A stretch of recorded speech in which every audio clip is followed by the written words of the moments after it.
Hello. Hello, everybody. Good evening. How are y'all doing tonight? Whoops. Gotta put that on mute. There we go. See, there's a couple people here right now. Thanks for dropping by. Hope everybody's enjoying their weekend. Mr. Grant Gregory, Darius, and then Grant Gregory. Grant Gregory and Mr. Grant Gregory. What's the difference there? Are you guys, it's like you're the less formal of the Grant Gregorys? Is it a cousin? A brother? All right. So, as the video specified in the title, today I'm going to be working on comic Roger Ryder and I are working on, and I'm going to be doing some inking and possibly some watercolor today because I just picked up these watercolors uh, today, and I wanted to practice with them, play around with them with how would you say these? Gansai Tambi. Gan means cow. Sai is like uh, the pigment, and then tambi. I think tan looks like for skin. Not sure though what it means, but it's a kuretake. Kuretake is also the maker of the ink I use, the black ink I use. I've been using lately. So I'm gonna give these a shot tonight after I do some inking. I don't know. I'm gonna probably be working for 2 or 3 hours here, maybe to about 12 or 12:30, 1 o'clock. We'll see how it goes. But these are the watercolor set here. They're really cool. They got these like individual trays. You've got your Benito, Kolbai, Enji, Shu, Kiro, Oto, Wakaksa, Young Grass, Kigusa, a yellowish green, and then your bluish green. It's a really cool set. So I'd like to try these out today, if possible, if I've got the time. No problem, man. You just do what you got to do. Don't pass out while you're driving though. Pull over and take a break. Um, I mean, I'm cool going solo tonight. That's no problem. Uh, but yeah, just be safe out there while you're driving, man. But all right, let's see. Let me try to get this. It looked fine whenever. I hate when it does that. It looks fine, and then when I start the stream, it looks different. Oh well, that should work. There we go. Okay. All righty. So yeah, let me throw on some music here. What have you guys been listening to out there lately? Let's see. What should I play? What should I play? Um,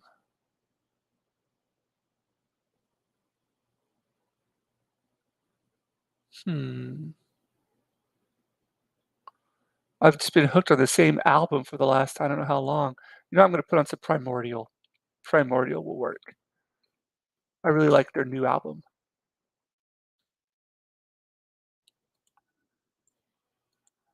Primordial Exile Amongst the Ruins. I don't know if any of you guys out there have listened to them before.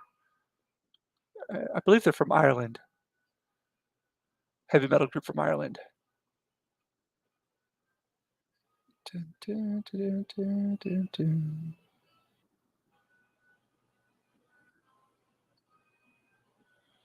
All right, so I better get started on this inking here.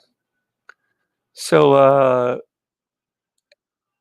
as many of you might know, or might not know, I don't know for sure, Roger Ryder and I are releasing a comic, publishing a comic book, and doing it, of course, through crowdfunding system at Indiegogo, and are looking at our launch date being this Thursday, your guys' time, Friday over here in Japan time. But Still got some work to be done, but gonna be diligent about it and do my best to get as much done as possible by that time. I know. It's the first comic book I've ever done. Both of us done. So it's you know, I've done a lot of pictures that were just of one individual scene, not repetition of characters or any kind of like story format. So you don't have to really worry about a whole lot of like continuity or consistency. Hey, what's up there, Captain Phantom Nerd? Welcome. How you doing tonight? Hope you're doing well there. Sorry we couldn't hook up there. What was it last week or man? Time is going by so quickly that I just can't keep up with it. I don't even know. It feels like the last 3 months has just been like 1 week. You blink your eye and like, hey, what's up there, Mr. Mick Grant Gregory? I give you a Mick Grant Gregory. Now you're Scottish, Mr. Grant Gregory. Yeah, I know, just nonstop. So, yeah, yeah. So what I was saying there, yeah, I haven't really worked on a comic book like this before, so it was weird. I did the storyboards, got all the storyboards, and everything. Hey, what's up there, man? How you doing, Juan? Um, but just you know, as I was, hey, man, if it ain't Scottish, it's crap.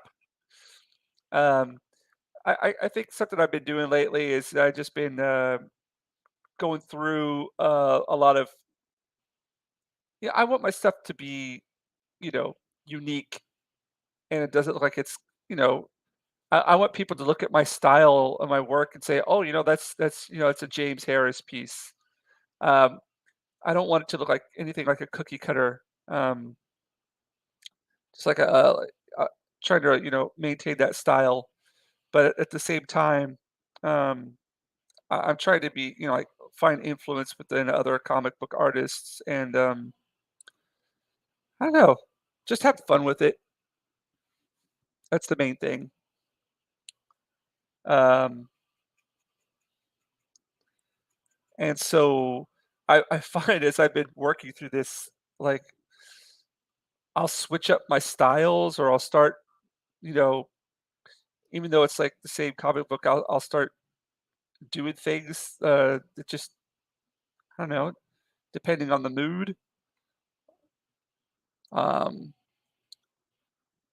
but just try to keep a consistent look to it because I have the oh hey Janet, how you doing there? It's been a while.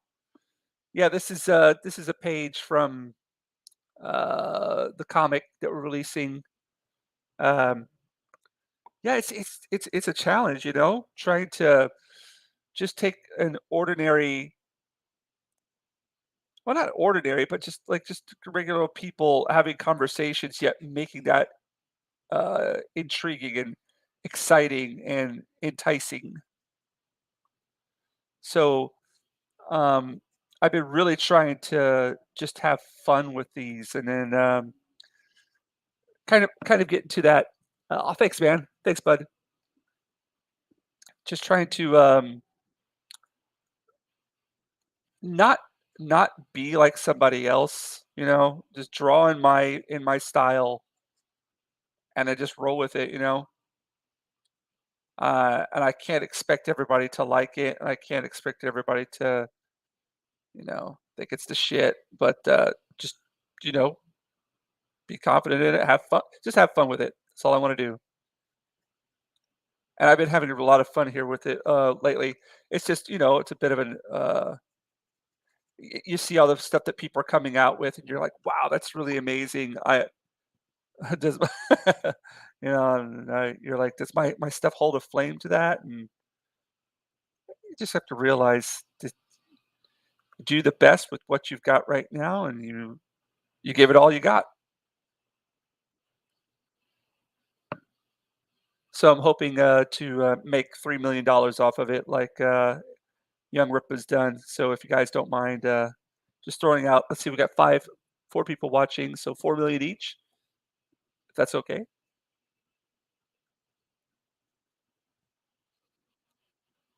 Yeah, but I've been like looking through. I've got kind of like right now my holy grail of graphic novels.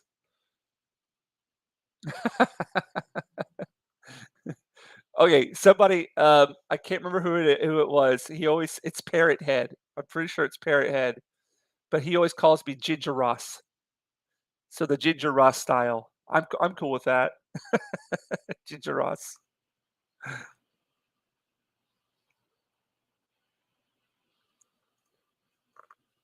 Yeah, but I've been going through like these. I've got these are the two main graphic novels I've been looking at because I really enjoy what's going on. Yeah, yeah, yeah. I'm trying to make even the talking parts feel like action, if you know what I mean. Trying to have some kind of life within those. So Watchmen, this has been like it's amazing how so much is just happening within these scenes. It's just so simplistic. The Jinja style, I like that too, Janet. Let's just call it Jinja style. It's Gangnam style. Uh, just like this, just this shadow right here. You know the confidence it takes just to throw that shadow in there right there after you've rendered a nice looking face, and then and just the use of light, dark, light, dark, light, dark, light. You know, just playing around with the rhythm there. Yeah. So I'm looking at these and trying to get you know some inspiration and ideas. And I recently found this Craven's Last Hunt. I found it in my bookcase. Ah, thanks, man. Um, I always find my black and whites are really they kill like they defeat my color, but I'm trying to get it to where my color I feel more like it's yeah it's going to be on par with my black and white. Still a work in progress. But this is another one of the holy grails right here, man. This is just an amazing, just like the contrast right here, and I love the color tone. Even though it doesn't work for the color tone is very dark, of course, being the Dark Knight and everything. Um, I've I find a lot of inspiration with just the way that the page is broken up, the use of like little splatters and things like that. It's really cool. Contrast. I love the shadows. Shadows are very yeah. So I'm trying to do so yeah, like what I'm doing today though is I've got this scene where um the main okay, so within this first comic, because this is going to be yes, Craven's Last Hunt is an awesome. I remember I've read that I don't know how many times. So awesome, awesome, awesome book. Uh, um, so in this first one, we're basically there's an introduction to 6 characters. Yeah, yeah, and that's why I picked up because I've been trying to get back into comics again. I used to collect them a lot when I was younger, and then the first comics I picked up, the very first comics I picked up were Frank Miller, Sin City, right here. I picked these all up. This and then picked up Batman Year One. And because it's just I love that. Hey, what's up, Keely Chow? I just love that contrast, extreme use of contrast. But so 6 characters. Um, basically, this first comic, yeah, I love it, man. Like the Frank Miller style. Well, of course, Frank Miller was here with the Batman. But David, I'm gonna get his name wrong. Mazzucchelli. Of course, he was the artist, but you could tell Frank Miller and him were talking to each other when they were doing this. Um, what should we call it? So this book is basically gonna the first one's gonna introduce it's introduction to the world, an introduction to our to 6 of the main characters. One, two, three. 6, yeah, basically like 6 of the main characters, and, um, yeah, so there's, exposition, there's gonna be, introduction to what the setting looks like, the land, but I think a lot of this first story is gonna be based on this character right here, first of the first, and, and there are gonna be, moments in the book that are like, "Whoa, what's going on here?" Or, I get to kind of use that, um,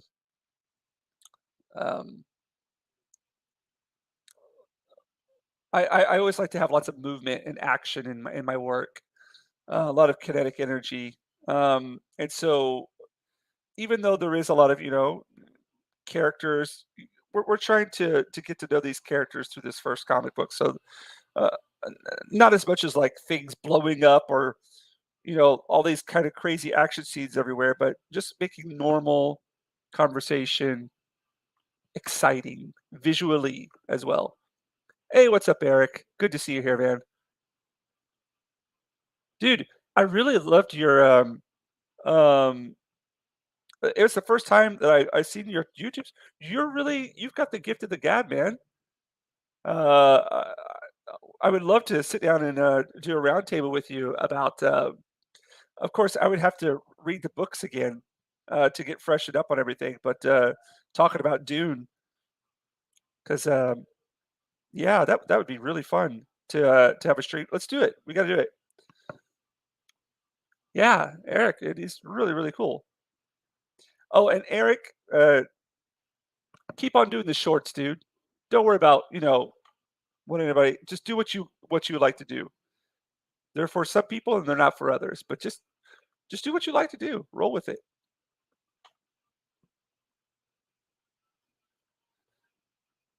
This is so fun talking to you guys and drawing at the same time because I have to have something like some kind of interaction with people while I'm drawing, and it just really it kind of wakes me up. Like I'll be sitting at home and drawing by myself, and all of a sudden, like I'll just get really tired. But I never find that whenever I'm working online or sorry on a live stream, or if I'm like at a coffee shop or a cafe or something like that, which I went to today. Um, yeah, but so in this part, like the first of the first, she goes against the grain. She just doesn't conform to the the popular opinion or what with the what's the word I'm looking for, with what's in. Oh yeah, man. Uh, pew.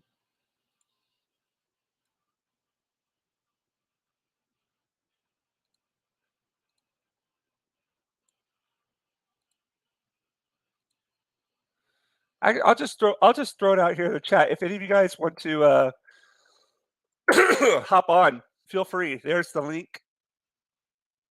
Um, you can curse if you want to.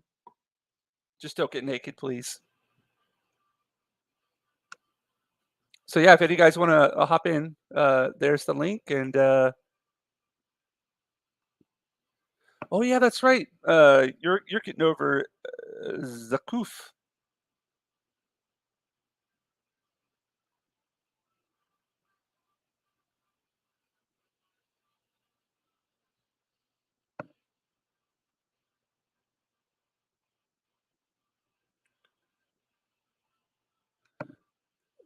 Hey, what's up, Pops? Hey, nice to see you here. Thank you for dropping by. Appreciate it.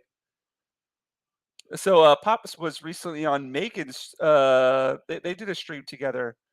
That was really fun to watch. Um, really extremely knowledgeable about your stuff there, and yeah, I would love to hop on a stream with you sometime.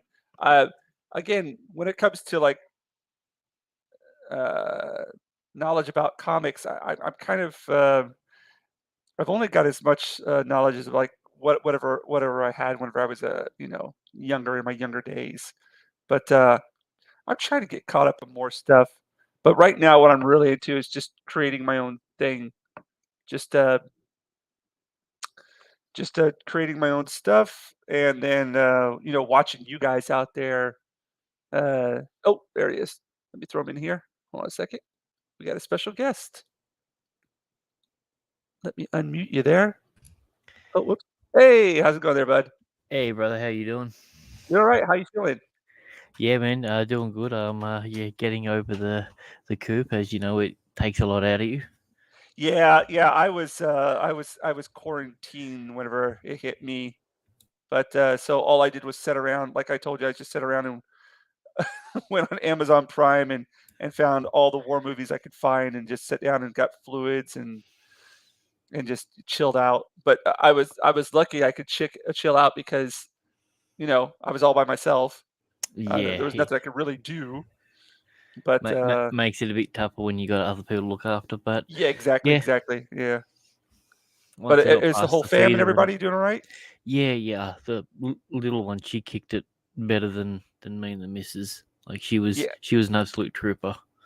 yeah. So I mean, yeah, once we got past that first day yeah, and a half with the fever and all that, yeah. yeah, Yeah, I only like it for me, it was like maybe 2 or 3 days max. Like one day I felt like, "Oh man, I don't feel good."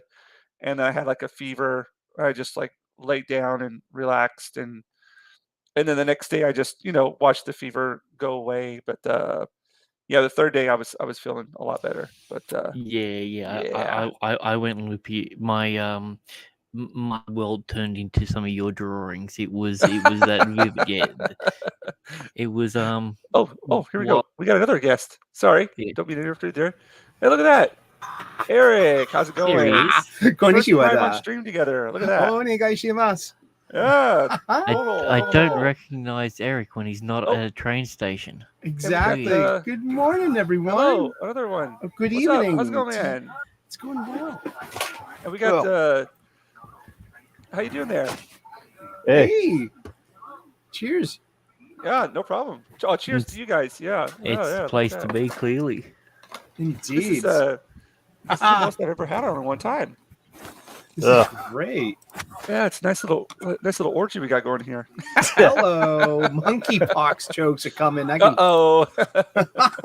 I said that to one of my progressive friends, and his jaw kind of dropped. That like you literally you think that? And I'm like, yeah, dude. Dude, just look at the stats. Just look at the stats. I'm like, sorry, man. I know. You think it's bad having progressive friends? Try having a progressive family member. I have a sister that lives in Portland. Uh-oh. Oh Yeah. boy, blue hair. Nope, Okay. thank God. no, but she did once live in Chaz. Actually, she's straight. Or I don't get that joke. I didn't get that joke. Oh, Chaz, like that little impromptu The communist city that they made. the autonomous zone. Oh Yeah. yeah. I saw a video of it's a Gundam Yeah. where he talked about that impromptu city they did in Seattle. A guy ended up getting his shit stolen, and when he tried to report it, they said, "Oh, it's for the cause." Exactly. Bullshit! I mean, they ran the police out, so there was no There we go. there was Yeah. no yeah. There was There was- three former drug lords that had AKs that were that that Haven't were they ever the seen like Mad Max? enforcers. Didn't they Yeah, know it was dude, it gonna was like, happen? dude, I'm Australian, and I went, oh my god, Portland does Mad Max better than we ever could. It's beautiful. Like Oh man. there's a river there, and they're still fighting over water. That's how crazy it was. Those will be the fights of the future. Yeah, it's going to come down to potable water. I'm a huge sci-fi fan. For Oh, anyone yeah. tuned in, there's a great book you may not have heard of. It's from 2015, right before the narrative change. Yeah. It's by Paolo Gacialupi, and it's called The Water Knife. And it's Oh, I've set never heard of in that. the American Southwest in an almost tomorrow future of post-climate change and water scarcity, and what corporations will do in order to keep the water. So it's kind of You legitimately have to be the only person on the planet that I know that's actually read that. That's it's insane. it's a I've never heard great that. book. You know that book? Yeah. Yeah, absolutely. Fucking A, man. That book scared the shit out of me. Good Well, sci-fi. I've always been talking Look, to people like water's the next it's currency. You know what I somewhat mean? prophetic. That's the weirdest Yeah. part about it. Is now that Yeah. you're thinking about it. Yeah. So Water yeah, and it's bugs. available on audible.com as well. The Water Knife by Paolo Bacigalupi. The water 2015. knight. The Water Water Knife. knife. Oh, Yeah, I have he'll to write cut. that down. Yeah, he's an operative to sent in to cut the water supply or power supply. Yeah, it's set in Vegas. So Yeah. Oh, really? yeah. And all that's dependent upon the Colorado River. So everyone Yeah. up north, it's so like state rights kick in. So it's just like the states are going to say, no, we're going to block the water because that's our river, and treaty, you can treaty for its usage, what's left, stuff like that. It's just, Oh, that sounds good. it's really out there. Yeah, it's good shit. Yeah, I've been trying to find like I want to go like I'm always looking for new stuff to read, and always looking for some kind of like sci-fi or fantasy. But that sounds awesome, man! Right down my alley. It's scary. Yeah, I actually enjoy some of the older stuff. I mean, I have Yeah. been really getting into Robert E. Howard. mm-hmm. Oh yeah, I just downloaded a whole bunch of his stuff as well too on Amazon. Yeah, I've read Audible. some. I've actually got some of his audiobooks, and I listened to the entire Solomon Kane series, and it is just incredible. I mean, the way he wrote like certain heroes like Conan, you'd Mhm. think that they're just strong brutes, but they're actually smart thinking men, kind of like Odysseus in the Greek tragedy in the Odyssey and that. Yeah. the Odyssey. Well, that's. Oh, go ahead. Sorry. Yeah, go ahead. Oh no. Go ahead. Go for it. The Conan has always interested me because he was always he wasn't just tough and like the ultimate Chad alpha male. He was smart. He was kind of like the nerd mixed with like high school quarterback football in one. Mm-hmm. Yeah, I always hear people talk about like how the movie depicted him in that brute way, but that the books, he was a lot more intelligent of a character. But both of them work though. You know. Yeah, if you think of someone that's more like, say, a Bane character, you know, he's physically opposing, but also extremely good at strategy. It wasn't so much that he was an overly intelligent sort of person. He was extremely good when it comes to wartime strategy and knowing how the enemy thinks. Mm. So yeah, Conan. Scary opposition. Easiest way to. Yeah. If you're gonna outthink him, you make sure you got to outthink him so you don't have to outfight him, because it's going to be hard to do either one of the two. Yeah, kind of like in the story, the hang on, let me look it up. It's called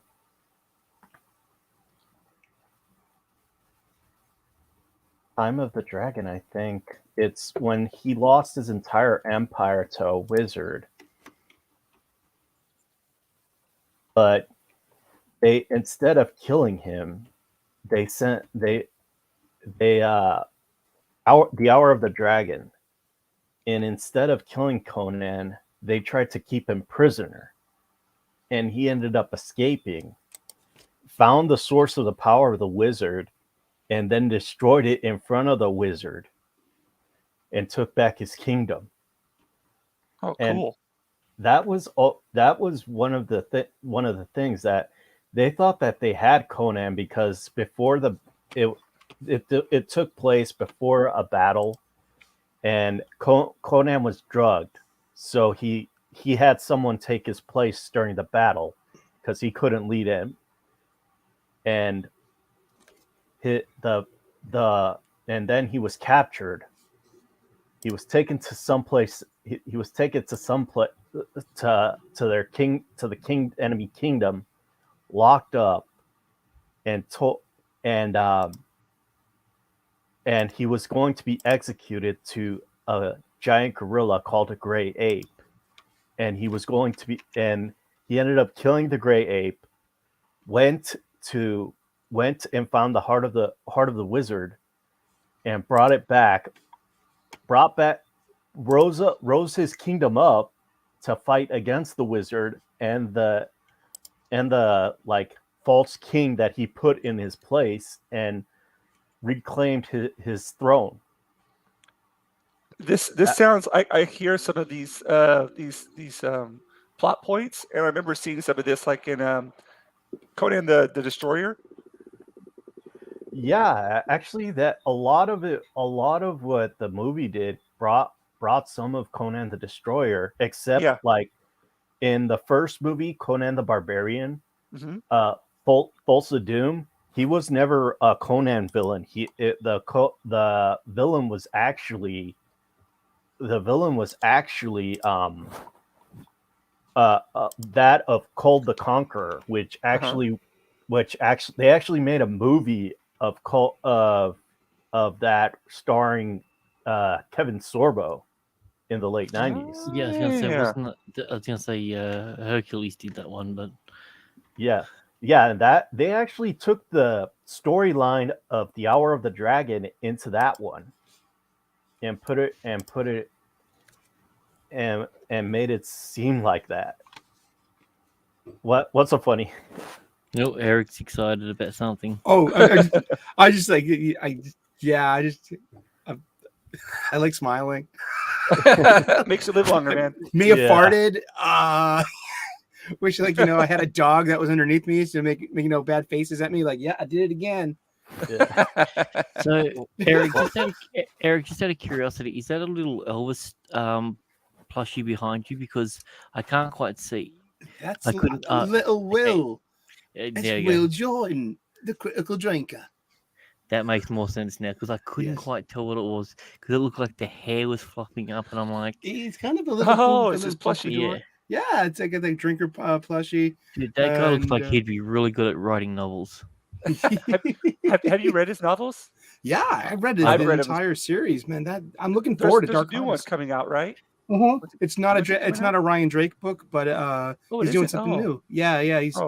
He's got a new set of characters he wants to drop on us. I like his books a lot. But the Ryan Drake one isn't finished yet, has it?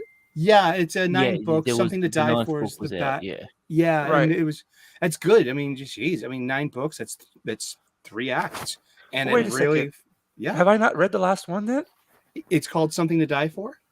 No, I haven't read it. Oh, no spoilers. No spoilers. Exactly. Dude, I wouldn't want to spoil anything. I won't tell you that he gets decapitated on a roller coaster. I would not say that to you. To Die For sounds like a James Bond novel.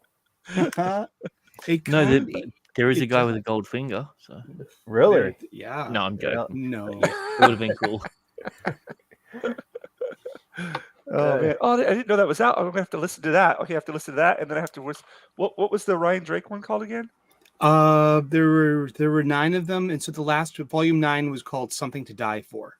Okay, yeah, I've read everything else. The theme of Ryan's whole thing. It's like, he's something. It's finally something to die for. But I don't know if you guys watched the Terminal List yet? No. Okay. No, that's on my to watch list. Yeah. So I've read all of the Jack Carr books as well. I've read those. I read those first, and then I read Critical's Ryan Drake. You pouring yourself a nice cup of coffee there? Salut. Oh, nice. Skull. It's a Honduran. It's a Honduran Pacavita organic. It's a light bean roasted about 2 weeks ago, freshly ground. I just came.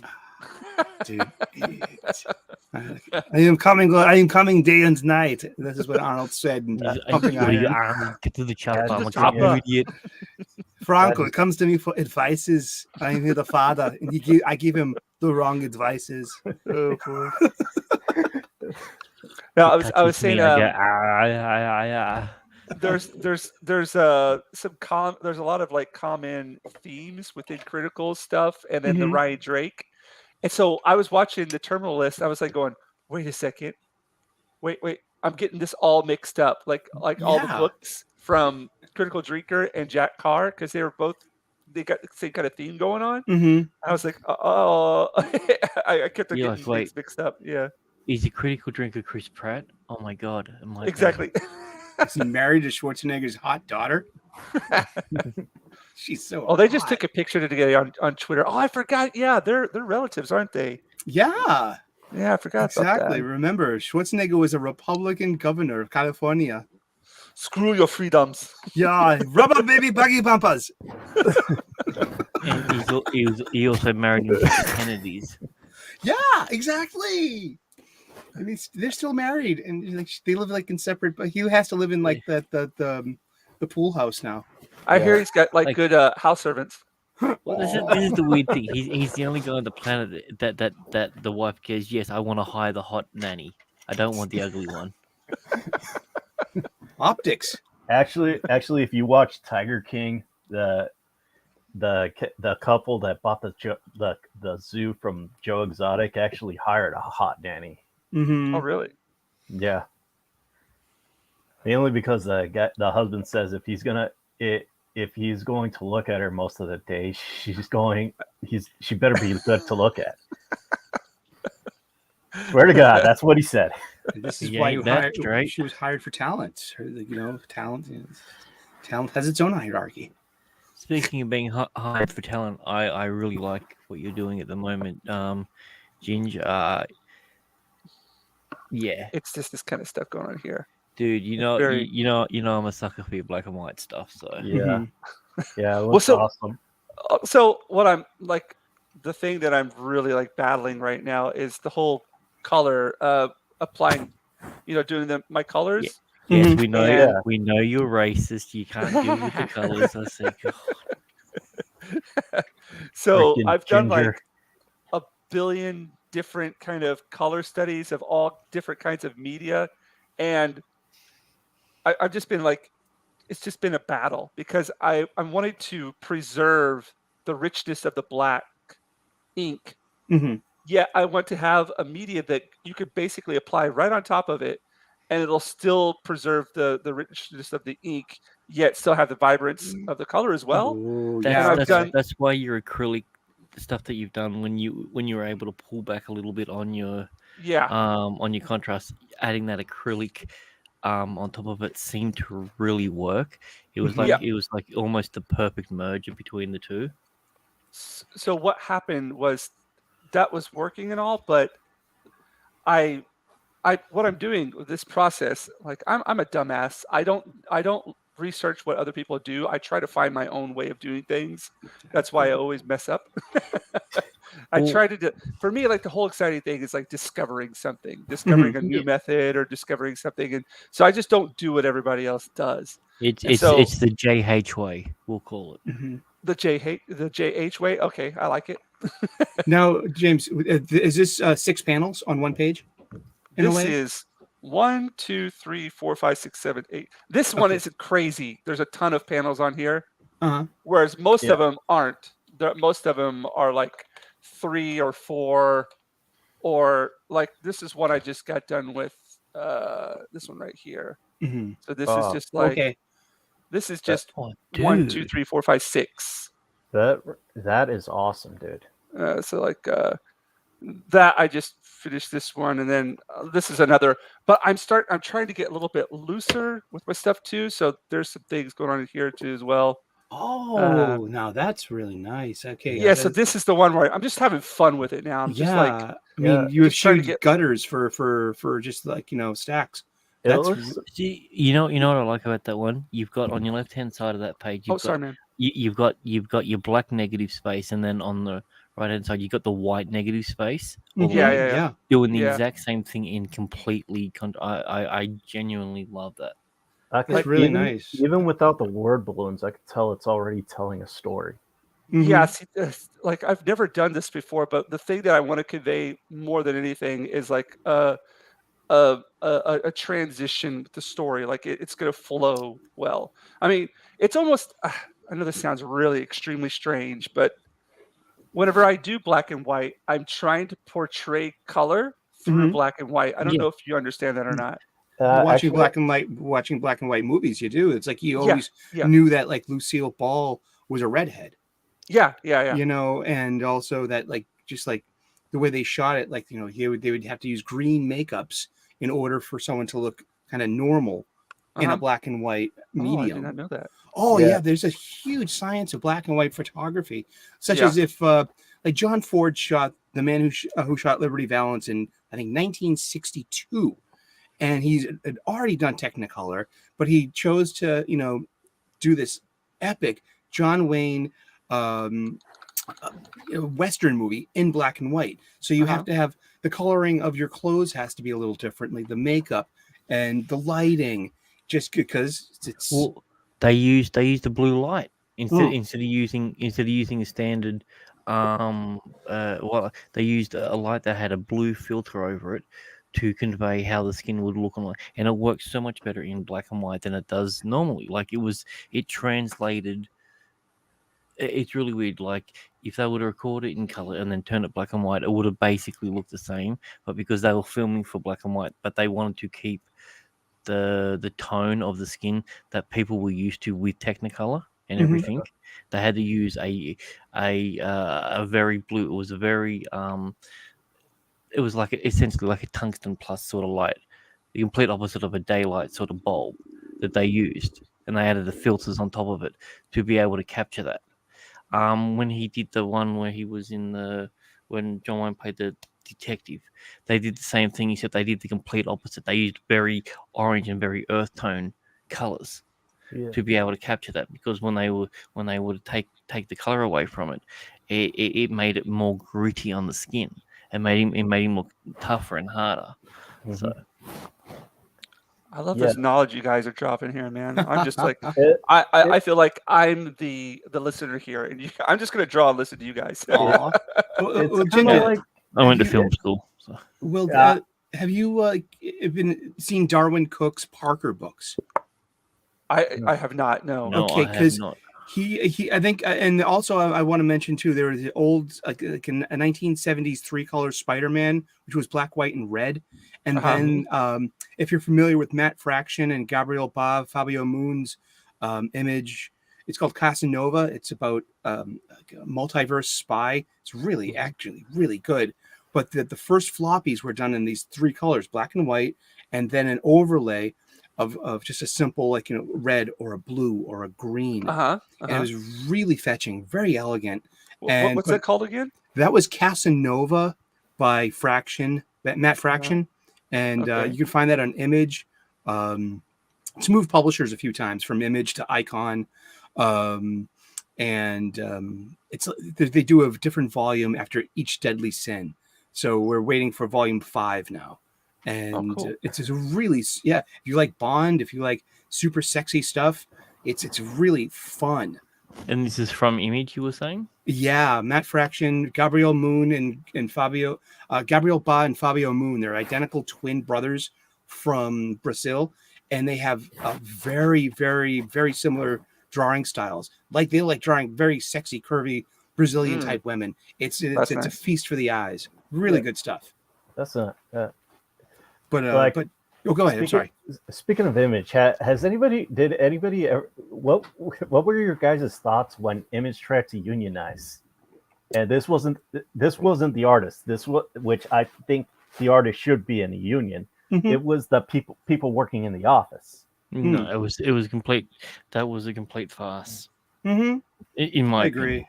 Yeah, I am a union chef. I'm a union chef. Dude, I've been a dude, I'm union pro and everything, but what they were doing, they don't Wasn't- need to unionize. There's Yeah. nothing to protect.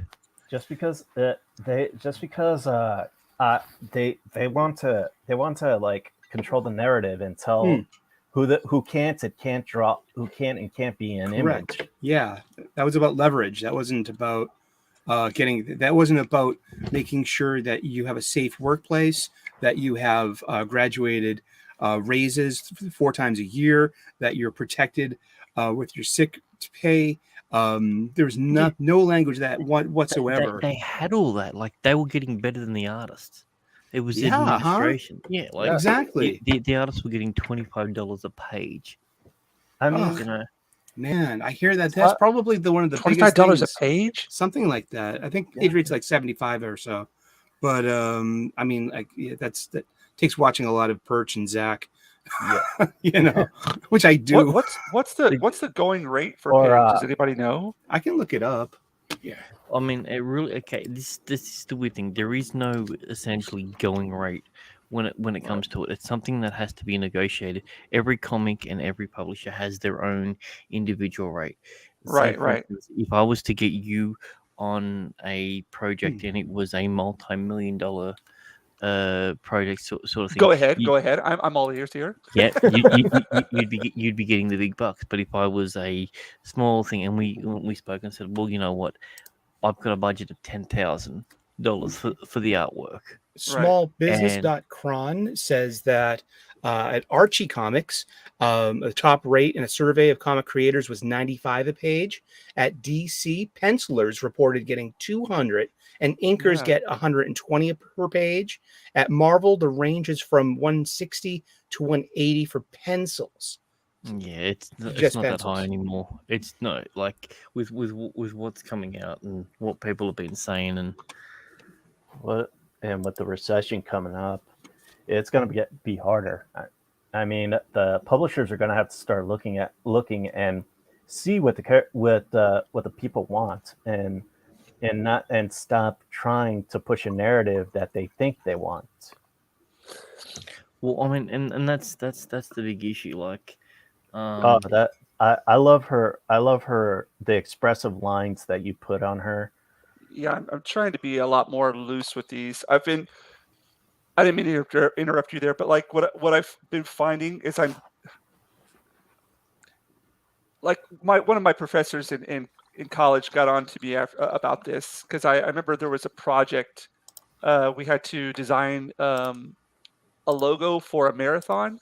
It was like a design project, and I came up with these sketches, and he was like, "These are amazing. These are great. Let's see the final product." For some stupid reason, I started looking at other people's things or other logos and just thinking, "Oh, mine wasn't good, so I need to change it." And then I turned in my final project. He's like, "What happened with all that other stuff?" And I was like, "Ah."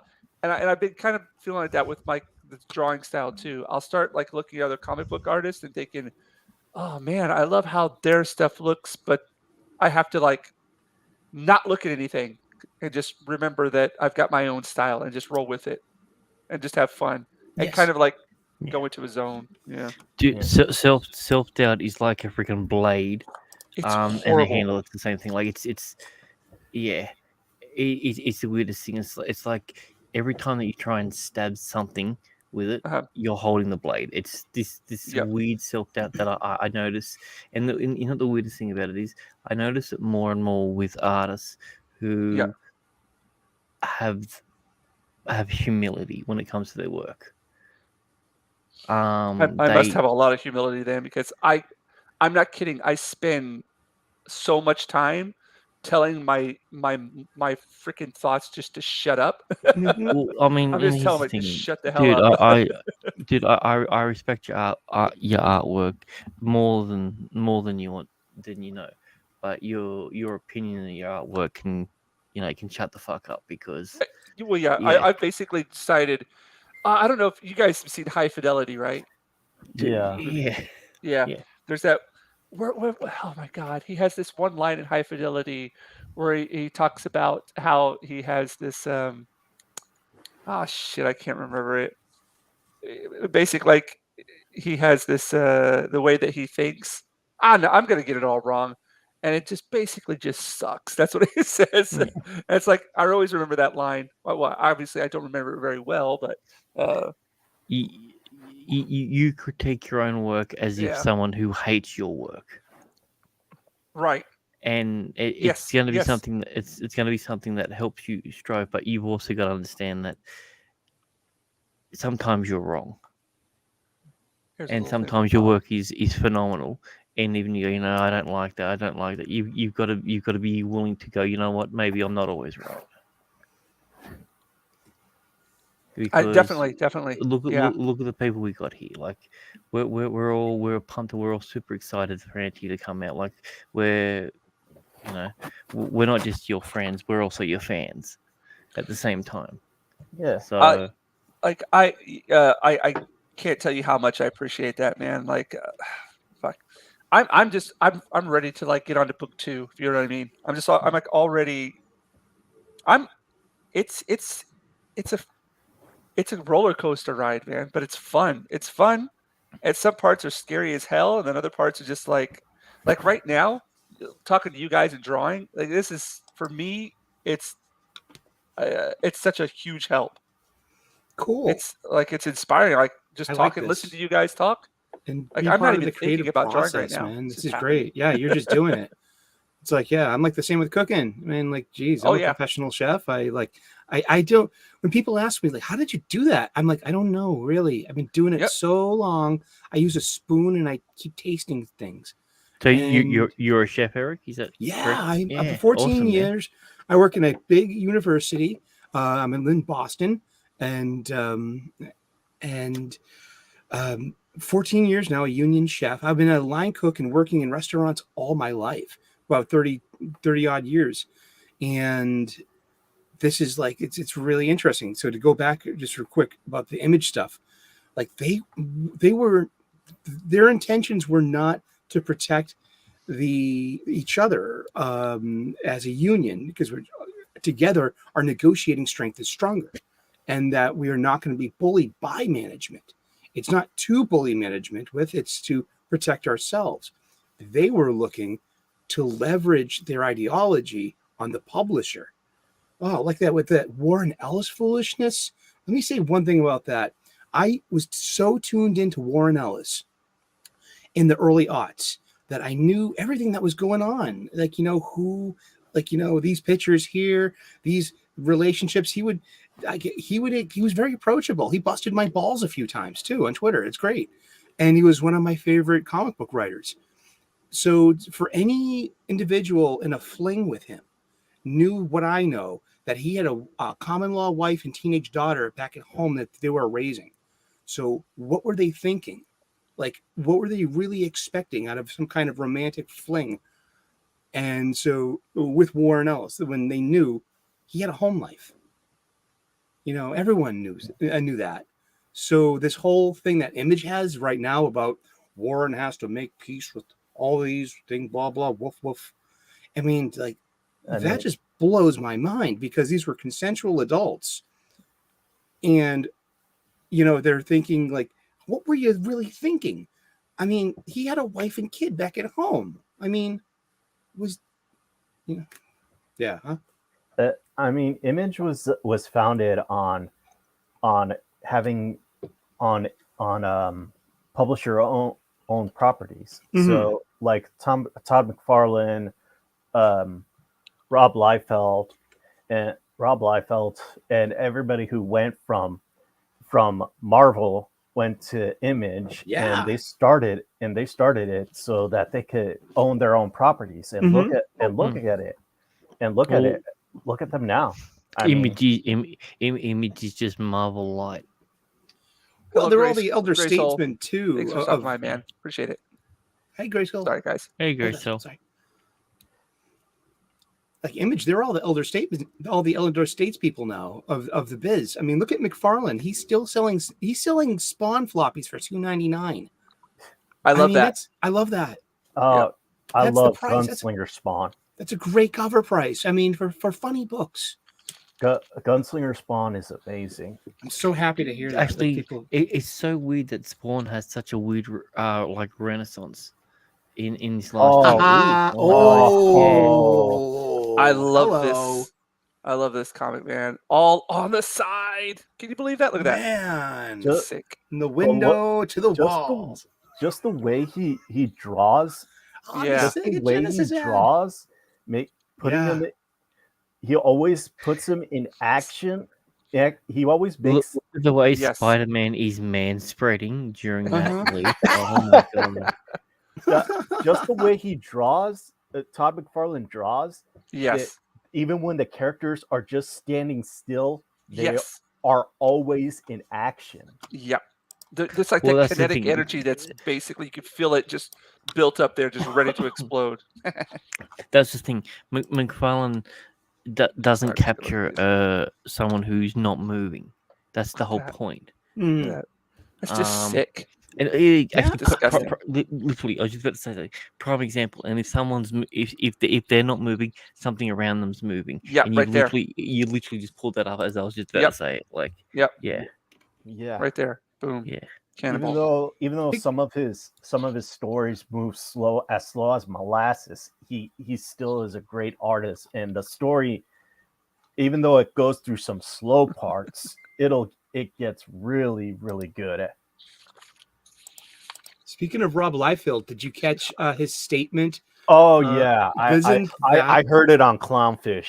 Really? Yeah, I got it from Nick Weiser on Twitter. God bless you, Nick Weiser. Hello.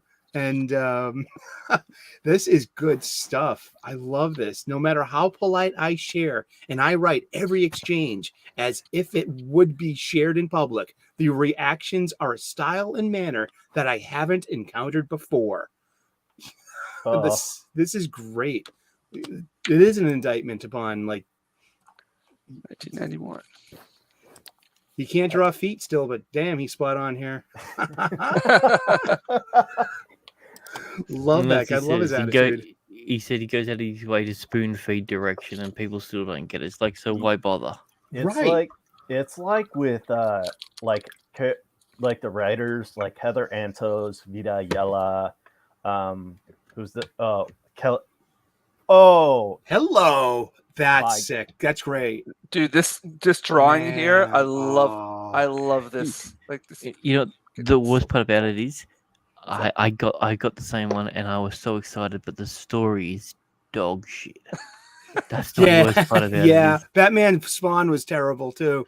Oh, I Um, got those. dude, But it's you know, beautiful. like, dude, It's like beautiful. legitimately, if you want to get two weird characters that should not exist, that's good. Archie vs Predator is fucking Jeez. phenomenal.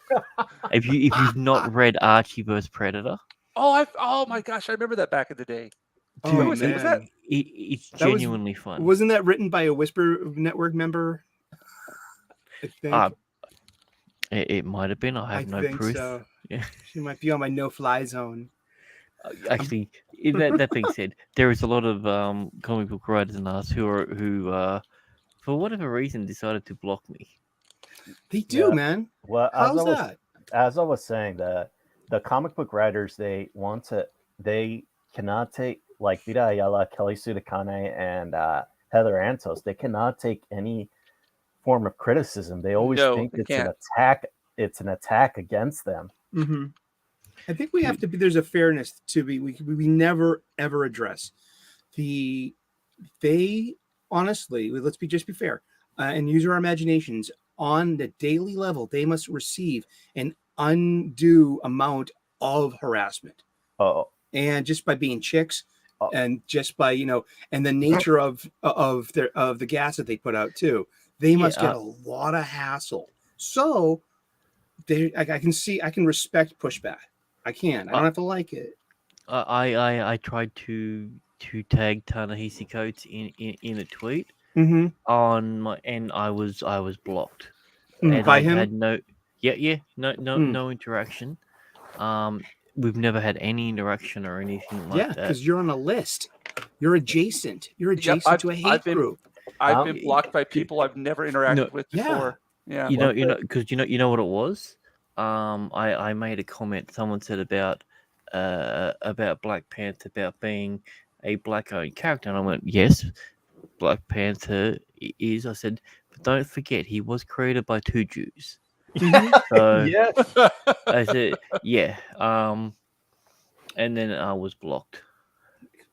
I got this wonderful print. It's called a Great Day in Harlem, 1948. You might know it. It's a famous scene with all of these jazz musicians. From Duke Ellington's in there, and Wait a second. yeah, I think I know the illustrator who did that. it's actually a photograph. It's a famous. Oh, it's a photograph. Oh, I'm sorry. Is it the big photograph with everyone there and they're on a piled door up on the door stairs? stoop. Yeah, the they're on a, doors? Okay. yeah, exactly. It's a Yeah. very. I put it on a T-shirt. I love this thing, and there are only like And 3 you got or all the 4 kids, white people. all the kids at the front sitting on the Yeah. gutter. That one, yeah. And it's Okay, cool. this amazing assemblage of jazz musicians from in 1948, and this picture. It's just a photo. Yeah, and the only white people in there are the Jewish producers, who produced the albums and distributed them. But Well, like you got to the think New back York then thing. they weren't white because Kinda they were like- Jewish back then. So yeah, Oh yeah, just like Asians are now white, but they weren't back Kinda like- back in the day. the kinda like British the- didn't think that the Irish were white either. Dude, neither did the Americans. I mean, my God. Yeah. kind of like Jerry Lauer with NWA. Hmm. Jerry Lauer with NWA. Oh, I thought you were talking about Eazy-E and NWA. Yeah, Jerry Lauer was Jerry their Law, first the king. producer. Was their producer? Mm-hmm. Jerry the King Lawler. No, Jerry. Ah, I thought you said Jerry- Jerry Lawler. Sorry. yeah. No, Jerry Lauer. no, he was the producer of NWA. Yeah. Okay. Yeah. And there was some and when they I remember because I saw this in Straight Outta Compton. Mhm. There was a lot of and I saw this also with the biopic that they had on Dr. Dre. There was a lot of tension coming out from between Ice Cube and the other members because he felt he wasn't getting his fair share, and he decided to go solo. Yeah. What's the I haven't seen the there's an Ice Cube biopic? No, it was Straight Outta Compton. It was the Yeah, biopic. no, I've seen that one. Yeah. I saw a bio on a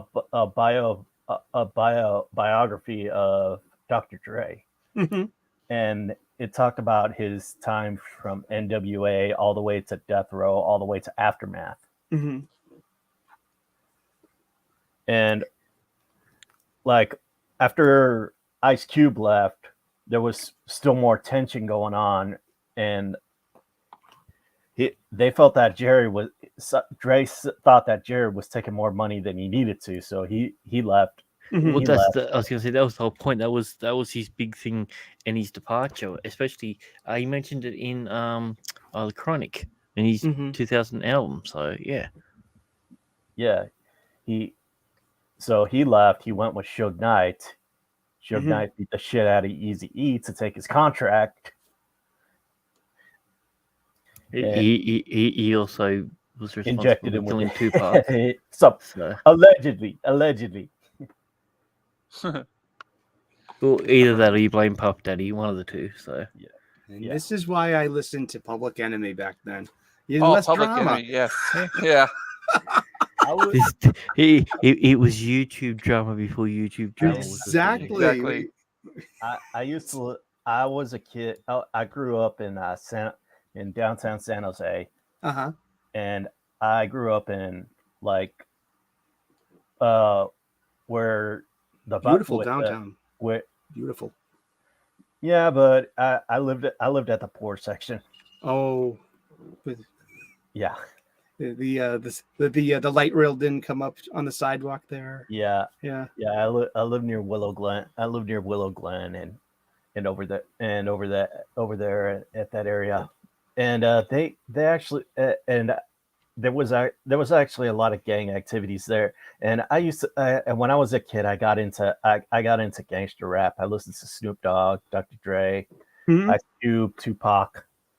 So yeah, I've always loved rap. Yeah, dude, But man, when I grew older, I got into all kinds of things. So I listened to everything. I listened to metal. I'll listen to synth.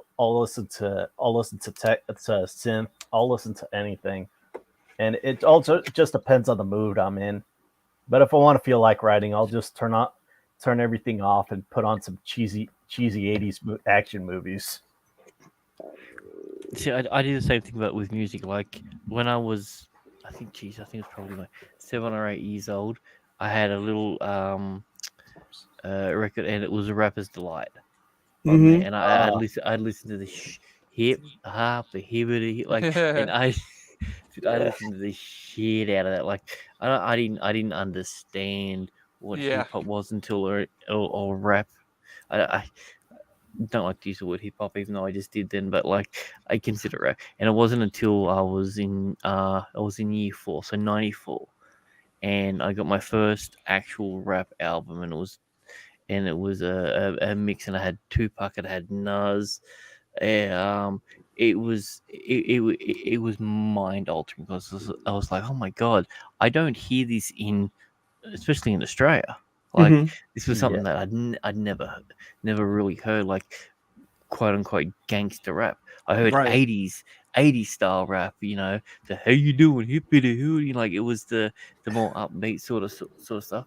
And then the first time I think it was, I can't remember who it was. Welcome, Joe's Atmosphere. But yeah, like Hello.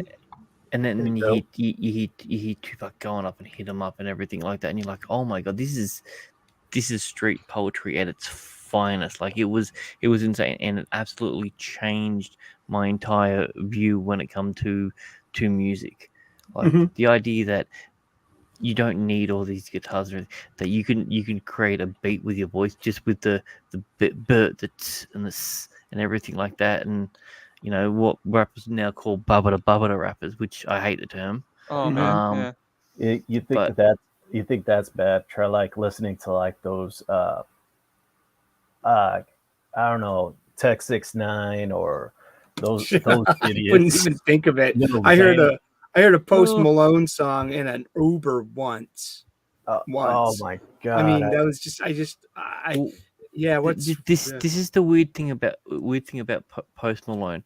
Post Malone is ridiculously good when it comes to his musical talents.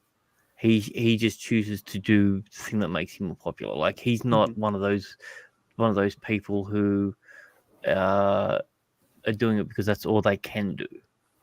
He's really legitimate. Like the first time I heard T-Pain sing without auto tune, I was blown away. Yeah. That guy has one of the greatest voices I've ever heard.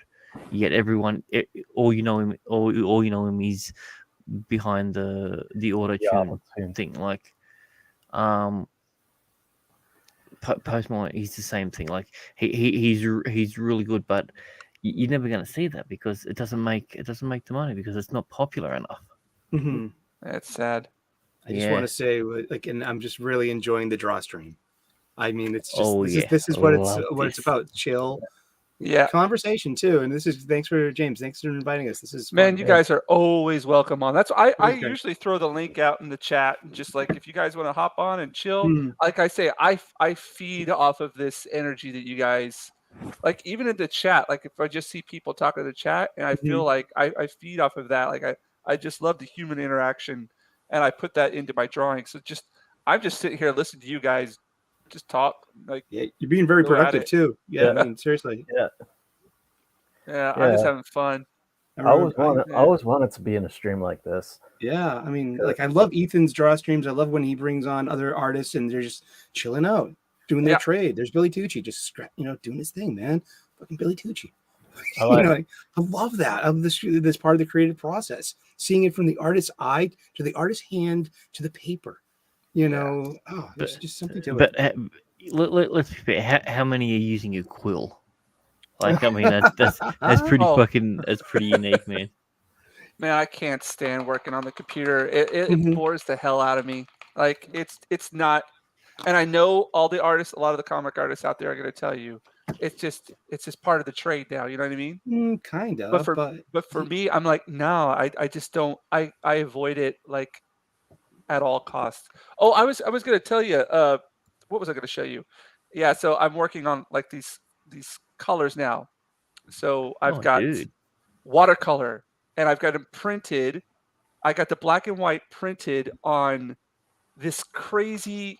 Okay, so I went to this printers. That's one of my students. Her family owns a printing shop. It's like That's right cool. around the corner, and they're like, I was just like, I want to do some. I'm not feeling good about my inking right now. I'm not feeling good about my colors. And if I'm not feeling good about it, I need to do something about it. So I went in there. I was like, look, I want to print these black and white on paper. And if you print it on a laser printer, the ink becomes waterproof. It will not Mhm. move. So you could just, I could get like this black and white. I could get like 2, 3, 4 copies of it. So if I fuck up, I could do it over again, right? Mhm. So I went in there. I was like, I got it done on like 180-pound, you know, like a matte finished thick paper, but it just the ink and everything doesn't sit on it well. And Mhm. I'm like, I need something else. So I went in there just on a whim, and I was like, "Do you guys have something that, for example, could absorb watercolor?" And they're like, Okay. "Oh no, we don't really have anything." And you could bring your own watercolor paper in here if you wanted to. We could try on that. And I was like, "Yeah, but I'd kind of like to see what you guys got here. I have a feeling. I had that feeling." And then they printed, and then they're like, "Well, we've got this, but we've never really printed on it before." And it was like this paper. I'm going to grab a piece here. This paper that they use for certificates and awards. Mhm. So one side is like this smooth, and the other side is like basically watercolor paper. And I was like, "Well, let's try that." They're like, "But we've never printed on that side before." And I was like, let's try." Yeah, let's try it. And so they did it, and it's perfect. It works. So Nice. now I can use this with watercolor and other inks, and I keep the transparency of my watercolor and preserve the inks as well. So like yeah, like this right here, you know, it's all watercolor It's straight really onto nice. it. Yeah. I'm feeling good about these. Yeah. So Yeah, still dude, they look awesome, man. yeah, just practicing and no, I'm really feeling it. Like finally, I don't know. And then I'll wake up tomorrow and hate it. Dude, that's the sign of a great artist. I, Yeah, I, yeah. I understand that from the editing side of things. I'll do something and I'll be like, yep, I've just spent 10 hours editing that. I'm happy with that. I've rendered it out. I've uploaded it. That's the worst thing I've ever done. Why would I fucking ever do this? I hate this. I'm going to bed. Yeah. Man, that's the same thought process I go through. Like, you're a fraud, you're a fake, you're a phony, you shouldn't even be like attempting to do this. How dare you? And then I go, shut up, That's right. shut the fuck up, leave me alone. Hey, Oh man, if EVS can do it with a bunch of SJWs breathing down his neck, then you can Yeah. do it. yeah. I mean, that's that. I mean, I don't have anybody. The only thing that I'm like, I know that I haven't been into, and I'm not as knowledgeable about comic books as much as everybody else is out there, but I still have a love for like the art. I have the love for the storytelling, and I'm like going, all right, guys. So this probably isn't going to look like your typical comic book, but this is how I'm going to do it. You know what I Mhm. mean? But as you said, Yeah. you've got a love for it, and that Yeah. translates. Like Yeah. there's a difference between saying, well, you know, I've read this thing, so therefore I'm going to reinterpret it my way. You're like, no, I have a love, I love for the art, but this is Yeah. my style, trying to Yeah. incorporate what I love about it. Mhm. Right. I'm not trying to change it. I'm just trying to add, you know, James Harris plus Frank Miller in Oh, this yeah. one panel. Mhm. You know, Well, Yeah. I think it's done. I like there's the subtle thing of the lack of gutters between the panels. I mean, Well, that's I'm gonna put gutters in later. oh, okay. Oh, Yeah, that's so okay. then. so I've never, like I said, I've never done this before. So what I'm doing is I'm giving myself the ability to crop in onto things, Mhm. and I've got gutters, and this is larger That's than the actual format's going to be. mhm. I'm doing it at 115%, That's great. uh, Yeah. the Yeah. actual size, and so uh, I'm putting in gutters afterwards, but Okay. some places and some places not. oh yeah, I can see I'm your playing around border with that it. you've got there. Yeah, Yeah, yeah. okay. No, And but what I'm so saying, like with what everything, yeah. like I agree. The fact of the matter is that there isn't. I kind of really dig that. Oh no. Yeah. That's gonna Yeah, make me change my whole approach. Because it Yeah. was just something different. And it's like it's eye catching because it I mean look at someone like I like Kenneth Rocafort a lot. yet he doesn't really use. In my humble experience of the New 52, of Red Hood and the Outlaws, and what he was doing there, he was just wouldn't take advantage of the negative spaces behind him, and these weird panel arrangements too. And Well, so this is like they the had opposite. those weird slanted ones that were there for no You know, reason, yeah, and yeah, they yeah. would put it there, and then you'd have all the negative space up to the top corner of the thing. Like, Mhm. Yeah. why not Fill it do in. another square? Yeah, fill in. Yeah, no, I get that. Yeah, Yeah. And his campaign's ending too. So there, go support Kenneth Rutherford. Yeah, he's a good artist. Irene's. I'm gonna butcher her name, but Irene's. Rini. I'm looking yeah. forward to getting my. Karaski. Yeah. Her campaign is about to start for Fiendish Chapter 2. Uh-huh. And I learned about this artist that she used to work at Marvel, but Yeah. she wanted to do her own stuff. Uh-huh. And I've seen I've seen art from Fiendish. It is very good. Yeah. Very good. I wonder if she sells t-shirts, because I'm going to Fan Expo Boston in 2 weeks, and Heather Antos is gonna be there at her own booth. So I'm thinking about that. Should I wear a t-shirt? Should I wear? I would love to wear a Fiendish shirt or a Cyberfrog shirt. I've got a few. Everyone knows Eric loves his t-shirts, so Do it. Yes. She was.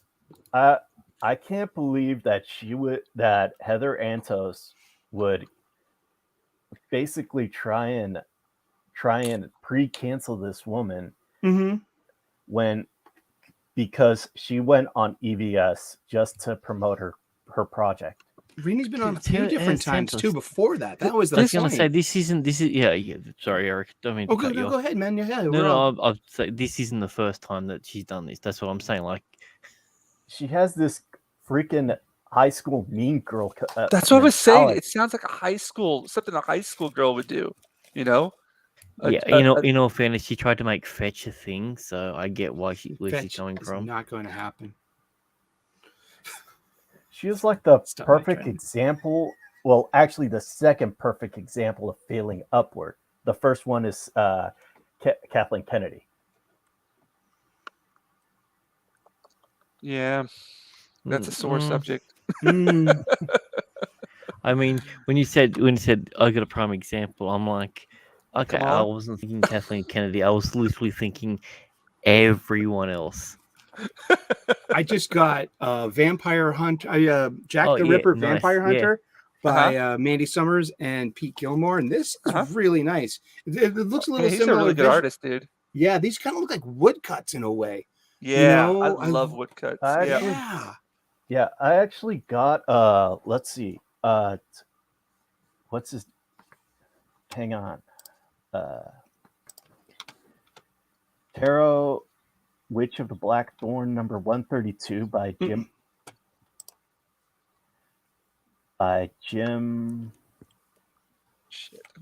Ballant. And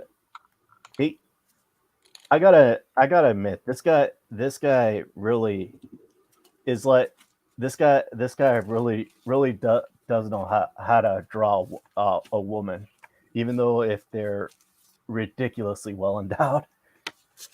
He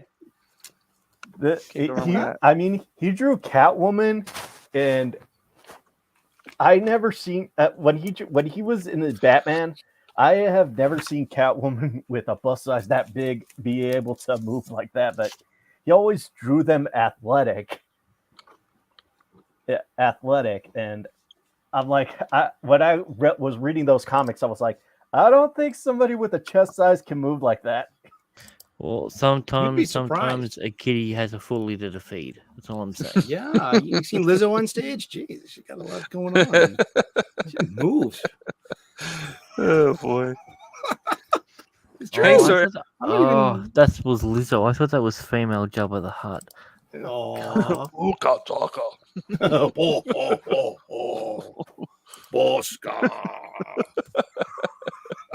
I thought that was the artist that ate Precious.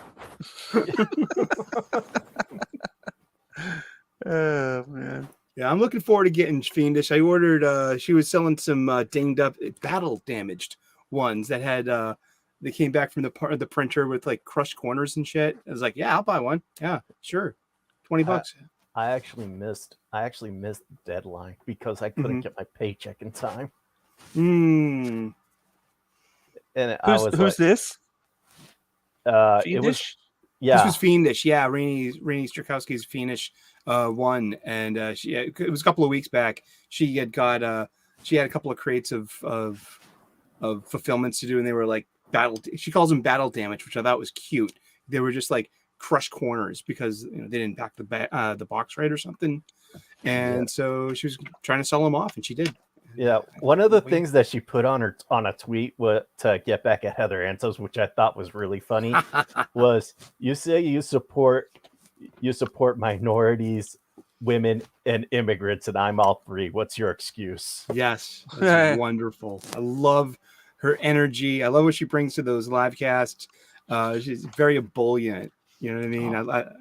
If only Ripper could have thought of saying something like that. My God, that's great. Hey, Ripper, man. Imagine if Eric July and Kwanzaa Osayef who went on a stream together. Look, Eric's thinking. I'm thinking. Yes, I'm imagining. Using my precious escapism to imagine this situation. Would there be conflict? Joe's atmosphere, yes. Of course, there'd be conflict. I remember seeing. I'm sorry. I'm just gonna. I think you're talking to me, but yes, I remember seeing you on. I think in the chat, you actually. I want to say that you were the one who asked if I did commissions or not. Am I wrong? That was the one. Yep. Yeah. And the answer to that is yes.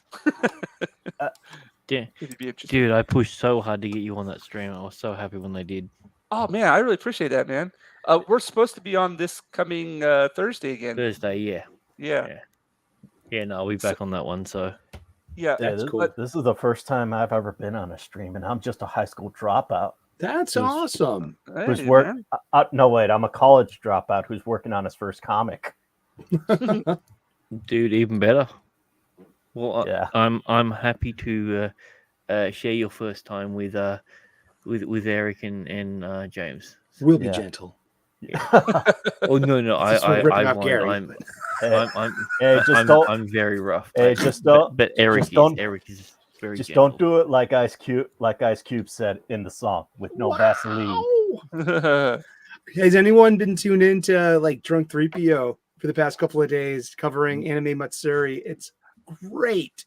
I've been watching a couple of the videos, like if their panel discussions. I watch those. Yeah, speaking about Eric, I don't follow Yellow Flash. Speaking about the art coming from your homeland, James. Oh yeah. The Square Enix new manga app. My God, all the black boxes. Shit. What's this? They have ridiculously went overboard with the censors with their Square Enix's new manga app. Oh, yep. Cool. Oh, you mean the censor cubes? Yeah, they're so funny. Yeah, I thought it was ridiculous. I've been telling everybody, like, Japan follows trends, okay, and Japan will follow the trend of what's going on in the States. Give them 5 years. And they'll start. You're already seeing a lot of the like the LGBTQ or like let's stop racism and stuff like that. Like a lot of that going on here. It's like it's literally it's not an issue at all. I mean, if you watch TV, there are tons of people on there who are like who are cross-dressers, transvestites. They've gone to Thailand, had all their stuff done. It's just like they're just doing it because it's trendy. I don't know. It is a trend. Have you seen Japanese TV? The coolness of it. You know what I mean? Yeah, and that's the thing. It's not making fun at anyone. It's having fun at whoever's doing its expense. That's the biggest thing. It's like one of the biggest shows in the 90s was Takeshi's Castle, Oh man, yes. Yep. and people were like, I "Oh, it's watched not," that you on know, G4. like people went in there knowing that they're going to fail. That was the point of it. It was go out there, have a bit of fun. Mm-hmm. I think it was like 5 years before someone was actually able to quote unquote actually win, because no one genuinely believed that you could actually win the game. It Right. was just you go out there, you have a bit of fun, you get on TV, you get a free meal. It was all that's what it was. Right. Yeah. And then Eh. it became these sort of things like, oh well, this is unfair because have you noticed that a lot of the women are the ones who are getting knocked off earlier on? I'm like, yeah, it's an obstacle course designed, to knock off everyone, like, like, and then it becomes this weird thing, and then they end up stopping it because of pressures from outside of Japan. Mm-hmm. It's ridiculous. Yeah, it's kind of like like I saw a video of people marching down the street about Trump in Japan wearing Trump Yeah. masks, and I'm like, what the hell? Yep. He's popular over there, and I'm like, oh wait, it's a Dude, cult. Yeah. I'm like, what? Seriously? And I was like, and they're like, I just read it. It's seriously, it's happy science. A cult.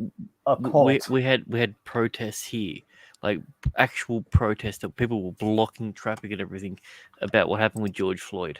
Yeah. And I'm like, dude, we're on literally the opposite side of the planet. We have nothing to do with It it. has nothing to do with that. Yeah. Yeah.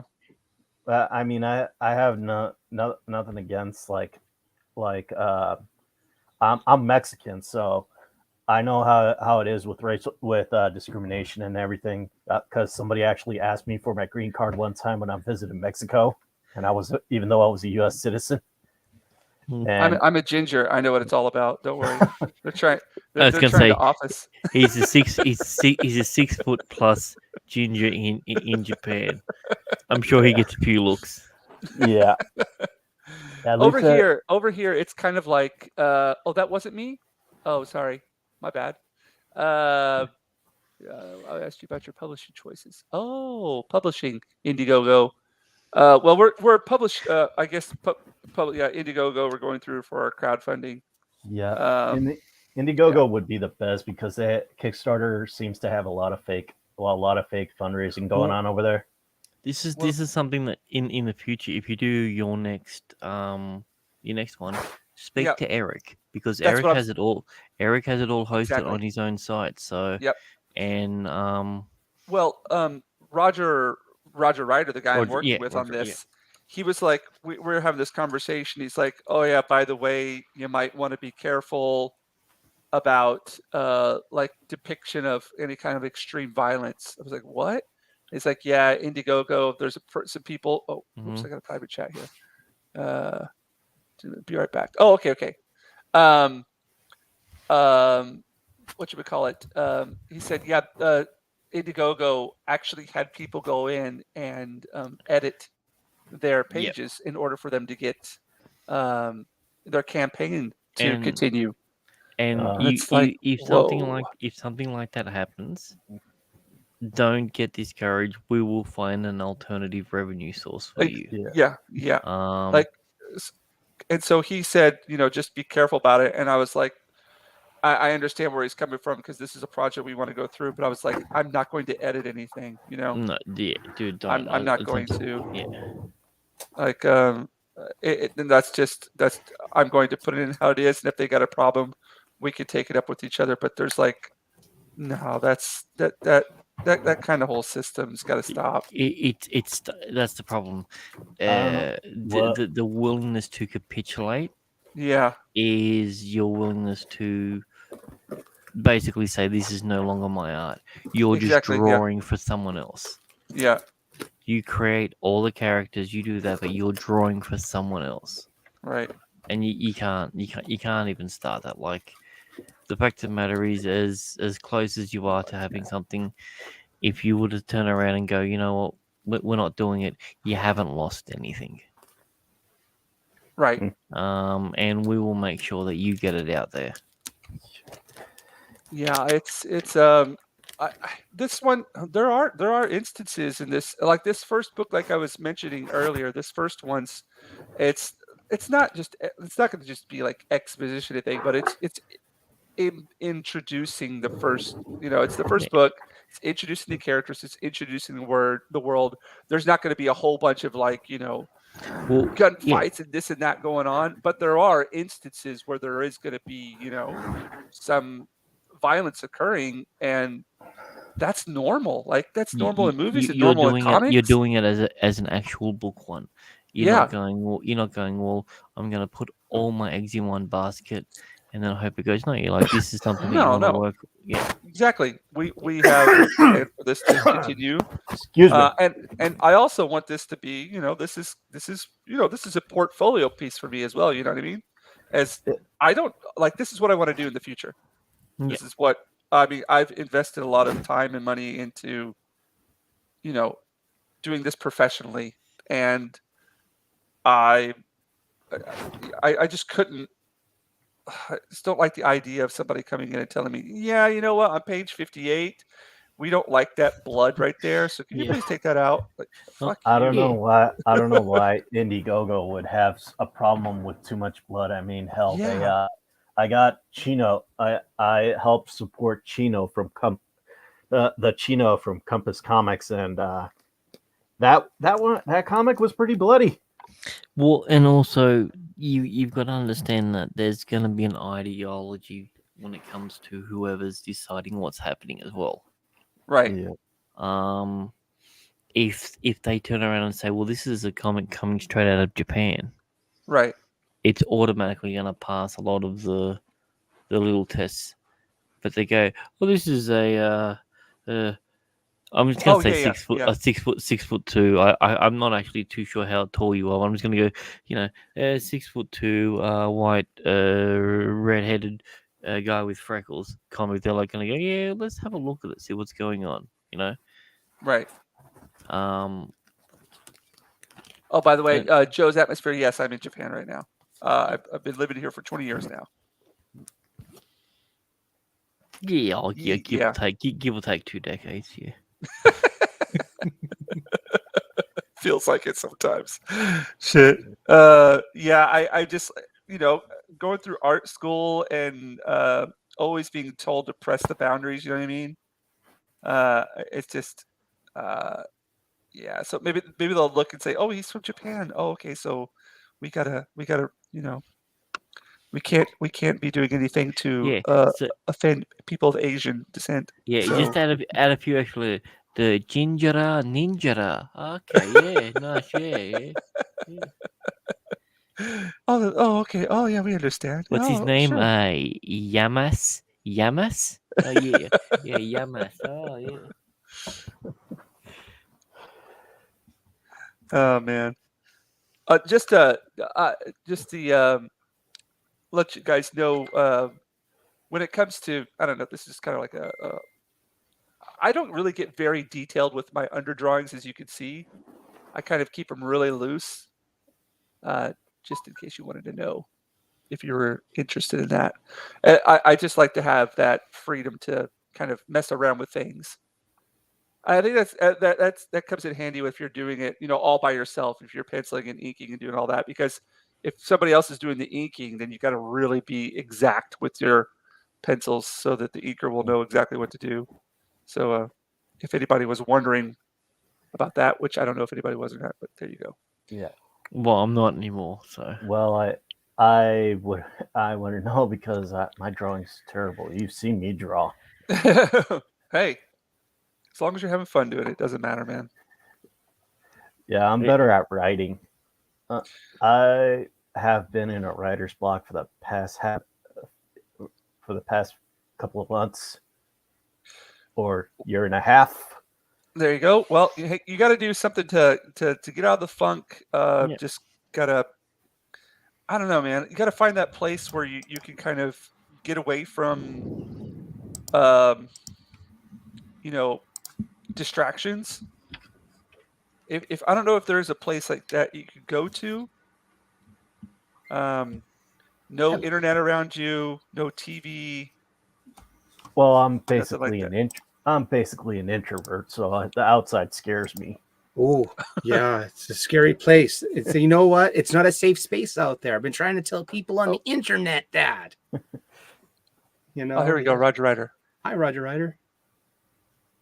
So he's the writer of the comic. Oh, cool. Hi. Yeah. Yeah. So yeah, the IG suspensions might be flags from haters. Yeah, that's what I was hearing. Like people going in and false flagging. Yeah, Yeah. yeah. Ooh. Man, At how first- petty! Like that's such a petty Yeah. behavior. Could you imagine? Just like- Deplatform the haters and Yeah. the hater adjacents. I remember how they cut. Calm how down, they- Eric Pseudoconic. Thank you. Well, if you don't like my politics, then don't buy my book. If you don't like politics, don't buy my opponent's books either. Oh man! And going back to Casanova real quick by Matt Fraction, Mr. Deconic. I mean, he stopped making that about 2016, 2017. It's been on hiatus for several years now. What happened in between? You know, the needle's being moved by his wife. Sorry, I'm just gonna he got respond me to too by his wife. Joe's atmosphere here. Yeah, I'm so horrible about being consistent with this YouTube channel. I apologize to anybody out there looking for consistency with it. I Mhm. try to do it on Sunday evenings because for Sunday mornings, most people aren't streaming Mhm. over in the States. So, and it's a good time for me morning as over well. here for me. Yeah. It's actually 7:37 over here. Yeah, Okay, it's in the- 10:37 where Dude, I are am in you Boston. still drinking coffee? What the I'm- hell? Made another pot, a fresh pot. Would you like a Oh cup? man, honey? I could use some coffee right about Yeah, now. it's a Ethiopian Yirgachefe. This is Dude, a really Gesundheit. nice. Yes, this is a great bean. It's about a light to medium roast. Do you know the darker the roast of your coffee, the less caffeine it has? Really? Correct, Yeah, because you- it literally cooks out. Dude, you've Is that had the like quartering? 87 Is that the cups quartering this guy's morning. coffee?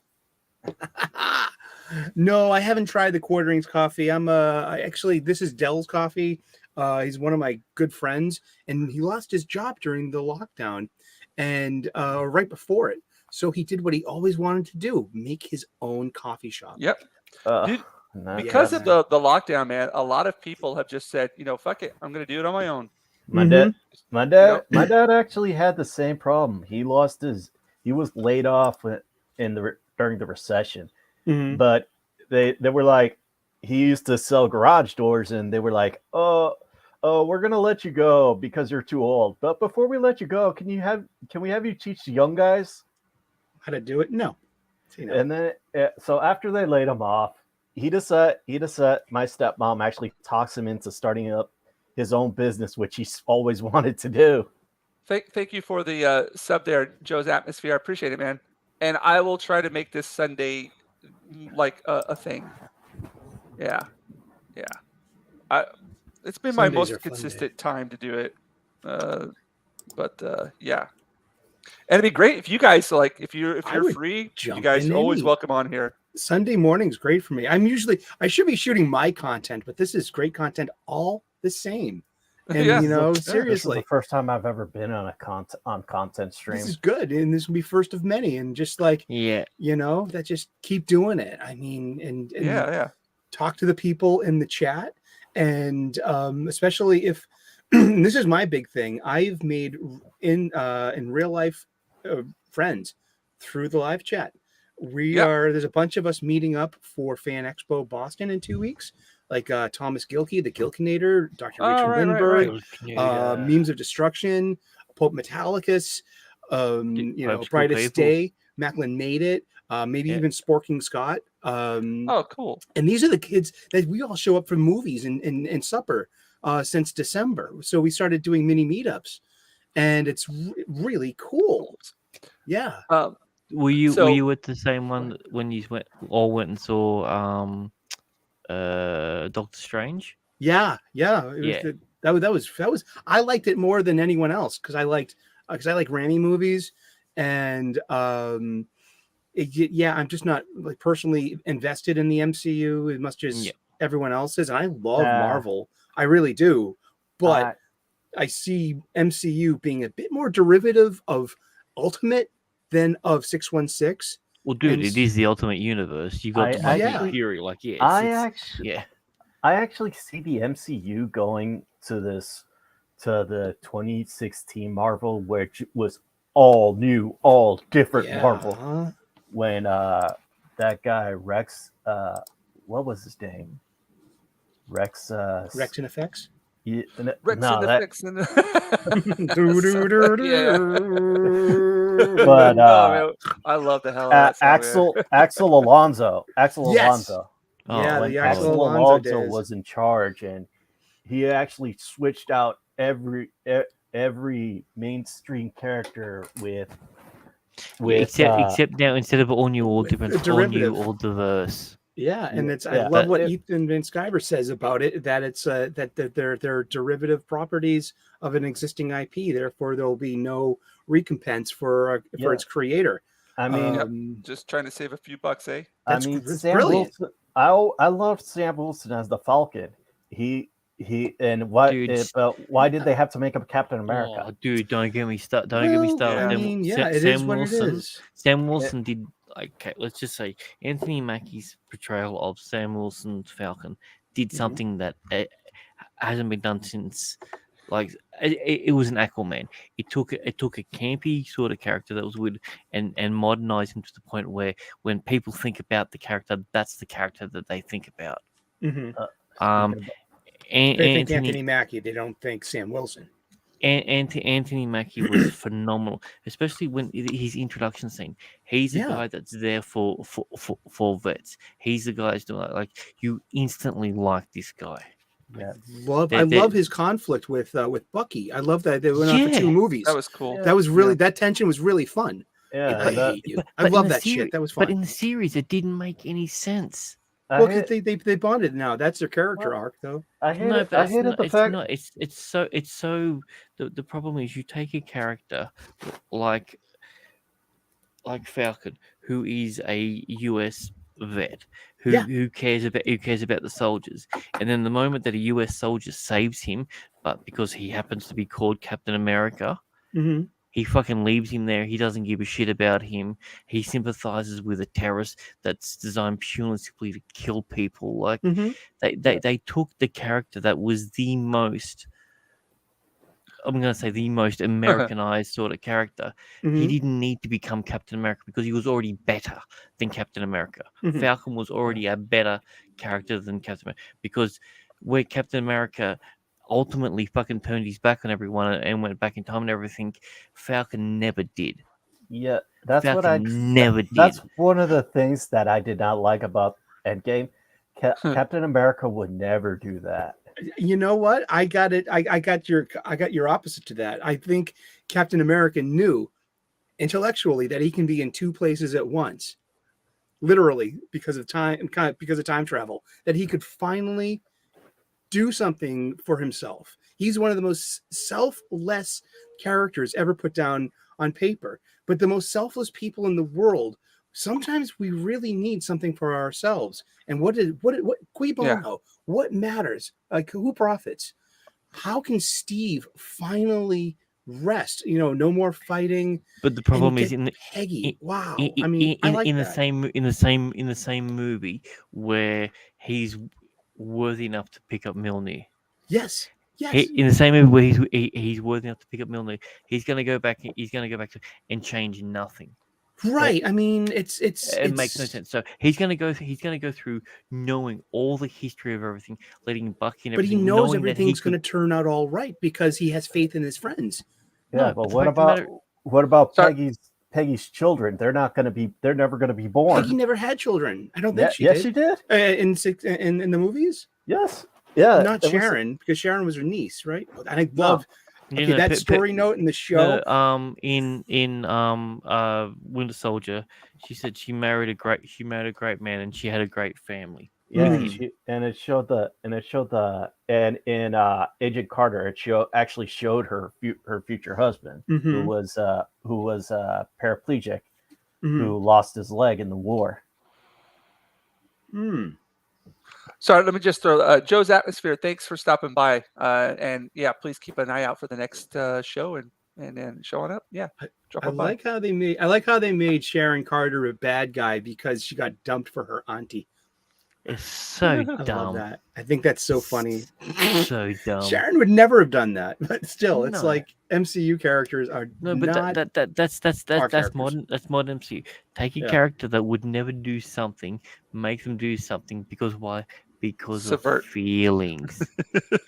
They did that with Yeah. Tony, though. I think Tony is in. From the get go in 2008, when saying "I am Iron Man," that defied 40 years of Iron Man comics. He had a secret identity. He lied to his friends in the Avengers. Cap used to call him Mr. Stark. Yeah, I You mean, know? when I remember the crap, brain fart. Thor, the Dark That- World. I remember that. Greatest Thor movie ever. Yeah, I haven't seen, other than No Way Home, which I Mhm. still, it's Marvel, right? No Way Home is Marvel. yeah. It's It Marvel plays in the Sony. sandbox. I like that.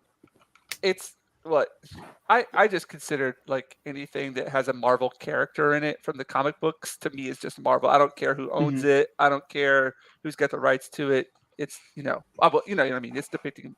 I haven't seen anything since Infinity War. I didn't even watch Endgame. I didn't watch anything. I stopped there. I saw that one scene from freaking Endgame. The chick scene. Yeah, and I was just Yeah, like, no, that's I'm the not only thing interested. that drags it down, man. That's Endgame's pretty. I just watched Yeah, all. led by someone who has the personality of a cardboard box. Yeah, sure. Yeah. I mean, I thought the best thing out of that. You're gonna get a Rescue 1-6, and that's a pretty hot looking armor. I think Okay, Yeah. here's the thing. I was kind of when they said that Rescue might turn up. I'm like, okay, that's awesome. But she was blipped, and then all of a sudden she comes back and she's got the armor, and they're fighting side by side. Like, that was a cool scene with Pepper and that fighting back to back. But we got zero build up. It literally came out of nowhere. This is someone who was a secretary and everything like that. Yeah, she had the powers in the third one, but she lost those. She doesn't even remember that. They made a point about that. Actually, you remember in Iron Man 3 when he put the armor on her? Mhm. Yeah, I to think get her out of there. Yeah, Yeah, that was that. I mean, and that was the thing. That was why it was called a rescue. That was the armor was to keep her safe. But at the end of the day, they end up becoming a duo, and that scene was not directly from the comics, but it was Well- something that I enjoyed from the comics. yeah. But one of the Um, worst scenes I think was in the battle where Captain Marvel rescued Spider-Man. I mean, really, you want to dig the knife any deeper? You want to? I know Kelly Sue DeConnick wants to make Captain Marvel the face of Marvel Comics, but you're not going to replace. You're never going to replace Spider-Man. He's worldwide known. No, you can't. No, but I mean, Josh Brolin did punch her into space, so I've got to appreciate it. I'm not going to say Thanos did. I'm going to say Josh Brolin because it makes me feel a bit better saying that.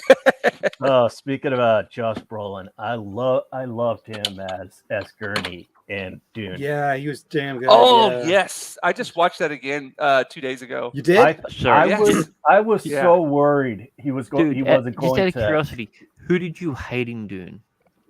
Nobody. I hated what they did to Kynes' character beats, but that's my own thing. I actually thought Batista was a good actor, even though he did not look like the character. But the guy was his build and his style. He's always just so menacing. I'm Love Jameis. He was I'm spot on, worried dude. about. yeah. I'm so. This is why I can't do these roundtable things because I'm horrible with names. We'll remind you.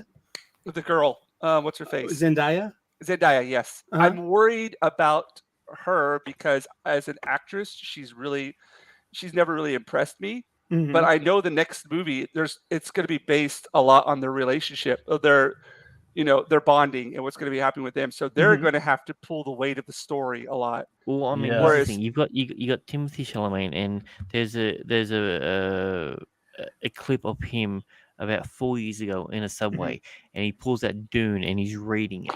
This would have Yeah. been around the same time, and he was reading it, and he kept talking about different characters and different things. So I know from his perspective that he loves the thing, and the fact of the matter is that he got her to read it as well, and Uh-huh. she had a very small scene in the 1st one, but there was no It's easy to go, oh well, you don't like an actress or anything. She did nothing wrong in that scene. None No, of those she scenes. didn't do anything Yeah. wrong at all. I'm just like, I've got no, my. I like their handshakes about the relationship. next film. Even Yeah. the whole, Yeah. little boy, even the little boy thing, it worked perfectly for it. And the fact of the matter is that it was, it was her saying that it added that little bit of extra weight to it. Didn't she Yeah. let Paul borrow her knife? Yeah. Yeah, and like she was like, "Oh, good to know you." I mean, geez, like she totally thought that James was. They all thought that James was going to win. Fucking Guys. Well, that the thing scene was is great. too is because in that environment, in their world, they're little.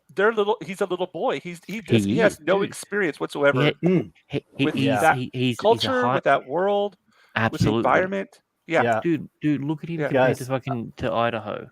Guys, I mean, these are characters who are 4 years apart from each other in age. Yeah. Yeah. And you look at the difference between them. Uh-huh. Yeah. Hey, I just looked up the new cast for Doom Part 2. Christopher Walken. Christopher Walken is Shaddam the Fourth. It's great. Yeah. I mean, it's a great cast. Yeah. Yeah. Rebecca, one of the things that I did not like when the whole interviews was Rebecca Ferguson trying to say that Frank Herbert never understood woman. I'm like, I was like, Dude. Did you read the books?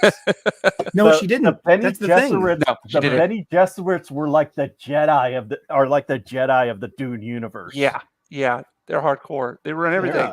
They're the They ones ran that everything. control the. Yep. They're the ones that control the entire system. Okay. Who was the second? It's who's playing Princess Erlon? It's Florence Pugh. Florence Pugh. Pew. Yeah. Pew pew pew. Pew, pew, pew. Oh man, And I I can't think- wait for. Oh, hey, what's up, McAdee? How you doing, man? Hey, how's it congratulations going? It on looks the like- 1,000 subs there, bud. Cheers. It looks like Austin Butler's gonna be Thane. Or That's cool. Man, I'm already excited about the second movie. I've watched the Me too. first one. I don't know how many times. You know, Like, the problem pretty is we're bad. gonna have to wait like I- fucking 2 years Yeah, before I'm we're gonna okay get with it. that. actually, though. it comes out next year. It's going to be 3 hours long. It's going to, I'm looking forward to the divergences, I guess, because it sounds like we're all Dune fans here, and it sounds Yes, like yeah. we can handle this level of conversation. Yeah. The with the race and gender swap of Liet Kynes, I made a call months before the movie came out saying they're going to change the death scene to being something pathos laden to something It'll be- heroic. Heroic, Right, yeah. right. It's And- no longer gonna be yet. Correct. Yeah. And they're going to have to change the agent of her dying from Well, a it'll be- Harkonnen who is a slaver. There's Right. no way in world are they going to let a person of color, woman actress, be victimized by an imaginary slaver. That's not going to happen. No. It'll be It by a got- jilted lover or something like that. Right. It ended up being a they'll make it, Sardaukar, yeah. a fellow Yeah.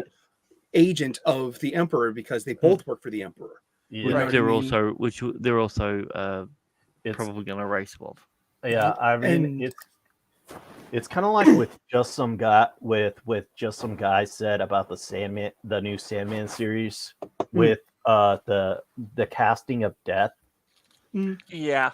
She, Well, okay, here's the thing. Like, when it comes to Death was always hyper androgynous, and that was the point. But Death was a male character, but it was a character that made David Bowie look like an alpha male. That was the point. Like, Death or it was- Destiny? Or Desire, rather. Death. Okay.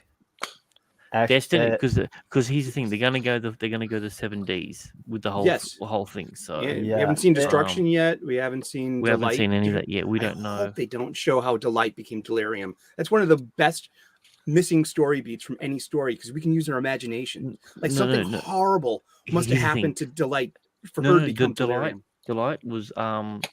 was wronged by a man. Yeah. Ugh. Well, they've told this story then.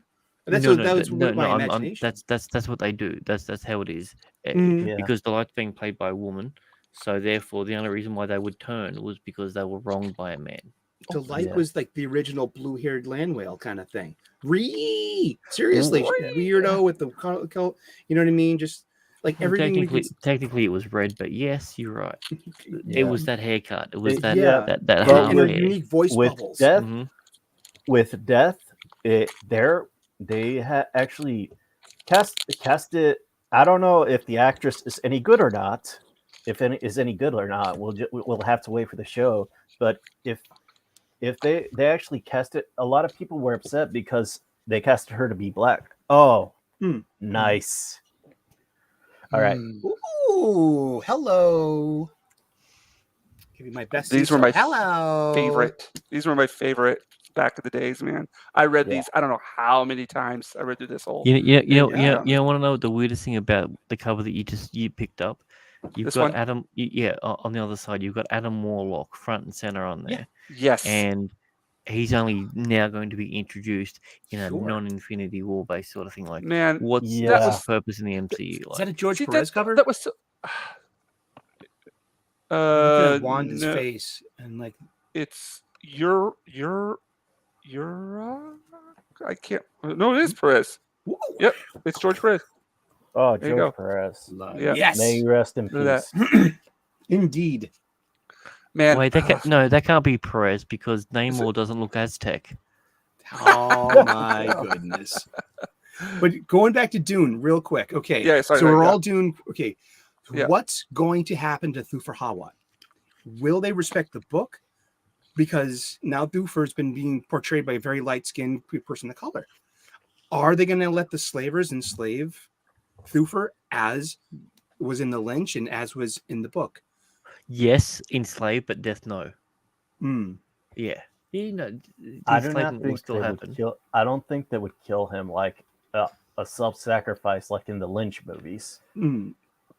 I think. Well, no, that was also a bit of a liberty as well. So Yeah.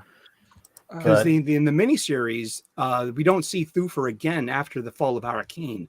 Yeah. So they kind of like it's assumed that Thufir got killed because we do not see or mentioned Thufir Hawat in the rest of the two movies. yeah, I got those on DVD. Those are great. I actually love the miniseries more I than did too. and I did the Lynch movies. same here. Mhm. Did the Hey, Lynch what's up, movies lovely Sherry? because hello Sherry. Because I need to get back to work. Sorry. because they actually did the weirding. They actually brought up the weirding technique. Oh, 2099. That was the one thing that I think Doctor Strange and the Multiverse of Madness was missing. Mhm. The 2099 universe. Yeah, I thought those zombies No, were no. going to be like the zombies universe coming over, and that would have been the existential threat. They did that because with the quote unquote success of What If. Mhm. Yeah, they but were no, talking about that. But the problem is they're doing a Marvel zombie spin-off, so they're never going to bring it over in another property. Mhm. But they're So- never not gonna. They weren't going to do a 2099 spinoff. Why couldn't they just visit the 2099 universe? Sony.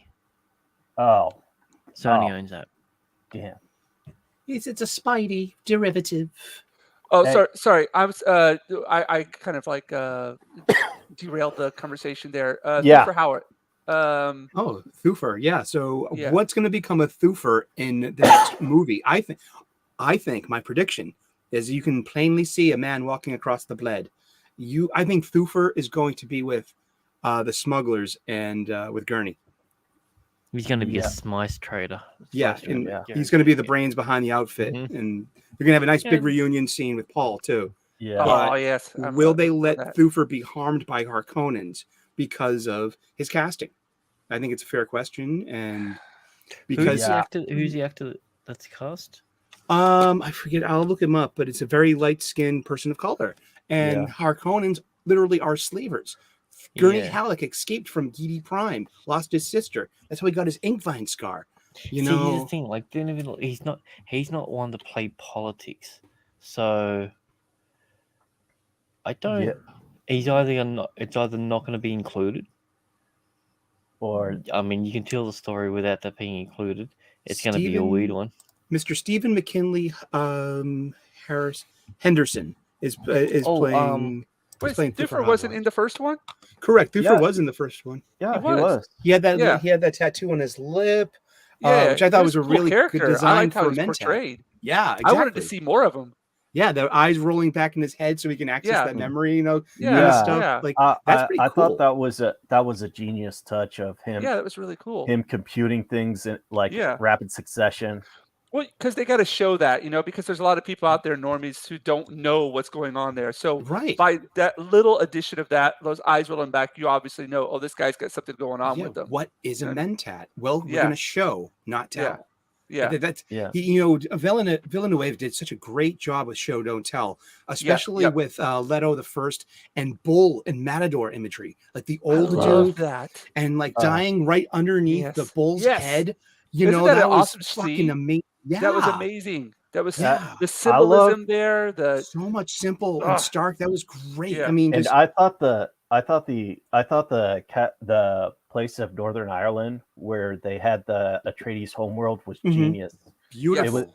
It was a genius to have it since it was a lush, water-filled world. Yeah, and that scene between Leto and Paul among all the crypts. So good. I mean, that was just moving. Yeah. And Oh, yes, of sparse course. Sorry, I didn't even dialogue. see this. Makati, yes. Oscar Isaac did an incredible job as. Makati, you Yes. can jump on if you want to. There. I Sorry, let thought me throw this. Oscar Isaac did an incredible job as Leto Atreides after they screwed him Here we over in go. Star Didn't Wars. even see that. I think he did. I think he was deserved to have a great role. There's the link, Makati, if you want to hop on in. Ooh, yes, indeed. We're gonna need some more spaces here. Wait a second. How many people Uh-huh. can join if you're not subscribed to 6. 6 total, right? Okay.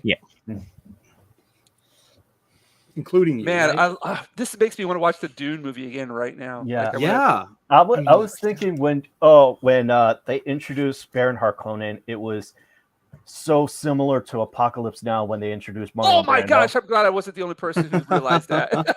Like even the rubbing of the head, how it's Yes. like rubbing off the sweat. Yes.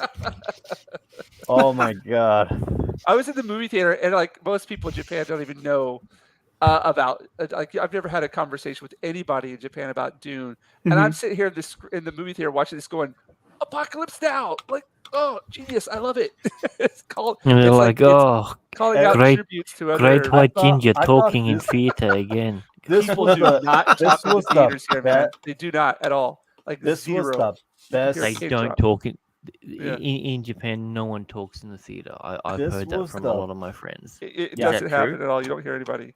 Yeah. I heard this was the best portrayal of Baron Harkonnen in any of the Dune source materials. I like all three of them, to be honest. They all brought every actor has brought such a even in the miniseries one, because he returns to haunt Alia. And Yeah, so yeah. they, that was wow. I mean, it was that actor, I forget. Oh geez, I'll have to look it up too. He was in Rome. He was the town crier. You've seen him in like everything. Oh, he's that guy. Yeah. Guy. He's like the Dick Miller of miniseries or TV series, whatever. He's in everything. Oh, and I love the original because I was 11 years old when Dune came out, and I saw it at the movie theater. I remember getting this. They gave us a magazine that gave you an info dump, and if you ever seen the extended version, you know it's got a different opening with a different voiceover, and they show these matte paintings of history. It looks like Renaissance. You get the Butlerian Jihad, you get the splendor of life of here, and this house of the Karenos, and all of those paintings were in this book. And but I grew up watching this thing, and just what Lynch put in there himself was the heart plug. Like, that is so grotesque. How Oh, old yeah. did you say you were when it came I out? was 11. Yeah, Dude, I didn't realize you were that old. I'm an old man. Yeah, I was that How old was are you, Eric? I'm 49. I'll be 50 in He's November. nearly 50. I'm Yeah, Dude, I actually thought you were like late 30s. Thanks, I man. was Healthy living, I marijuana actually, and beer and fast food. the There you first go. time I actually saw that was on But Fox dude, TV. you drink was like on Fox TV 970 after cups movies. of coffee. Samson keeps me lifted, yo. Yeah. Samson. Samson keeps me lifted. It gets you How- high. how- It gets you high. I love that movie. What was that the name of it? Samson? What was the name That of was it? that was from Half Baked. Yeah, how big? Yeah. Was it Yeah. Samson? Samson was the Yeah. dealer in Act Yeah, 1. That's Samson. Samson gets me lifted. It gets you high. It gets you high. That was the Samson was the same actor who played the devil in Tales from the Hood, Mm-hmm. and that I always remember that face because Tales from the Hood is one of my favorite horror anthologies Mm-hmm. of all time. I mean, if anybody would have asked me what's your favorite horror anthology, I would say Creepshow #1. Mhm. Number Oh, 2 yeah. would be Tales from the Hood. I can hold my breath. I can hold my breath. Oh, I could hold my breath very long. the cockroaches one always that freaked me out, man. Oh Ah, Man. yeah. My dad would take me to any movie I wanted back then, and I saw Creepshow. That was on 84 as well, wasn't it? I was 11. And I like, was I Creepshow. was only 1 year old when Creepshow came out. The Raft. Oh man. Oh was man, yeah, Creepshow that was 2. freaky as hell. Oh, Oh, the box, the crate. yeah, the that was- Tasmanian Devil. Yeah. Oh, That and Tom Savini did a great job with the makeup and effects. yeah. These are practical effects of an antediluvian age. Even that Stephen King short, the green thing, Yeah, and the meteor. the lonely death of Joby, something like that. Shit. yeah. Oh man, good stuff. Yeah, but yeah, Dune '84 was. I got a lot of forgiveness for that movie. I enjoy it greatly. If you watch it again, just notice how well the camera is trained at the center, and your Dude, eye is. That's Lynch. That's- Lynch is that's great the when it comes to Northman. angles. Yeah. And everything is phallic or yonic. Yonic being the opposite, the female opposite of phallic, Uh-huh. Yeah. being or an ink seal. Yeah. And but everything is like water, and then Ah. there's another dick image, and then there's another Wait. vagina image. We prefer the term gapage. Yeah. Capage. Lit- Indeed. I did not, for the longest time, I did not know Linda Hunt was in there. Mm-hmm. Yeah, that's Mike's sister. Waka waka. Hey yo. Waka waka. Yeah. But Patrick, for me, Patrick Stewart was one of the best things in that movie. Yes, Oh yeah. he was. I love Thank Gurney God he's Halleck. not in the new, thank God he's not in the new ones. He just fucking ruin it. He's a little too old for that. Oh. You know? Yeah. He would probably make a good Sorry. guildsman. He you would know? have- One Apologize for everything. of the things that Lynch said that he did not want to have when he introduced the weirding device, he did not want to have kung fu in sand dunes. Well, I mean, You- it is the thing that most people worry about when they're filming. So that makes sense. Yeah. So he believe- made the weirding device these sound lasers. Mhm. So Yeah, he did a lot. He had a lot of liberty. I mean, yeah. and have and- you ever watched Jodorowsky's Dune? The I- it's a There was a documentary. documentary I- about it, right? the I've Yes. seen it. I have seen I have seen like an entire video by oh god, I can't hit the name escapes me, but Mhm. he did an entire thing of Dune. He did an entire summary of all the failed attempts of Dune, Mhm. and one of them was Jodorowsky's Dune, Yeah. and all of the storyboards and Hey, what's up, JT? and Welcome. designs they were able to he was able to they have been used in many movies Yes. ever since. The like, Genesis that's- of Alien. I mean, yes, Masters of the yes, Universe. you had yes. H.R. Geiger, you had Chris Foss, and you had Ed O'Bannon. They all met Even on Jodorowsky's Dune. Even George Lucas owes his thanks to Dune. Yeah, but Jodorowsky's Dune, to see the amazing adaptation leaps that Jodorowsky would have taken, and because he went off the path, his resolution at the end was to have Paul be killed by Fade, but then a Paul would appear in everyone around him. That now Paul is God. Paul was Messiah. Yeah, it was Yeah. Messiah. Yeah. You say he had such deviations from Herbert's Dune. It literally was Jodorowsky's Dune. Yeah, And I think with what Herbert did with Children of Dune was he did the best subversion of expectations, because Wasn't could enough not- blue eyes. yeah, you could not have Paul saw what could bring humanity together, Mhm. but Oh, he hey, didn't want to Chernobyl.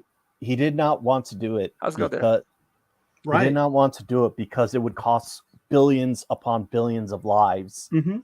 But Yeah, But it's the knowing the right thing versus Yeah. the cost. You know, yeah, and the his son who are you to his son sacrifice? actually Yeah. decided to do it for him, even Because- against his father's wishes. Well, because he never knew war. That was the point. It was, you know, he never had to, you know, blood in his blade. Like that was Yeah. the point. Like True, but so- Leto II was also a Kwilat Sadarak and had genetic memory to every Atreides man that came before him. Yes. So Yeah. it's like in a way, he is like there was this one scene where he's talking to Gurney, and he uses his grandfather's Leto's voice. He says something like, "Look at the women this year, Gurney. Aren't they as more beautiful?" Something like, this is a paraphrase, but he there's a difference specifically between used. seeing an experience and experience. Like you could get the memories of your father, but if you didn't have the feelings that your father felt during that time, you don't see it the same way. You don't Right. feel the same Yeah. way. The first time that Paul had to kill someone to survive Yeah. is different to Jameis. someone who's Yeah. never had to, who's never touched. Yeah. What Like, about that? it- Sorry, go ahead. Sorry. Yeah. No, exactly. Yeah, you go. Yeah, No, It's you're on a We're on roll. the same Sorry, page. I interrupt people way too much. You guys keep on speaking. it's your channel. Real No, conversation. I was just gonna say, what about that fight scene at the end of the Dune movie? with Jameis. Where yeah, It's amazing. It's one it of was the best. amazing. Yeah. The screams, that was Yeah, I just think James he knew. ad libbed Great. that. I think he ad libbed that because he wanted to show his frustration Yes, at the fact that he was being bested by someone who he saw as It's his inferior. lesser. Yeah. inferior. Yeah, definitely.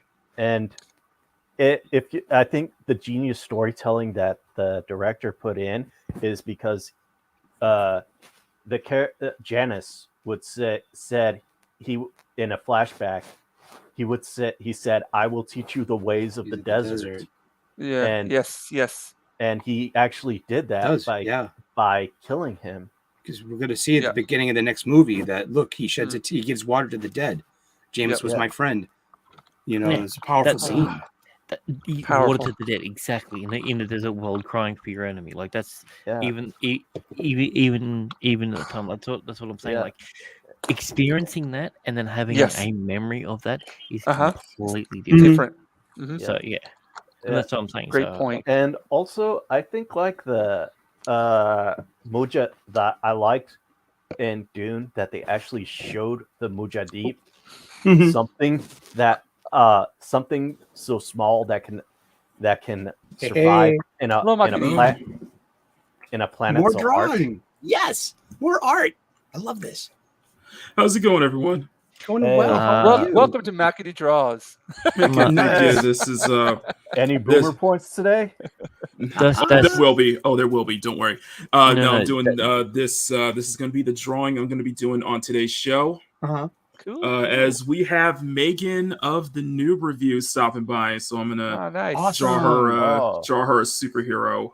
cover. Cute. Meryl. Cute. See, I love her show. I've known Markany for a while, and I know for a I'm fact going that's to have not to look Markany her drawing. up. The boobs are going- too small. If she Exactly. So I was like, what's going what on you're there? insinuating is that I can't draw, Oh, at least regular size. No, Yeah. no. Everyone what out I'm there, if saying you is could- there's a thing called a Marconi curve that we've spoken about a number of times, and we know exactly on what part of the body I'm giving it her a belongs more on. I'm giving Megan a more superhero-esque athletic feel Mhm. to it,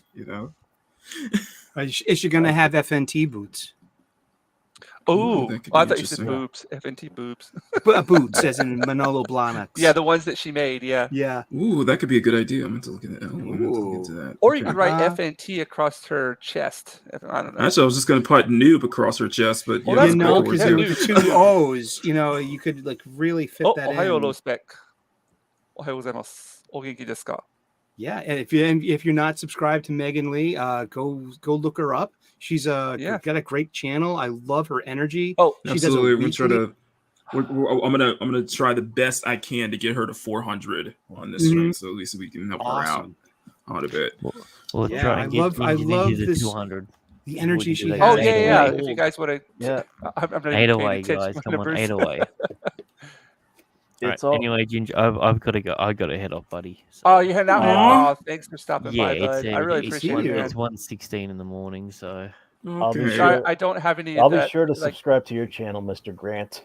oh, Mr. Grant is awesome. man. He's amazing. Grant is Like, amazing. I Mark, don't you have don't enough. have to keep saying that, but you can keep saying it. Keep going. buddy. You're one of the you're basically the mastermind behind the dump. So you kind of help bring it all together. So that's what I think. It's so funny that he's so honest. Culture, and everybody else, Morgan. They're so lucky to have you. Sorry, I don't have any music to kick you out of here or anything, but I'll let you go of your own accord. Let's pretend I'm getting punched out or something. So. You know you're Get always that, welcome get on that, here, get man. that, Hang on, get I got that, one. get that Hang cane on. and just yank him out. Just Ma. Oh man, yeah. Any of you guys out there in the chat too, if you feel like hopping on, the link is in the chat. So we're And, talking about the new Dune movie that's coming out on 2023, and we're comparing it with the Lynch version and the sci-fi miniseries. Mm-hmm. Anybody want to take over? And I don't have much of a say in this because you don't. As I have the 4K, Blu-ray of the 2021 Dune, and I haven't even watched it yet. What? I have. And I've I developed have- an interest, and I've developed, and to be honest, it's like I was really, it was thanks to Nerd Cookies that I got really interested in learning more about the Dune Yeah. lore and Oh such. yes, Nerd Cookies. She really got me because I have never read the books until I watched Nerd Cookies channel, and she brings a lot of the lore of Dune Elaine's amazing. that made me want to read. That made me want to read the books. So I downloaded them on audio, and I have been listening to them. Nice. Nice. Did you guys ever hear the old like the first time I quotation marks read Dune was from the old tapes? Nice. Did you guys ever listen to those? No. They had the first like audible version of Dune were these. I had like these tapes, but they were, I think there was like 2 or 3 tapes. They were both double-sided, but to fit them all on the tapes, the guy had to read at an extremely fast pace with no emotion. So that was my first introduction to Dune. This guy reading like, and then Paul Atreides, it was like speaking at Mach 10 speed. And even then I was like, oh man, this is amazing. I have to, and then after that, I watched the sci-fi. No. After that, I watched the, Yes. there we go. That was really, really good. I love that. It was to me, it was spot on. I love the glossary at the end of this one. He doesn't come back to that device in the other 5 books, but there's a glossary like Cha Murky, the art of poison, and Canley, I just the thought of art of something. vendetta. I just thought of something. Mhm. The Dune, both the Dune miniseries and the Lynch movie have X-Men actors in there. Yeah, Oh Wow. yeah. exactly. And they're both technically the same character. James This is true. Yeah, James McAvoy and McAvoy All right. and Patrick Stewart both played Charles Xavier. indeed. It's true. That's true. Very good actors. A little bit for comic Yeah. talk there for you. Oh, off topic. Off topic. Did you mentioned Ta-Nehisi Coates earlier? Oh, sorry, It's a curse sorry, word. sorry. You go heard? ahead. Have you heard that they just with what's his name, the guy, the new head of WB Warner Bros. David Zaslav. David Zaslav, when he dumped J.J. Abrams, he dumped everything, including his and Ta-Nehisi Coates' Black Superman. Oh, thank God. Oh, Yeah. thank God. Mm. Oh, that's good. Okay. I Okay, there's wouldn't have hope. minded. There's I wouldn't hope. have- yeah, well, I wouldn't have minded a Val Zod movie. I really enjoyed the design of Val Zod's outfit, his Superman costume in Earth 2. Actually, I liked it. Michael B. Jordan wanted Michael B. to Jordan would have been a great Val Zod. wanted to Yeah. got in touch with HBO Max to do a Val Zod series because J.J. Abrams and Ta-Nehisi Coates approached him to be Clark Kent, and he's like, "Are you kidding? Clark Kent's not black." Mhm. Yeah. I mean, Calvin Ellis is, Calvin Ellis. and he's Clark Kent in a way, but Earth 2. was that Earth 24? Well, I depends thought on that was you. Earth 2. Got a stack. Isn't it? Val Oh, Zod's Earth 2. Val Zod's Earth 2. Okay. And yeah, so President Calvin Ellis is, I think, Earth 24. Okay. I used to know my multiverse, man. I used to be really Yeah. spot on about this shit. People would call me before there was Google. People would call me. Yeah. Yeah. So sorry. I breathe a sigh of relief because when I first heard the news about that, I groaned immeasurably. Yeah, I mean, just some guy brought it up when he said that a lot of people did not like Man of Steel, and that was just them changing Superman's personality. Yeah. Yeah. And the problem is that I personally hate Ta-Nehisi Coates. I think he is a colossal race baiting grifter, and he is a horrible writer. And you have, and the problem is that you've had his run of Captain America was awful. One of the biggest like anti-American like people writing one of the biggest American symbols in comics. Yeah. Yeah. One of that's- it didn't sell, did it? Nope. He wrote Well, Captain go America as if he was repenting to join the military, because Guilt and such, yeah. to him, like joining the military was like voting for Donald Trump back then. And Yeah, I don't like Donald Trump. I'm not gonna lie, I don't like Donald either, Trump. But not everything has to be about Donald Trump. Well, and let's not forget let's not forget that you have the writer of Captain America, who actually was celebrating when the Twin 9/11. Towers fell. Yeah. Yeah, that's like having a KKK. That's a that's new like having level the of piece grand of shit right there. That's the head of the KKK writing Black Panther. Yeah. Yeah. So there was no imagining what the dynamic duo of Coates and Jar Jar would have done with Black Superman, because that would have been in complete and utter just what I an heard. Abomination. A message in It a would have been an bottle filled with abomination. progressive values. Yeah, it would have been a complete abomination. What I heard, what they were going to do was they wanted to set it in the 1930s Great Depression and have Superman be raised in like Harlem, New York, or Mhm. like a Harlem version of Metropolis, Mhm. God, no. and they would be like, oh, and he would be segregated even more because he was black. There are no such thing as black The farmers. Harlem Hello? version I of know. Metropolis. Yeah. This What the sounds fuck? like the That's hood ghetto. version of That's ghettoization. this that's- sounds like the Yeah. hood version of Asgard in Yeah, I was Miles just gonna say Morales' that's Thor. Yeah. that's just that's a Hammer presumption time. of urban. Yeah.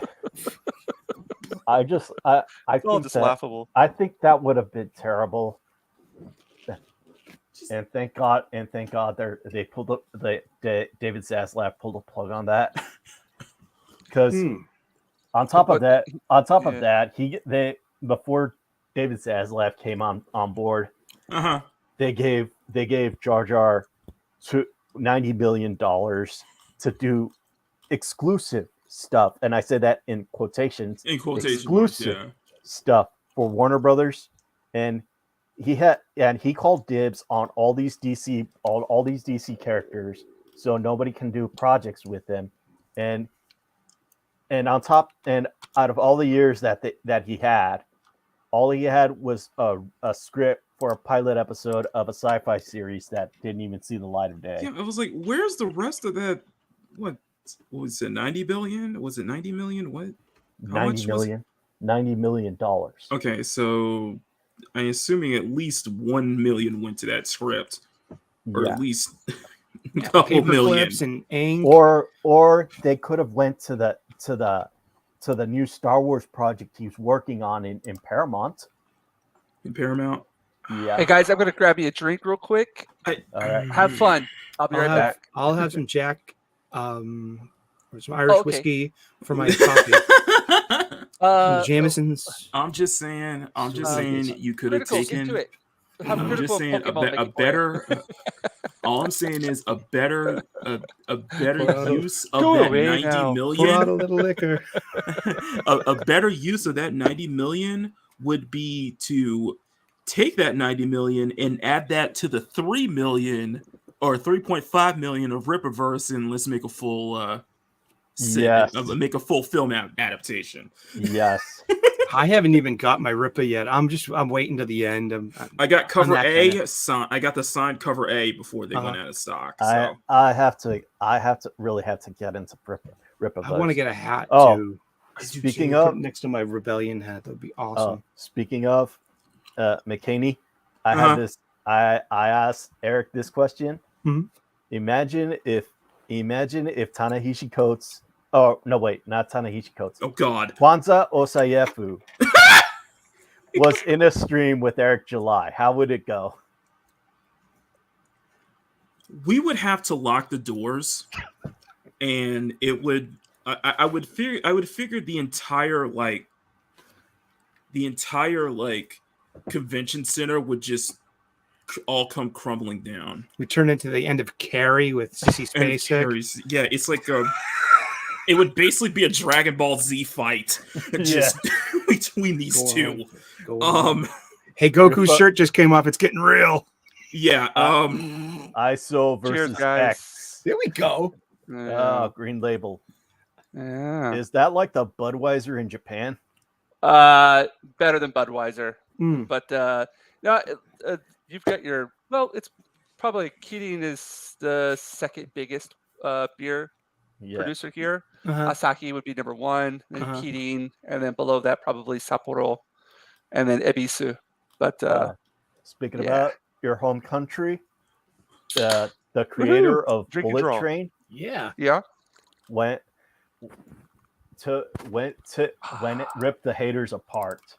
Yeah, that's When what I they're- heard. Is like he was very happy about Yeah. just this fact that it's getting adaptation. And I think Yeah. that's it. And they're like, oh, and all these armchair activists are like, oh, why are they whitewashing all these characters in a What Japanese people book? may not know, what they don't realize is that what this is going to do is actually going to get more people into the books.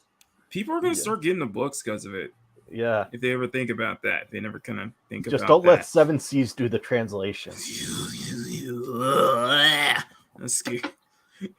it's been like a war with translators and localizers this past couple months. Yeah. That sounds And, on target. Yeah. Don't let the translators, don't let Seven Seas publish it. If there's a manga adaptation, don't put it on Square Enix app. Yeah. It's gonna get censored. At least What's James this gets for to again? see it. Alamori. Yes. At least Los James Vic gets to Alamori. see it at raw. My first experience with a manga and divergence in translation was blessed to in the early 2000s to spend some vacation time in old Quebec City, and I found a bouquiniste. It was a used book seller. I got 18 volumes of Dragon Ball by Toriyama, but it was the French version. And so, all the cigarettes were there, all the bloodshed was there, and all of Muten Roshi's naughtiness was there too. And that was one of the best parts of Dragon Ball for me was they didn't have a dirty old man Master Roshi. He's like Benny Hill, and you don't get that. In America. There's a lot of them over here. They didn't have a gray spot on Goku's stomach when he was hit with the special beam cannon, like on the 4Kids version. God. There's a great scene, where Yamcha is fighting the Invisible Man in the early volumes. And I think it's Master Roshi that gets the idea that he pulls up Bulma's shirt and she's fucking topless with these perfect pert breasts. And Toriyama drew her so fucking elegantly. Toriyama is in love with Bulma, so am I. And everybody is, yeah. But I mean, no, Master Roshi gets a bloody nose because he's looking at some, a young girl's boobs, and it sprays all over Invisible Man. So there's Yamcha does the Wolfang Fist and wins. Speaking That's brilliant. Oh my God. Speaking of Toriyama, speaking of Toriyama, I'm sorry, that's beautiful and base at the same time. Yes. Yeah. Speaking about Toriyama, he hated Vegeta. He hated Vegeta, but he saw that the fans loved Vegeta so much. He actually kept him after the Namek saga. And the Saiyans, actually, he wanted to kill him off after the Saiyan saga, but he saw that the fans loved him so much, he brought him into the Namek saga, and he's like, parlate him into into Goku's archetypical friendship. Yeah, and what he always does, he converts the heart of his enemy. Yeah. He did that with Piccolo. He did that with Yamcha. He did that with Krillin, and he did that with Vegeta, and he does that with Frieza by the end of the Super Tournament, I believe. Yeah, and Super. Yeah, and Broly too. Yeah, exactly. Well, the new movie. Yeah, I like the old Broly, man. Yeah, Joe's atmosphere is he tried to leave us, but we pulled him back in. We keep pulling him back in. You pull it. Just want to get him out, we pull him right back in. I love Goku and Piccolo's relationship, especially at the beginning of Dragon Ball Z, because they clearly do not like each other. But after Goku's sacrifice, what does Piccolo do? Train his son. Yeah, that was really cool. Yeah, I feel sorry for James Marsden, who actually had to play Piccolo, because he was such a fan of Dragon Ball Z, and he said he used to watch it with his son. Like, I'm going to tell you a story that I saw on one of his panels he did. He actually heard that Andrew Cho, the director of Shaolin Soccer and Kung Fu Hustle, was going to direct it. And so he decided, so he's like, yeah, I love the show. I love the guy I love the director. So let's do it. He told his agent he's going to do it. And they're like, there's going to be like a $10 million, there's going to be like a $50 million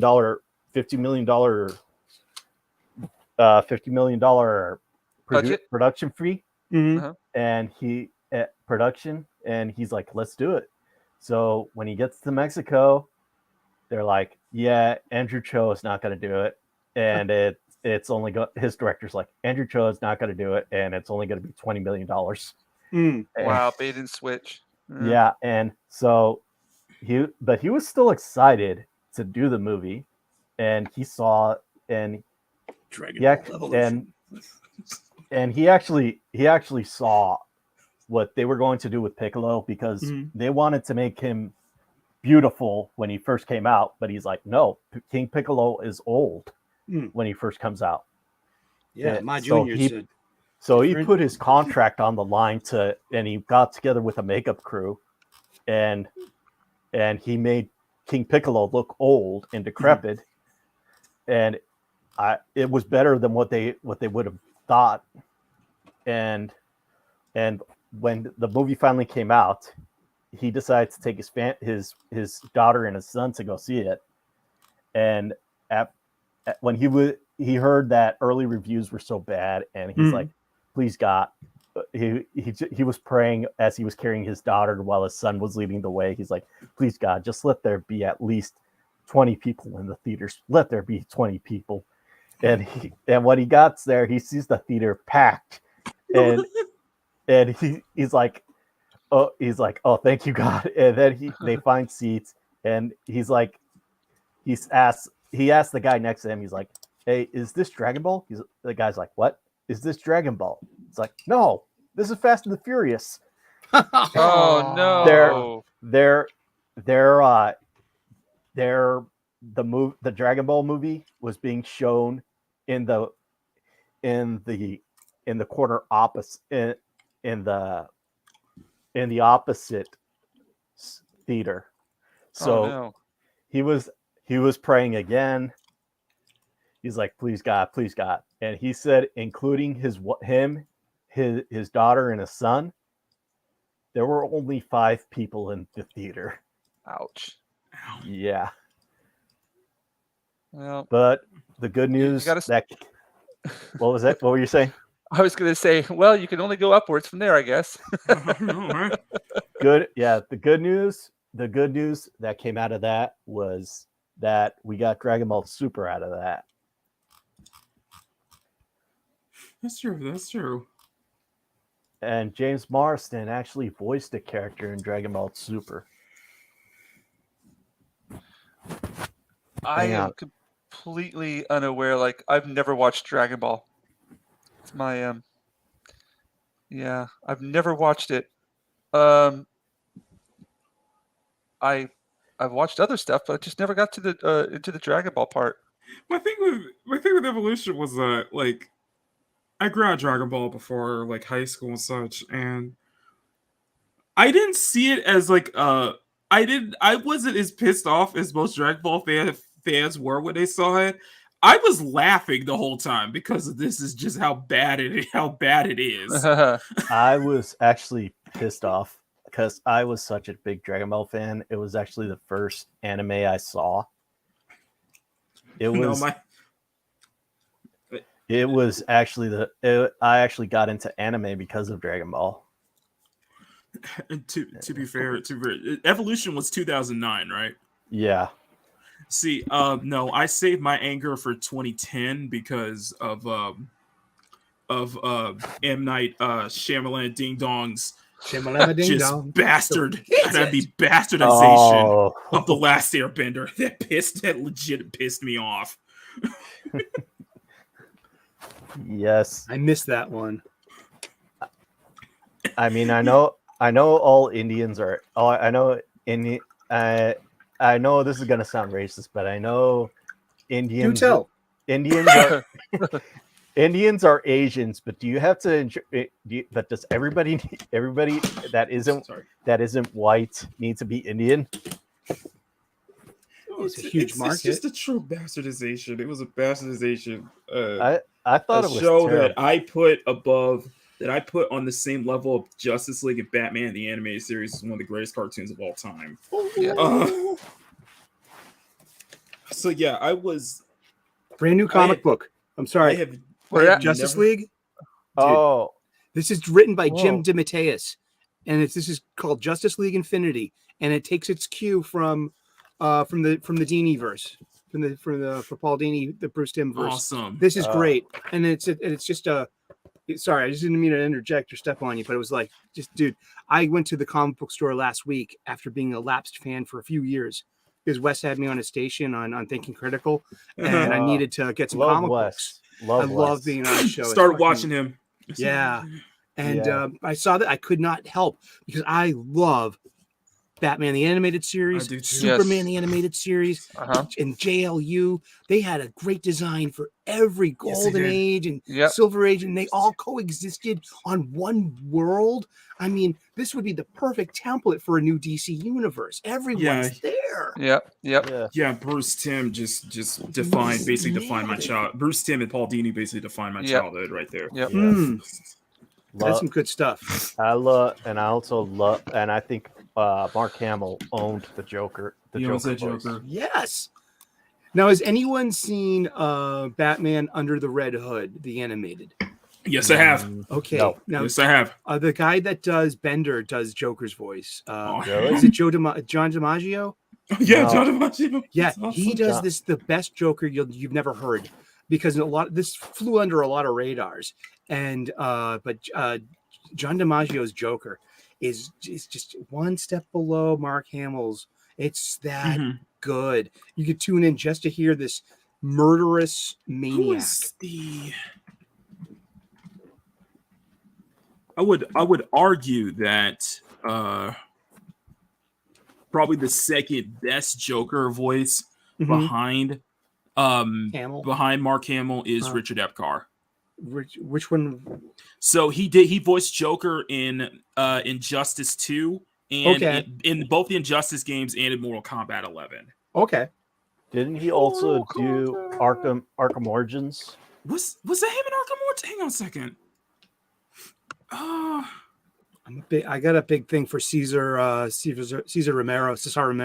Right from the Yes. original Batman TV show. Yeah. Oh, Roger. That was Roger Craig Smith. He voiced Batman in Arkham Origin. I think he also voiced Batman in Young Justice as well. Mhm. Second best, but you know, you can't. I will. There will never. I can't. You cannot find another voice actor, at least in this lifetime, that will be able to be as iconic as Kevin Conroy. There's no way. Well, Kevin Conroy. we had Casey Kasem as well, and Ulan Sule, Casey and Michael Bell, and like the girl who did Rogue. You can just hear her everywhere in those 80s cartoons. I heard. Yeah, I saw. know. I heard she's still like in conventions. She was playing NBC Really? Marvel versus Capcom 2, and I was like, Really? that's so Oh, that's awesome. I think Cameron Monaghan did a great job as a young Joker Mhm. in Gotham. Was it? That was the live action one. Yeah, the Gotham one. show? Yeah, or it was the one on Lenore Fox. Zahn. Yeah, Lenore Zahn. Oh, that is that a Liefeld one? Oh no, wait, that's Jim Lee. Yeah. That Jim Lee I'll has say my. I'll the say Jim my Lee final. run. I'll The say Yeah, my there's final. X-Men, yeah. I'll say Jim my Lee. final piece on The Last Airbender. I have not been this angry at a film Nice. and this angry at an adaptation of something I loved since. And then The Last Jedi happened 7 years later. Oh, man. I got angry again. That's God.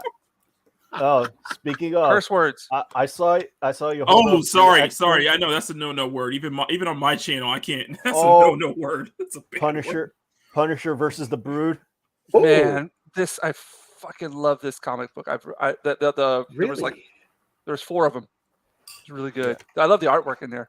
Yeah. Insane. Oh, Eric, you held up Rachel Summers. Yes, I comic got book. this in a grab bag last week. I was on my way out and of the comic book shop, and I saw this $10 grab bag. Oh, hello, yes. Right around the same time. That's issue 200. Right there. Well, James- actually, this is Okay. before it's a limited edition. Yeah. It's, Issue Yeah. 200 was the first trial of Magneto, and right Yeah. around there, the purple days. Yeah. But yeah, this was in it. This is J.R. Jr.'s art. The lettering by Tom Orachowski. I love lettering. Yeah, but what are your thoughts of of Rachel Summers becoming a couple with Psylocke. Sure, why not? Because Excalibur was pretty queer for its day. Yeah, I can see the gay coding from here, and a lot of looking back at Claremont's Uncanny X-Men. I mean, look at Storm's costume, her second costume with the mohawk.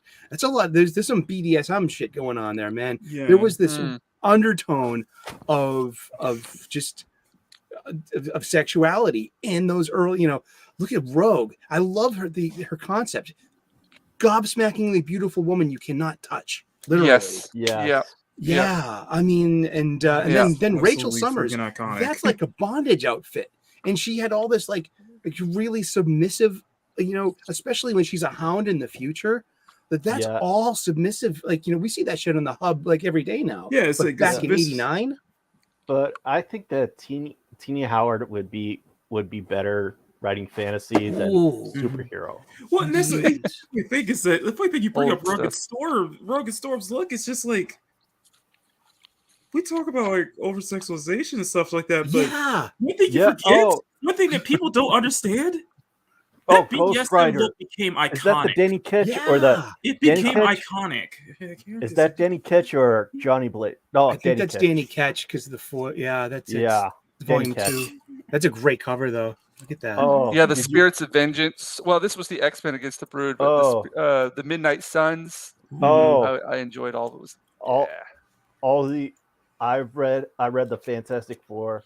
One of my favorite stories was the new Fantastic Four when Spider-Man, and the Hulk, Ghost Rider, and Wolverine were tricked to become the new Fantastic Four by the Skrull.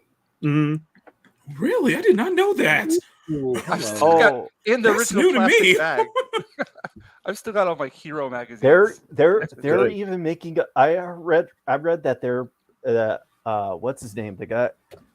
That's awesome. Guides. Price guides. Remember these? A new guy. No. What's his name? What's this? I got the Overstreet for this year. I got this year's Overstreet, and it's got Milestone cover. It's got Static. It's got Icon and Rocket. Cool. Oh wow! This actually is really cool, dude. Yeah. But it's like new Static, so it's like, is that new Static or is that the classic Static? I think classic Static had a Malcolm X hat, so I think that's new Static. Indeed, but still, this is an invaluable resource. Any comic book fan out there, get yourself an Overstreet. $25. Oh, Cyberforce. Cyberforce. Oh, I feel bad. I don't know. I feel bad because most of my stuff is like on my shelf, and I can't reach it. My stuff's in tubs. Right Here, I'll just without trying to do a dox my face. I'm gonna do it real quick. My stuff's in tubs right now. Yeah, dude, I've only got like one big, huge, large box full of stuff. But there it is. All of my nice. All those like DC on one shelf, Independent /CG /Kickstarter class /Indiegogo on one shelf, more independent stuff, Marvel on the shelf. So yeah, apparently my independent stuff is like overtaking the shelf because it's all indie books I back. So yeah. Can you zoom in on your figurines, please? Which one? The ones at the top? Yeah, the top, all of them, dude. Yeah, those are my by Shoujo figures. Dude, Freddy I got Krueger, 2 of those. Domino. I got a by Shoujo G.I. Joe Baroness and a Mary Marvel. Nice. Those are great. I like how slowly. I like how Jinja just like slowly showed that.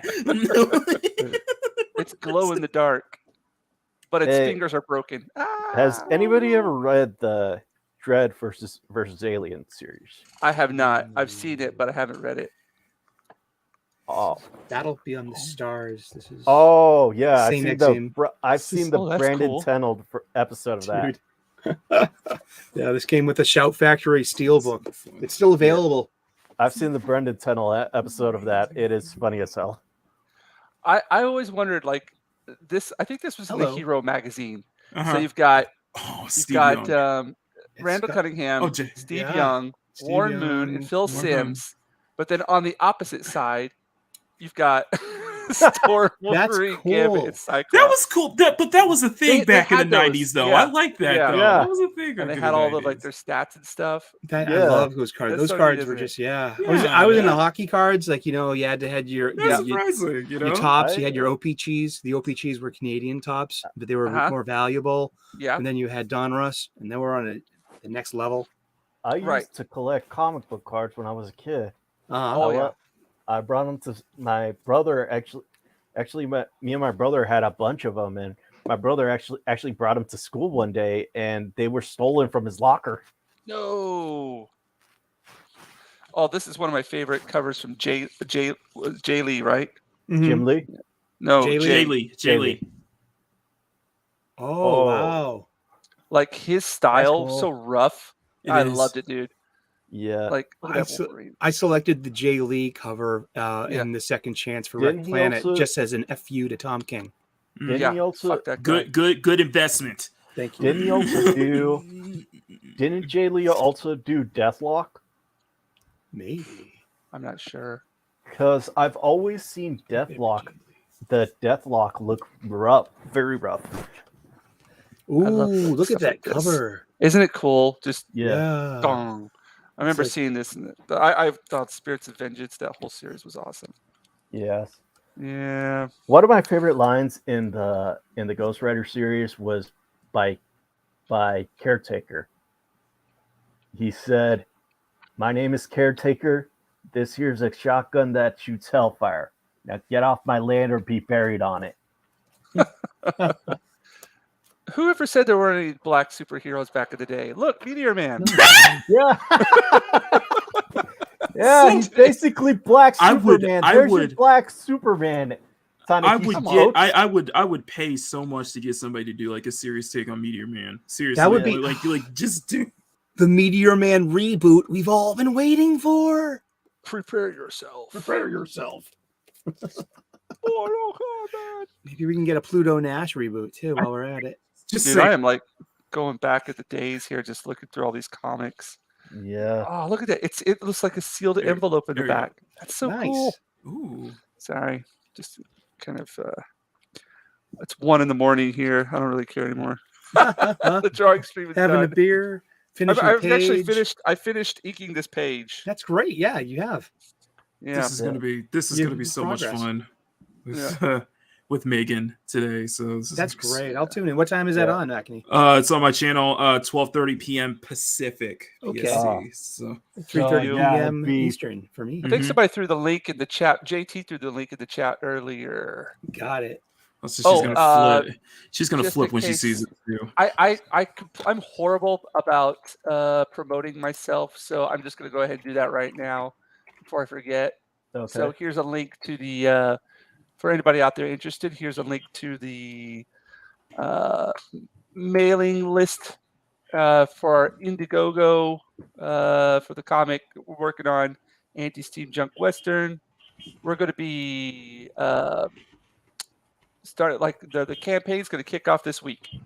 All right. So anybody out there interested in it, please give it a check.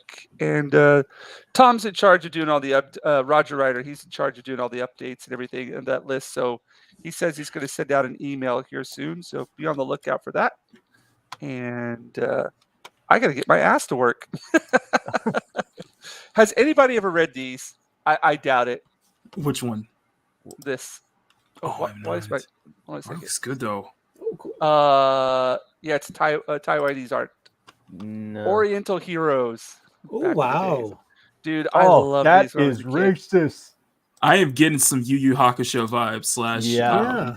Oh, some This crying is- Freeman over here. Yeah. Yeah. Well, it's the That same. looks It's a the little same like- company. That looks It's a the same little like company that did it. JoJo's Bizarre Adventure. Yes, JoJo as well. I guess- Jademan yeah. Comics, based out of Taiwan. I read the hell out of these when I was a kid because they had boobies in it. Boobies, yes. They had boobies. Boobies No, were and I great to love look the at. cover art as well. It was like all, Yeah. ugh, it was insane. Yeah. James, Oh, where do yeah. you buy new comics in Japan? They don't sell them here, so you got to go on to like Mercari. It's basically what's the best way to describe it? So Mercari, you It's an app on your phone, Mhm. and it's kind of like it's not eBay because people don't bid for things. Mhm. People just put up they put up like things for sale in there, and then if you're interested in it, you just buy it, Mhm. and then they send it to you. So I don't know what the equivalent is for it overseas, but yeah, nobody sells comics here. Mhm. So you have to get them. Like you can't buy them in the store or anything. So you got to go like Right. on Mercari or Amazon or Yahoo auctions, and Mm. they're very overpriced because it's Must a be. rarity. It's a rare item. So Yeah. yeah, and there's not like a whole bunch to choose from. Mhm. So if you want Mhm. something, you really got to do your research. Now they're on Facebook. I'm part of like a comic book mailing list, Mhm. not mailing list, comic book group. And Mhm. there's guys who are collectors on there, but they've got their stuff from overseas, and then you can find people through that. But yeah, you're not going to get anything new. All of it's just going to be used stuff. Mhm. Yeah, which is good for me because I'm horrible about taking care of my comics, man. I don't. I treat them like I used to back when I was a kid. Like to me, it was just a book. You know Yeah, what I I mean? roll them up and put them in my back pocket. Nah, It has Yep. shocked that's so a lot. Yeah. Stick many. them all on my Yeah. shelf. I'll organize them. Oh Yeah, God. but It's that's upset comics people. Yeah, But- I but said I that was in It the- talking. does. Yeah, it does. If you hear Gary Nerdrotics talk about it, I was the one who talked to him about how in Japan people treat manga like they do like how they do just regular books. They are not regular books. They'll read them and they'll just leave them on a bench. Mm. And Yeah. if it's if you do that with a comic, why not? I mean, that's great. Like baseball cards, you used to put them in your bicycle, I got- wheels, and Yeah, yeah, exactly. why Yeah. not? an I old remember. flatmate gave me a copy of Shonen Jump once, and Yeah. it's phone book thick. It's Uh-huh. printed Yep. on such inferior quality Yes, paper yes, that it's Yeah. affordable for the public. You know what I mean? yes, exactly. Yeah. And for that culture about being like, especially with all the transportation and Yep. long, train rides to get from point A to B, like Right, these are, and they sell them Uh-huh. at the newsstand as well, They which do. still exists over there, James. They do, and they still Okay. sell them there. And you'll also see a lot of the. Here's another like a culture shock for people who come over here. In the big cities, yes, there are homeless people in Japan, Mhm. I but figured everywhere. homeless people over here do not beg for money. Okay. What they do is they go collect comic books Really? that people have thrown away, and they'll go and they'll sell those back Mhm. to people, or they'll collect like cans and bottles and they'll take those to recycle centers and stuff. But if Mhm. you want to just go pick up like a really cheap Oh my god. one, they'll have like the homeless people have like they'll So it's collect all better the than junk what it comics is and here. things like that. I'm in the Bay Area and it's this bad. So I'm Yeah. in California, so Yeah. that's good to know. Really? I'm in the Yeah. North Bay. I'm in the North Bay. Oh boy. I actually live in a small town right north of San Francisco. Mhm. Oh damn. I'm in the east. I'm further east from Oakland. So Yeah. East of Oakland. I went to a Ever heard of drive-through movie Fairfield? theater outside of San Jose once. Really? On the way from San Jose to San Francisco. My ex-girlfriend Really? was from San Francisco, so we pulled into the drive-in movie theater and saw our drive-in movie. We saw Toy Story and 12 Monkeys. Really? Oh, Yeah. those are close. Oh, I think Around I the know same which thing. one you're talking about. It's It's called right off the highway, right? It's called Century. Uh-huh. It's called Century. But during the day, that's not a drive-in. It's a flea market. Ooh. Really? Yeah. Flea markets are cool. You get cheap Yeah. you get cheap comics there. Yeah. I've always got, Especially- yeah. Oh, and also in San Jose is the world's largest flea market. Mm-hmm. You could get everything there, from furniture to cars. Mm. Wow. wow. One time I was at a flea market in South Texas, in Los Fresnos, which is next to Brownsville. So it's a border town, literally. Mhm. And my girlfriend at the time, she was Mexican American, so she brought me specifically to have the only place to get authentic Mexican barbacoa is at Las Pulgas, the flea market on a Sunday, and it's Oh. braised beef cheek on a corn tortilla with simple with fresh lime, cilantro, and raw white onions. And my mouth's watering just thinking about this experience. This is Dude, my really mouth's good watering food. too. I love barbacoa. Yeah, I'm it's just kind of authentic thinking about what. Mexican barbacoa, and Yeah. it changed my view on tacos That's- forever. That's our version of smoking. That's Mm. our version of smoking. Okay, but instead of having a smoker, we bury it in the ground. Mm. You had me Good at hello. You had me. Oh wow, I love food. You've seen the movie Chef, right? I have. That's I know of actually the movie pretty Chef. fun. Yes. I Yeah, love that because that's your reward for doing Iron Man 1 and 2. You get the same cast. Yes. Your friends It's show up. Favreau. Oh my Yeah. God, that is. Yeah, Mhm. and your friends show up because like you hired them in the first place, and now Yep. this is your movie. So that's And you get yeah. And you're gonna make your ex-wife what's her name? Sofia Vergara. Sofia Yes. Vergara. Yeah, I wish I had that problem. you know, it was a fun movie. It was a great. was. Good. Yeah, You want your ex-wife to be Sofia Vergara? That's your problem. That's what you want. And then I get to problem. hook back up with her in the end. I love John Leguizamo. John Leguizamo was very believable for me because I am a Exactly. chef. I'm a line cook. That's Yeah, a sous chef will drop their knife and come with you. It's like a samurai thing. It's a code thing. Yeah, I thoroughly enjoyed that being movie, a man. chef is That's a really good one. yeah. Being a chef is like that. You get really emotional about your work, and you're constantly reinventing stuff too, which is great. Something I thought was really cool. I was like, wow, I actually know the origin of the Michelin Man. I was like, I didn't realize that. I was like, Whew. Yeah. You guys having a good time? I am. I'm making like this. I'm making like this cover for bacon today, and I'm like, I feel like I'm subconsciously drawing the guy on the left to be like Pops.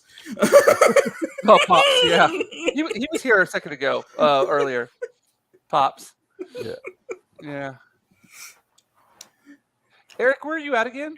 I am in the hub of the multiverse, Boston, Massachusetts. Oh, that's Born and Boston. bred. Of course I knew you were Boston. What am I talking about? I have an accent, and it comes out when I'm wicked drunk, or when I'm this only happens when you get drunk. or Okay. I'm ordering some delivery, so they don't mess with my food. And they take all fucking days. Okay, there we go. There I hear. There it is. now. I heard hear it there. There you go. Yeah. So, I'm from the projects of South Boston, Massachusetts, specifically the one where Whitey Bulger grew up. Yeah, Really? from the bricks, the bricks. Charlene. This isn't official, but it's in the I'm planning on I'm trying to get this to work right now, but I'm going to do my best to make it to Orlando October Nice. 30th. Nice. So none of you guys have an October. excuse. I would give Talking my about, right. we kind of got the Vegas meetup in both August. my nuts to go to Orlando around the 30th, around October, Yeah. because that is when Halloween Horror Nights happens. And Oh, that's Halloween right. Yeah, it's is gonna my be favorite Halloween. holiday. Yeah. Screw Christmas, screw Thanksgiving, Halloween. Yes, JT says so. So Eric sounds like Marky Mark when drunk. Feel it. Yo, Feel the vibration. it's about that time to rhythm with the rhyme. Mark, and I'm here to move you. Oh man. Come on, Feel the come on. vibration. Feel Come on, it, come feel on. Yes, it's positivity. Can you feel it, I baby? was like, oh my Feel god, it I'm too. saying like The this. sweet Sorry, I'm looking sensation. through video stuff on Pinterest, and I'm like, I see some covers from Frank Cho, and I'm like, I have like 5-6 books on all of Frank Cho's art and such like that, and how to draw like him, and it should be How to easy draw no more. boobies. Oh yeah, I've got the How to Draw Beautiful Women. I have, Mhm. I think I have both volumes of that. I have his entire art. I have multiple art books from him. Really, I thought Jim Belant. I thought Jim Belant would be to draw beautiful women. Who's that? He's the guy who did the run. He was the one who did who was the artist with Chuck Dixon during the Oh, okay. darkness during the Batman run. Nice. He did oh my god, I love Frank I love his work. Frank Frazetta. Ooh, The goat. yeah. Talk The about goat. triangulation and Yes, making your eye triangulation. go to the Yes. center of the Yeah. action. I mean, Yeah, everything he It's was the master funny of that. thing, and Oh. my buddy, my co-host Bruce Lombardo, he made a good point, is that he challenged me to do a stream last season on just do a drawing inspired by Frank Frazetta, and he made me realize how Frank Frazetta subconsciously inspired so many artists without them even knowing. Mm-hmm. Frank Frazetta did the most incredible version of Conan the Barbarian ever. Yes. Conan I the have it right. Conqueror. Everybody looks at that version of Conan and they like Marvel. Yes, that one.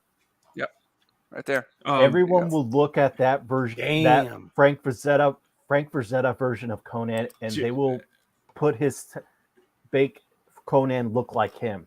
Jerry of Pop Culture Minefield has had his daughter Sarah on multiple times. It's so cool listening to all of Rosetta Girls and such like that, and how she's keeping on his legacy. It's such an amazing thing. My favorite story of his was unfortunately he had a stroke later in life, and he relearned his craft by using his left hand. Dude, Oh God! All art. You didn't know that? When I was in school, we had to draw with both hands. And do you know who made us do that? Who? Kent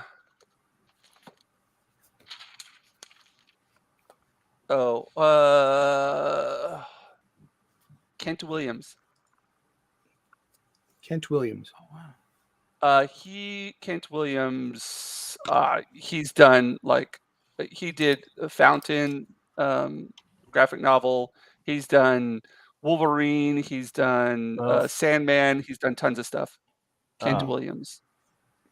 So he was our guest instructor for a year. Really? Oh, he did Havoc and Wolverine Meltdown? Yes. I love that. That book is amazing. That was nothing else in the world looked like that book in '88, man. I was in high school and dude, that had it. I love the opening line. Yes. Don't call someone's mother a puta.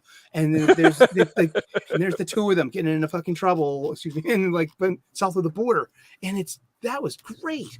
Yeah, okay, so what happened was my illustration teacher at the time, I collected comics and I collected comic book cards and everything, but I was I'm horrible with names. I just can't remember for the life of me. But I knew what I liked, and I had out of the Fleer Ultra X-Men cards. The one that I loved the most was Wolverine versus Lady Deathstrike. And was it Lady Deathstrike?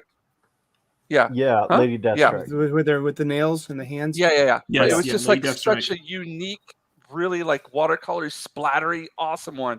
And I was like, man, I love this card, and it was really special for me. And then she's like, James, you won't believe this. We got in this guest instructor. And I was like, oh, really? Who is it? She's like, Kent Williams. And it's didn't ring a bell at all.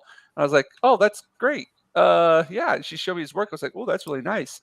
And she's like, he's going to be teaching your advanced illustration class. I was like, no way. And then he comes in there. He comes to our class, and he does his PowerPoint presentation. So he's got us in this room. And we're all in the dark, and he's got the screen. He's throwing up he's worked for Playboy. Yeah. He's worked for other publications. And he's like, yeah, I've also done work for comic books. And he throws up a couple of covers, and then up pops the Lady Deathstrike versus Wolverine comic card. And I went, huh? No way. You're fucking kidding me. So yeah, he would have us, we would be doing meditation before we drew. And we had to draw with both hands. We drew with right hand, and then we would finish. He would rotate the classroom, and you would have to draw other people's drawings, but you would have to finish it with the opposite hand. So we were, so even to this day, I could draw with my left hand if I have to. And what happens is it makes you really concentrate more, and it makes you use a different side of your brain and blah blah blah. Yeah, so he's the one who. We had to do that in class. Yeah, so to bring it back to the Frank Frazetta point. Yeah. And Kent Williams also did a run on John Constantine Hellblazer with Jamie Delano. Yeah. I love that book. He's also done Akira Kurosawa, Rashomon, the new the DVD covers. He's done Oh, the cool. Godzilla, the new Really? Godzilla, like Shin Godzilla poster. Mhm. What else is I it? didn't Was it like Shin Shin Godzilla? Godzilla. No, it wasn't do. Shin Godzilla. What was it? It's just a Godzilla poster that he did, but he did like Rashomon. Ron? I wonder if my new Criterion cover of Rashomon is his art. I'd love to know that because it's got like it looks like a tear of. Yes, that's him. That's him. Yeah, that's him. The Toshiro Mifune is representing Yep. the different points of view in the story. That's him. Oh, Because cool. he would do that. He would do that with his. He did that with some of his portraits that he did of people. So he brought that into that illustration as well. So that's him. Oh, cool. Yeah. Then I do have his art on Yep. my shelf. Yeah. Yay. It's really cool. There you go. That's Kent Williams. Awesome. So that was your sensei. For a That is year. awesome. Yeah. One of the like I don't know if I'll ever have an achievement like this again in my whole lifetime, but we had an illustration project. We had to do a picture for Moby Dick, and I brought mine into class, and he said, "Perfect," and I went, okay, I'm finished." You still have it? I have. Where is that? Share with us when you do find it eventually, Yeah, please. Yeah. That sounds Somewhere. interesting. Please. Yeah. There wanna- was just like a scene where like Captain Ahab was being drugged underwater, but it was just like techniques that I was learning from him. I don't even know where that is. Wow, you'll find it. You'll come across it somewhere. If Yeah. I had Kent Williams gratify my work, oh man, I'd be But honored. seriously, I would be frame that. honored. I would frame that shit. Oh yeah. Oh hell yeah. it's I did like a little course for oh my gosh, I'm so horrible with names. He's the Argentinian artist who's done a bunch of work for Marvel and DC. He's been on David Finch's live art streams. He's introduced like this acrylic technique. The guy that got in trouble on the Hulk? Was that him? Was that him? Oh, was it him? Really? I don't know. Well, he did do Hulk stuff. What did he get in trouble Was it for? the Immortal Hulk? Oh, yeah, about the whole Star of David thing in the jewelry store. Oh no, I think that was and something No. else. Or the Oh my god! You're okay. What did you do? Drop ink everywhere? Kiss it up to heaven. No, I bent it. I bent it as I was trying to erase.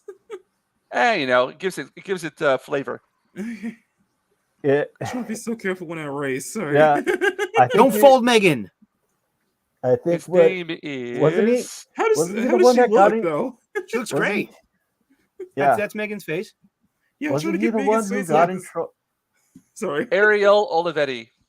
Ariel Uh, Olivetti. Okay, yeah. That sounds familiar. Yeah, that did a name lot does of sound stuff. familiar. Yeah. So Fear Ariel itself? Olivetti, he was on a David Finch's stream. Oh, hey, what's up, Chad? Holy cow. Hey, Chad. Chad Leeming.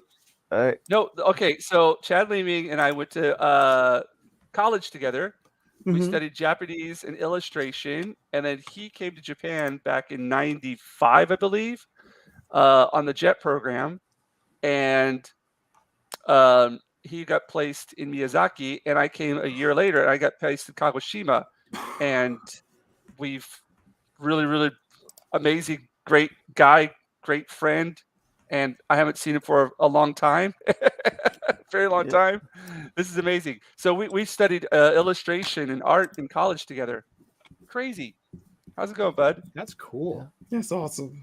I reunited with my best friend from childhood because of the blog I wrote. He was like, "I found your random comic book opinion of remember Red Star." And Yes. Oh, I it was remember Red Star. Oh, a yeah. great book, and it just disappointed everyone because it just cut off. And I was like, "Whatever happened to Red Star?" I even Co-writ- I contacted the co-written creators. by the. It was co-written by the guy who played Bulk in. I remember Power the game Rangers. based off of it. Yeah, dude, that was so well done. But yeah, my best friend from childhood found me about 10 years ago through, and it was like, there you go. People just you Yeah. get positive connections probably most of the time. You know what I I've mean? got nothing Oh. but positive, like, connections love- and positive results from doing this. Like, it's been perfect. I'm gonna go to Pro Red Star because I want to bring up one thing is that I have this because I know you guys have this this big. I know you guys are really inspired by 80s and 90s era. Yeah. I'm 'Cause we're really old. inspired by 2000s, early 2000s stuff, and It's I good do That's stuff. what I got out of it. Yeah. I'm actually Like Gary Frank. Gary Frank's awesome. Ethan Van Sciver was that was his My stomping first, grounds. the first Kevin X-Men book I ever. I am not joking. The Kevin first X-Men Smith. book I Kevin ever read Smith was was good. Kevin, my first. Sorry. yeah. No, you go ahead, McKinney. No, my first X-Men book I ever read was from the 2000s, and that was X-Force with Clayton Crane. That was who was on that team. That was Wolverine, Domino, Warpath, Deadpool? Wolfsbane, I don't know. X-23. Uh-huh. And that was the Yeah, first I X-Men was out book, of it and by I adored then. the art of it. So it's just Was it's was just that a the lot Remender of stuff?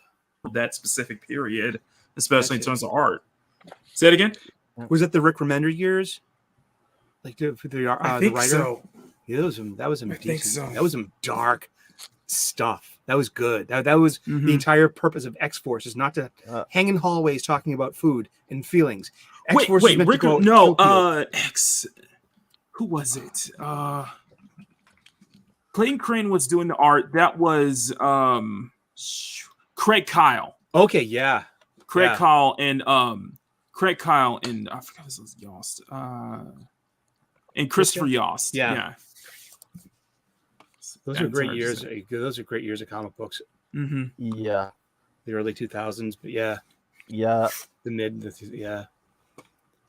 I was totally in a DC, like knee deep. I loved Infinite Crisis. That is one I of got my every favorite issue of 52. Punisher comics. Countdown. Yes. Oh, look at that. Yeah. Well, That's a good one. that has to be one of my favorite artists who did the Punisher. Is it Mike Zeck? I think so. He did. You guys are so Punisher- good with names. I think he did Punisher Warzone. Uh-huh. Yeah.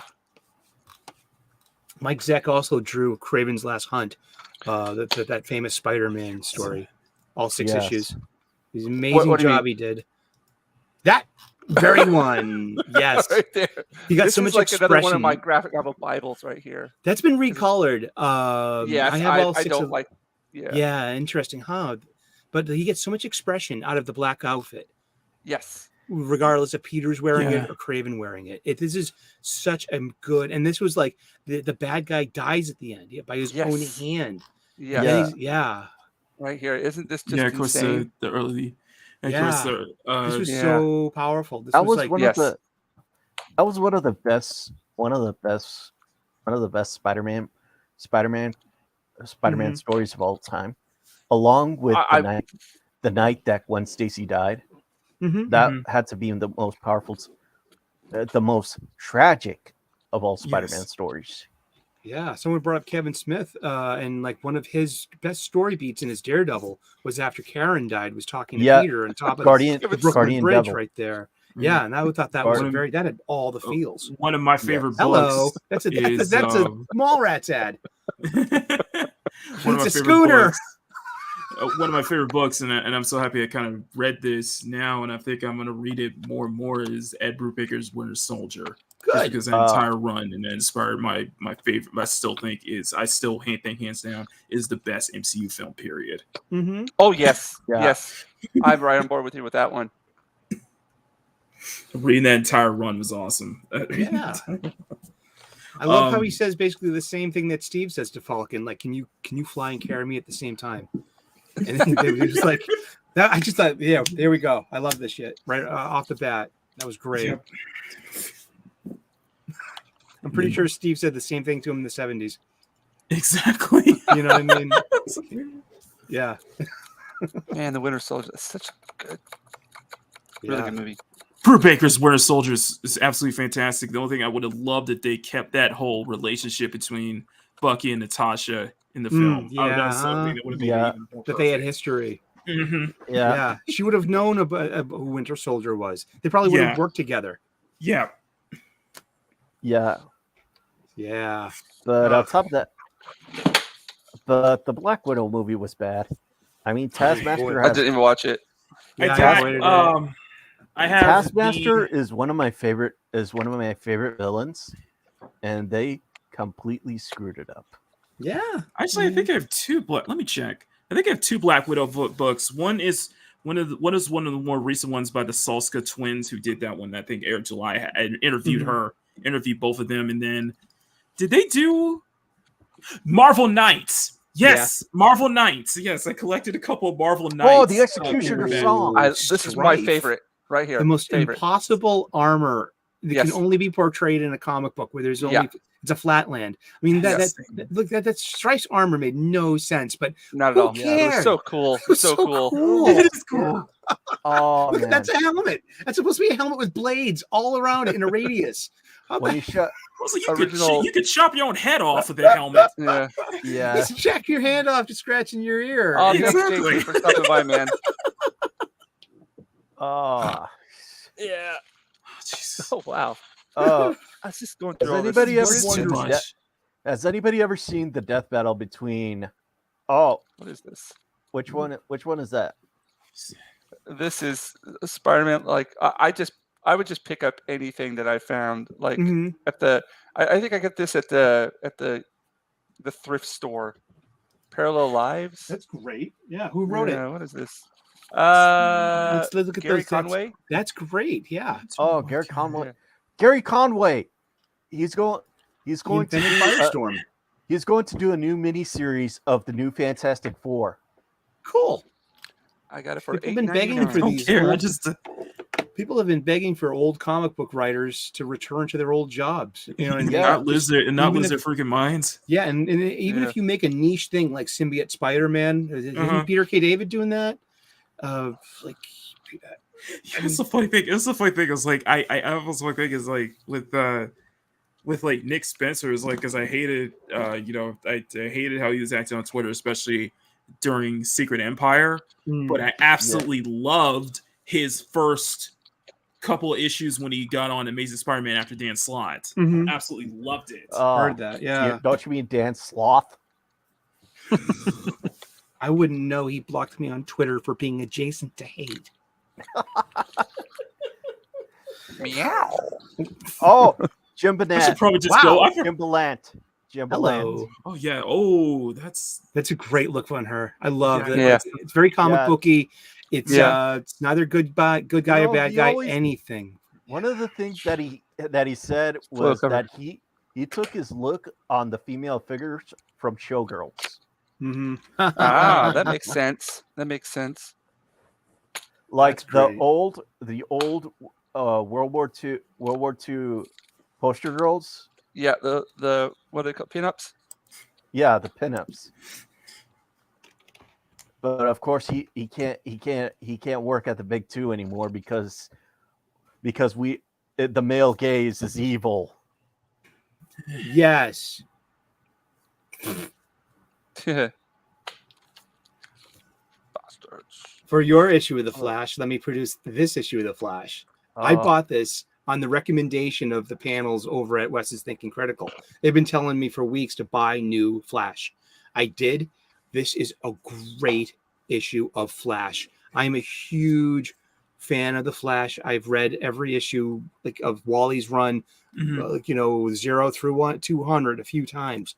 It fits in with everything from the past. It is fun. All the characters have their voices. Jesse Quick, Max Mercury, Wally's twins are in it, and they just it's really good. And it's a Dark Crisis tie-in, but this is like part 2 of a 4-part story, and I just you can get right into it. It's an old-fashioned comic book, really fun. It's Flash 784. With the Dark Crisis tie-in, I hate the Young Justice one. Yeah, everyone does. Oh yeah, that was actually the funny thing. That was the first video I saw of Thinking Critical. It's just that's and how this gets greenlit, and this goes back to what Liefeld said about younger people. It's disrespectful.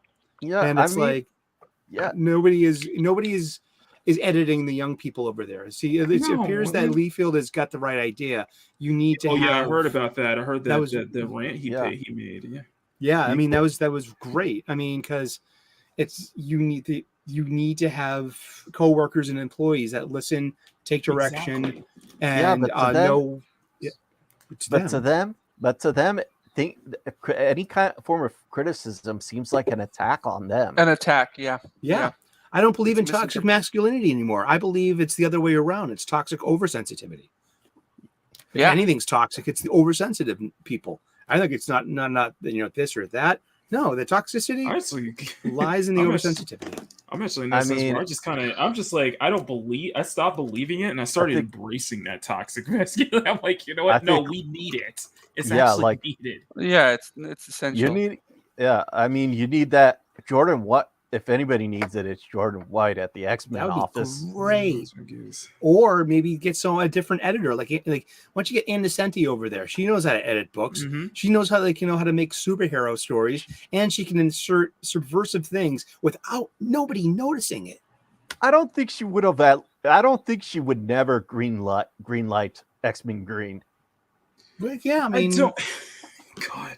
Isn't that the one with I think what was Nature Girl? The deer, Nature Girl becoming an eco-terrorist. And getting away with it at the end. Somebody because they saw a paper bag or they saw a turtle die in a paper bag or something. Yeah, a plastic bag. Yeah, she's acting like a villain, and yet she's portrayed as the hero. Activists. It says that activists can do anything they want unless just as long as they have the good intention. I don't know, Eric, can you explain to me? I don't understand X-Men. Is this even X-Men right now? I am in a completely lost words. I have no idea what the hell is going on with the X-Men line. I feel like it all started with House of X and Powers of X, and I'm like, my interpretation is that Jonathan Hickman has always had a years-long direction, and that got taken away from him mid-story. Because of the groupthink, and which is important to progressive people. They believe in the group over the individual. This is the postmodern thing. It's so it became about the X-Slack and about diversifying. And I don't even mean in diversity, but that's just part and parcel with it. So what? But about making almost too many titles, and you have it's a diluting of the talent.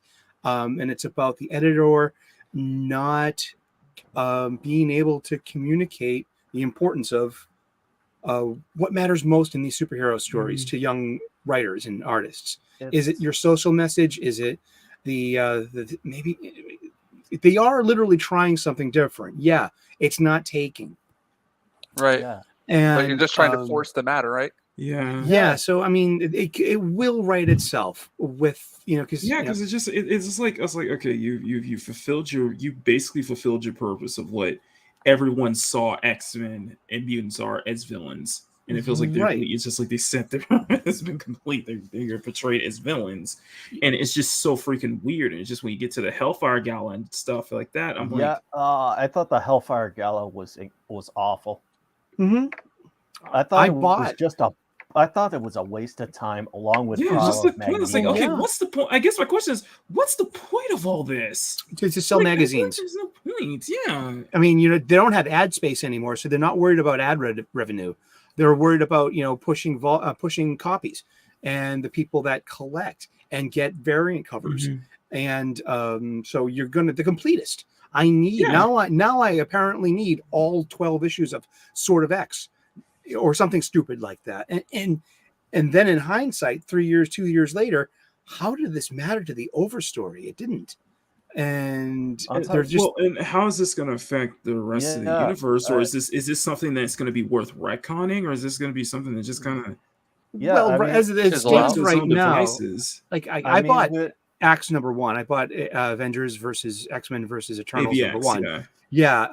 This is we were talking about it last week on Wes's show, so I had to, and I don't want to spend my money with Marvel because so many of their creators have blocked me on Twitter for being adjacent. Now I'm making fun of that, but also that's really weird. It's childish. And it's how am I supposed to want to spend my money with Marvel after this. Yeah. I don't want to spend my money with Marvel. Yeah. But, I reconcile that because it's being on the show and talking about comic books. I needed to, to read it. And it wasn't a bad comic book. Kieran Gillen did a pretty good job.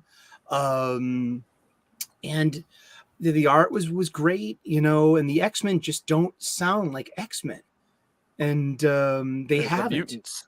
Yeah, I mean, that's the big problem. I mean, Hickman got his vision taken away from him. He could have the few issues that he did in X-Men after that, like the Nimrod issue, that's where he was leading to. So some big stories that he's so, we're so used to seeing that in Avengers and Fantastic Four. I mean, geez. Yeah, Hickman's vision is one of the reasons why I loved Infinity, and I reread it over and over again. I absolutely love Infinity.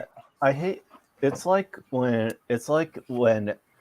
Zack Snyder was pulled out of the Justice League movie in the middle of production, and they didn't let him finish. They didn't even let him finish out. Yeah. Yeah, it's the same thing. I mean, you got people like Cena Grace doing a stereotypical gay Iceman, and you have Teenie Howard writing fantasy novels instead of superhero stories, and Vita Ayala putting self inserts, and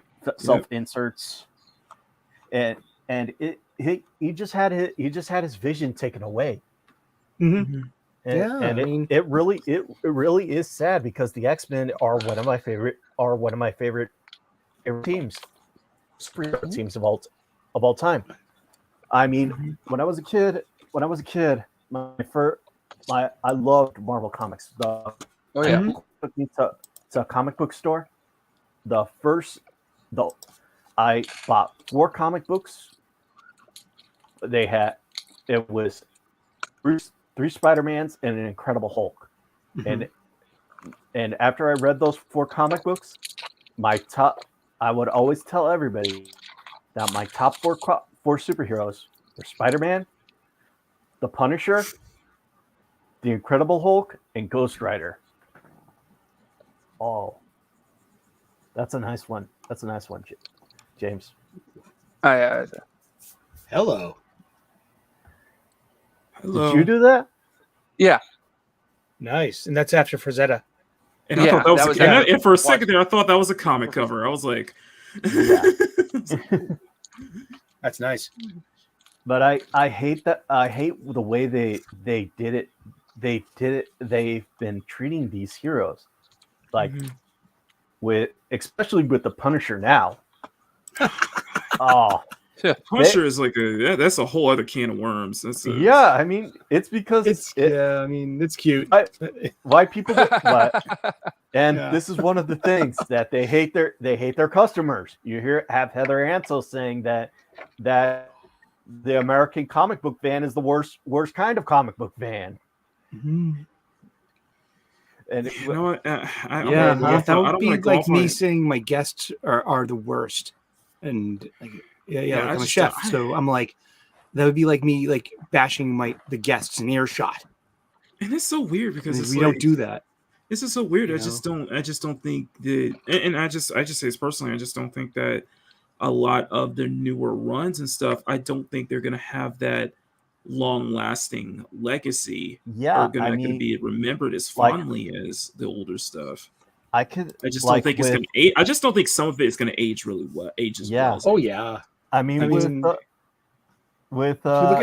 you look at some old Avengers comics, those are chock full of pop culture references of the day, and so there will be stuff that goes right over your head. You know what I mean? From like a 1984 issue of the Avengers, you're making a "Where's the beef" joke. I mean, or in Secret Wars when Johnny Storm is singing Thriller. Exactly. It's just I don't see it. Even though those pop culture reference, the story is timeless. I loved Secret. I love Secret War. That's one of my favorite comic book runs. The original one, or the original Secret War. That was really cool. Those action figures were great. I loved having a Wolverine action figure. I loved the black costume on Spider-Man. I mean, I was 11 in '84 when that happened. That was wow. That was my Spider-Man. I almost spent $700 on a sideshow bus, and it's symbiote Spider-Man. It's not Venom. I don't care about Venom. I love the black Spider-Man costume. I'd have to say one of Todd McFarlane's greatest things during his run was bringing in Venom, the original anti-hero. Yeah. I on the topic of Venom, I know we all love Eddie Brock. I love it too. It's will always be iconic to me. But my favorite run of Venom is Flash Thompson's. Yeah, because he's a wounded warrior. He got his legs inspiring. back. It's freaking inspiring. Yeah.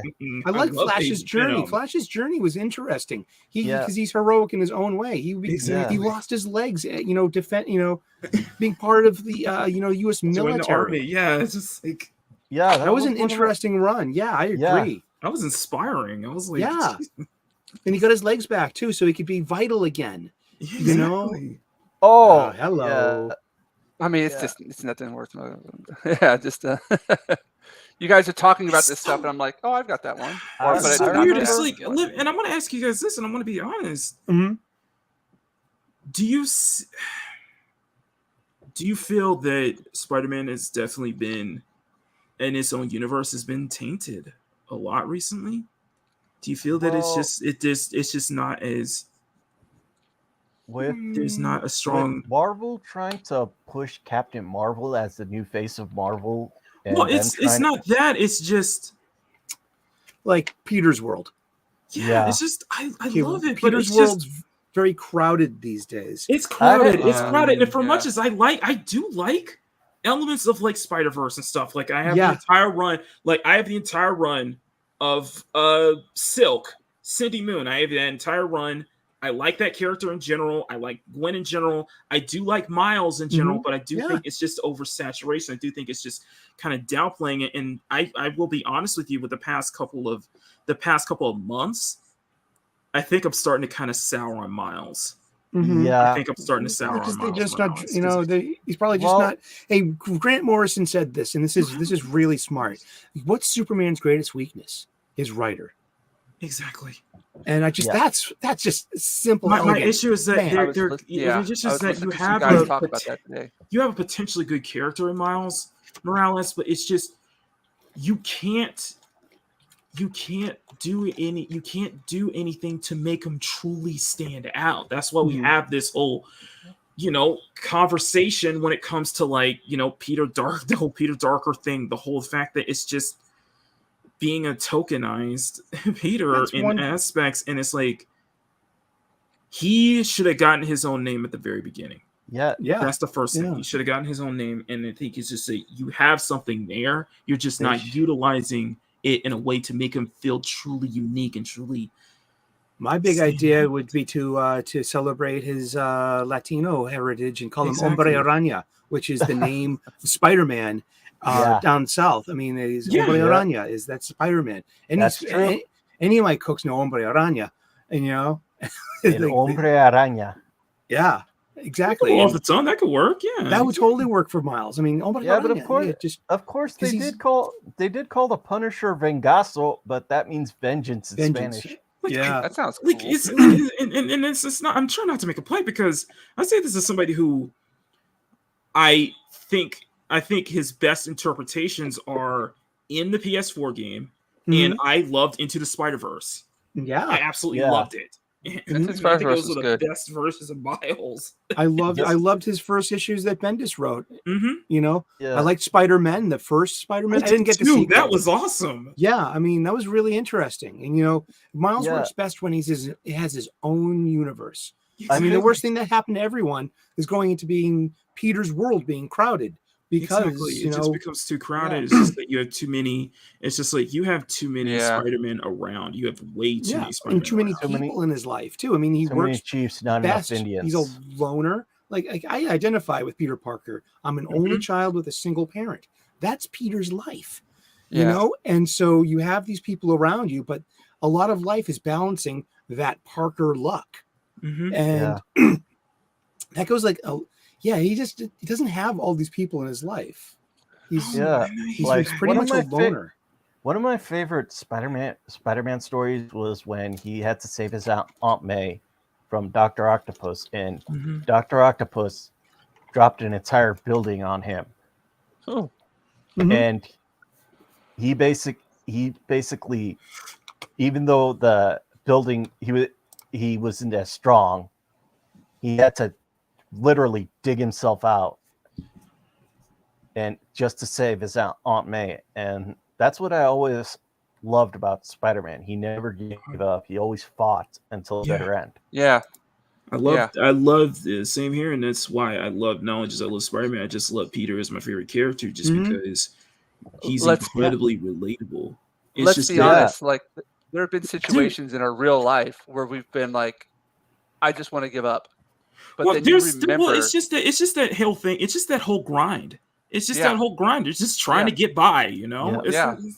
But then you remember the stories that, you know, Spider-Man inspired you to, like, even in real life, even though it's a fiction story, like it's not real, but just the way that you connected with those characters, even in real life situations, you draw from that. And I just don't know. I haven't read comics like I used to, but I don't know if that same, is that still there? You know what I mean?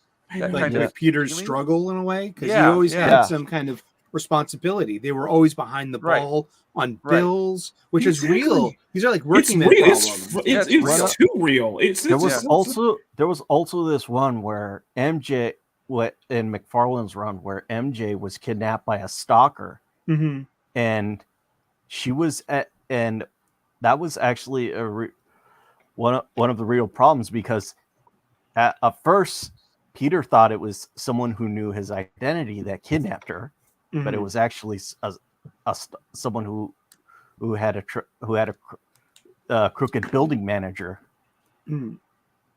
who had a serious almost scary crush on MJ. And the real life, and that's like a real life struggle that you wouldn't see in a superhero comic book. Like, people are afraid of stalkers, and you don't really see that in a comic book, but you do see it in Amazing Spider-Man. Another one was when Stan Lee decided to go against the comic book code, and he had Spider-Man save someone who was high, and he had Harry become a heroin addict. Oh, that was cool. I mean, that was brutal. And this was all groundbreaking stuff. And we see that, and it's you don't expect it with Spider-Man. And it was just like the perfect, and it almost sounded like it was like the perfect template to build that kind of story off of, to be able to pull that off. Yeah. To make that work. It's just, I don't know. It's just like I look back and it's just like, I've said this before, that Spider-Man, he is basically its own pocket universe. Every single character is basically Spider-Man's own mythos is its own pocket universe within the 616, because there's so many, and I mean this, iconic characters that are so integral.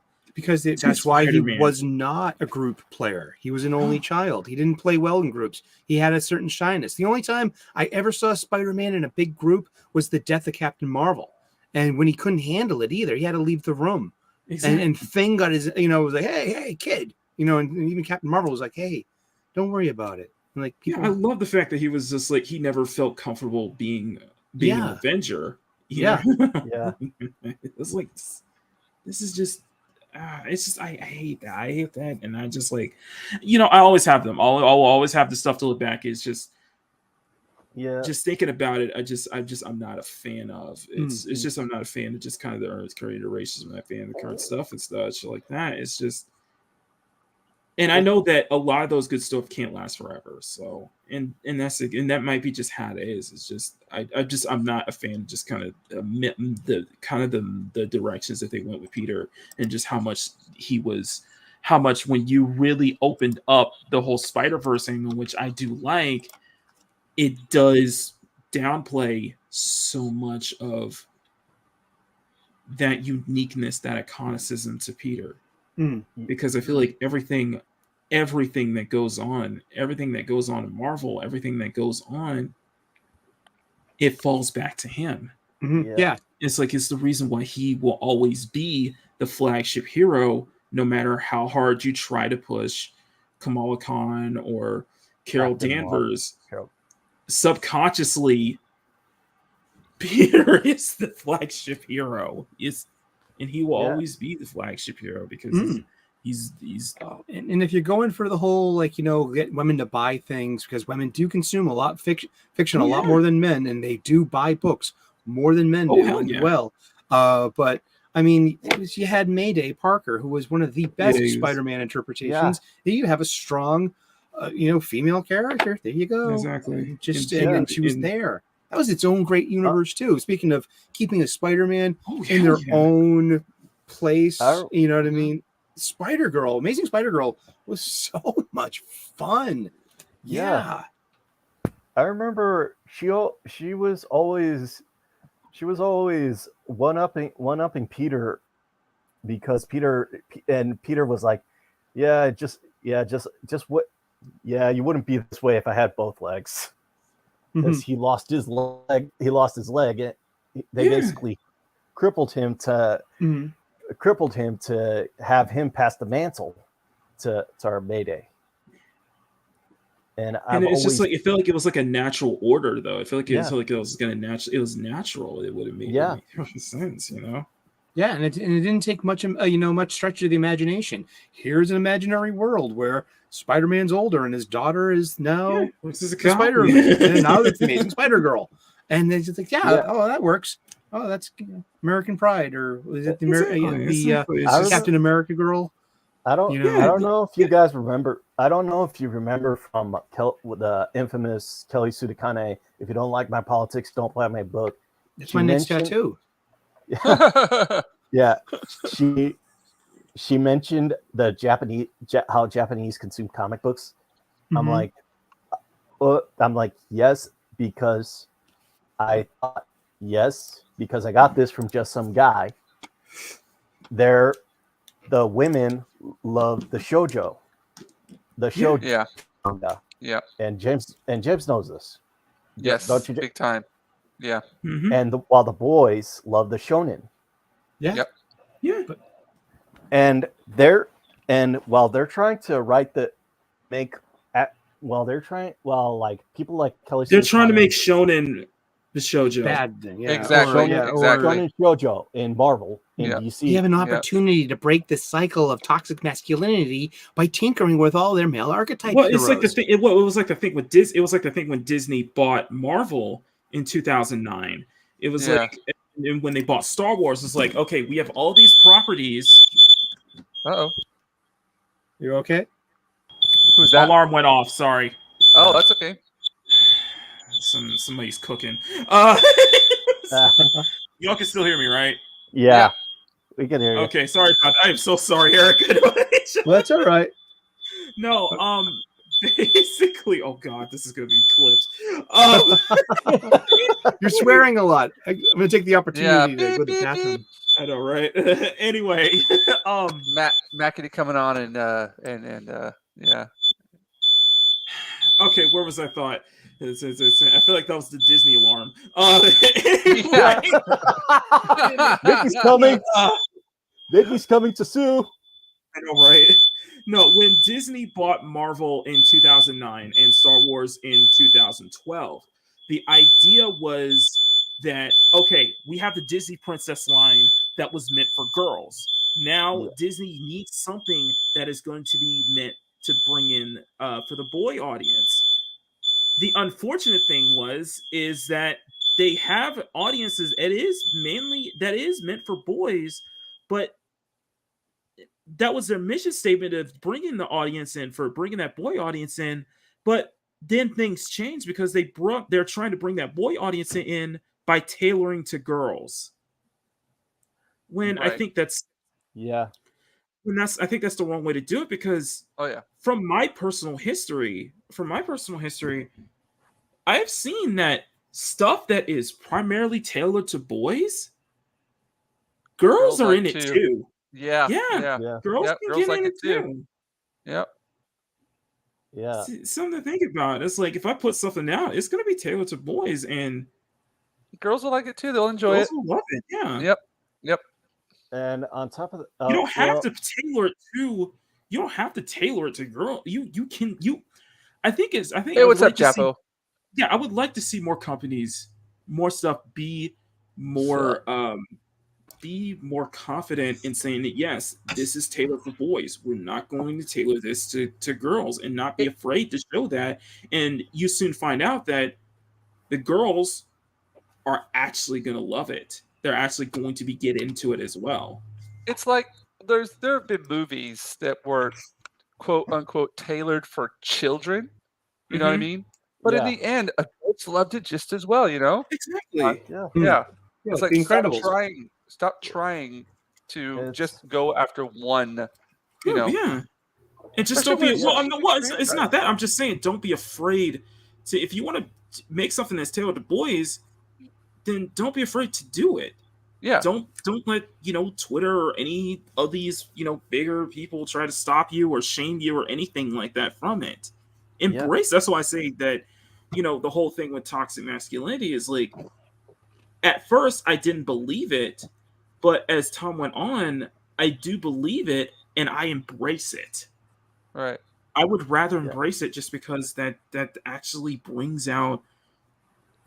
That actually brings a lot of good out of it. There's a lot of good that comes out of it. There's actually a lot of stuff that's very beneficial from that.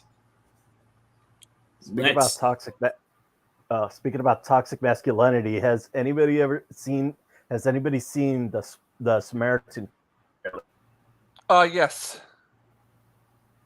With Sylvester Stallone? Yes. Yeah, I saw that yesterday. The trailer. No, I wonder if it's going to be good. Yeah. Yeah. It actually, I actually have kind of like this idea for my comic book, but they're doing it a lot better because it's based in the city and mine's is based in a small town. Uh-huh. You know this, James. Right, exactly.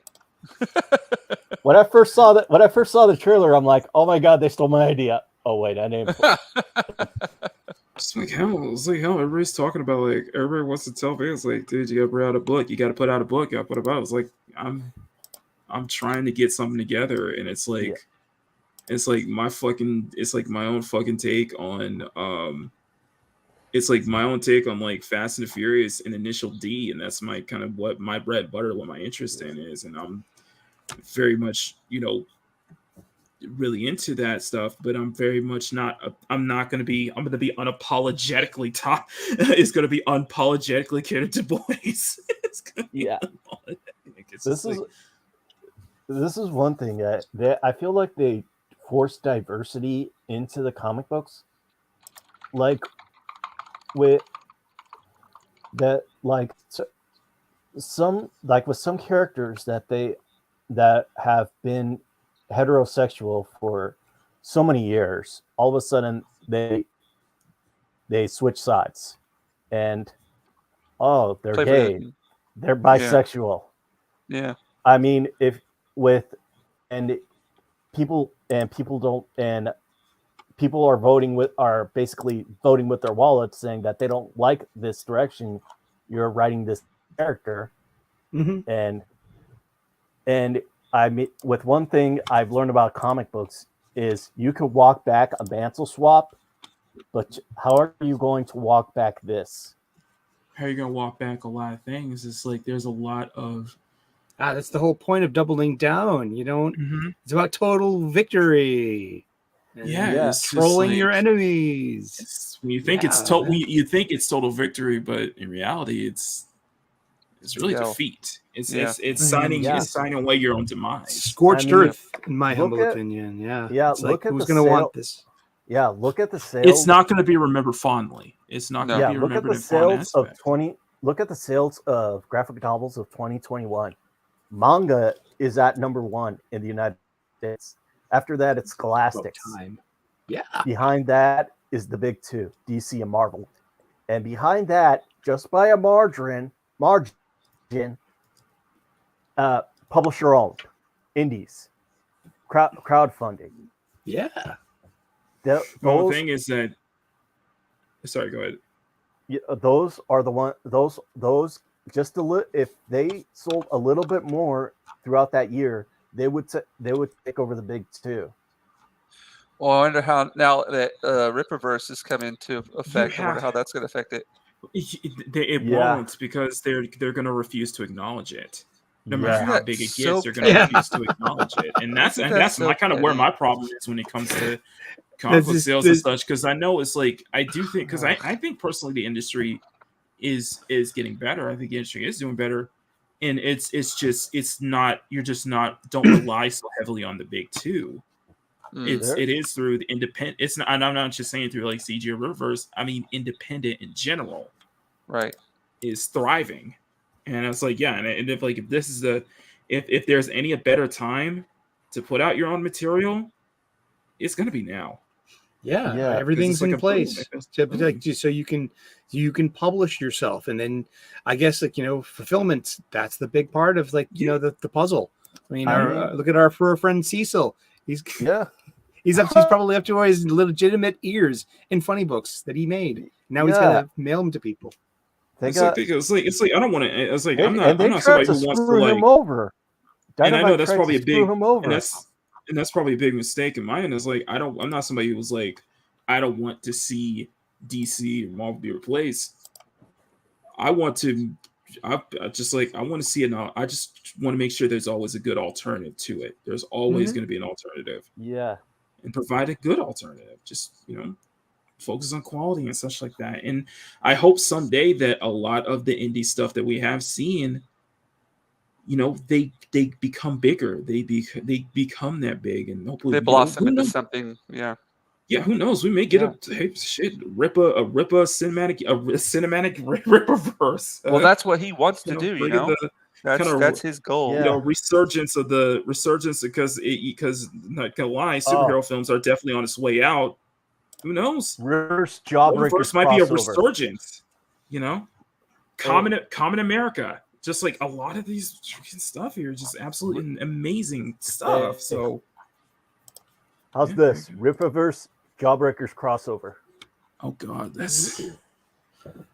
We'll have to wait till we read the book first. No, yeah, we gotta wait till we read the book first. So, and I'm looking forward to it. I'm gonna give my thoughts on it. Yeah. I can't wait. It's gonna be. Yeah, and to be part of a movement too. I mean, this is a lot of positive energy. Like, is anyone familiar with Douglas Adams' Hitchhiker trilogy? I've Like read it. Oh, it's in Hitchhiker's. Oh, not The Hitchhiker's, Guide to the Yes, Galaxy. yes, and it's subsequent yes. books. Well, it's something called an. I actually played the text adventure game and watched the movie. I never read the books. I The remember books the are film. great, and there's something in the books, these little ideas, and this is called the SEP field, and it grants invisibility to something you just want to ignore. You're looking right at it, but you've chosen. It's called a somebody else's problem field. Yep. I remember that. And whole things like that were whole destructive things in modern London were being ignored by passersby because they just had the double think that they couldn't see it, and it wasn't there. It was an SCP field. That's someone else's problem. Yeah, And that's what's going on with Ripper right now, and like publications and respecting like what he's actually doing there. He'll hit 4 million soon. Good on him. That's awesome. Yeah, it's just I hate that. It's just like a lot of the like the bleeding cools of the world won't even they won't acknowledge that, or Comic-Con won't even acknowledge something like that, because I think, to be honest, if this was anybody else, this would be a big deal. You would never stop hearing about this. They'd be touting this all over. If Ta-Nehisi Coates could do this, it would be a big deal. It Yeah, would be a lead. Vita It would be a Ayala Kelly Sukane, or if Heather Antos could do that, she would never shut the hell up.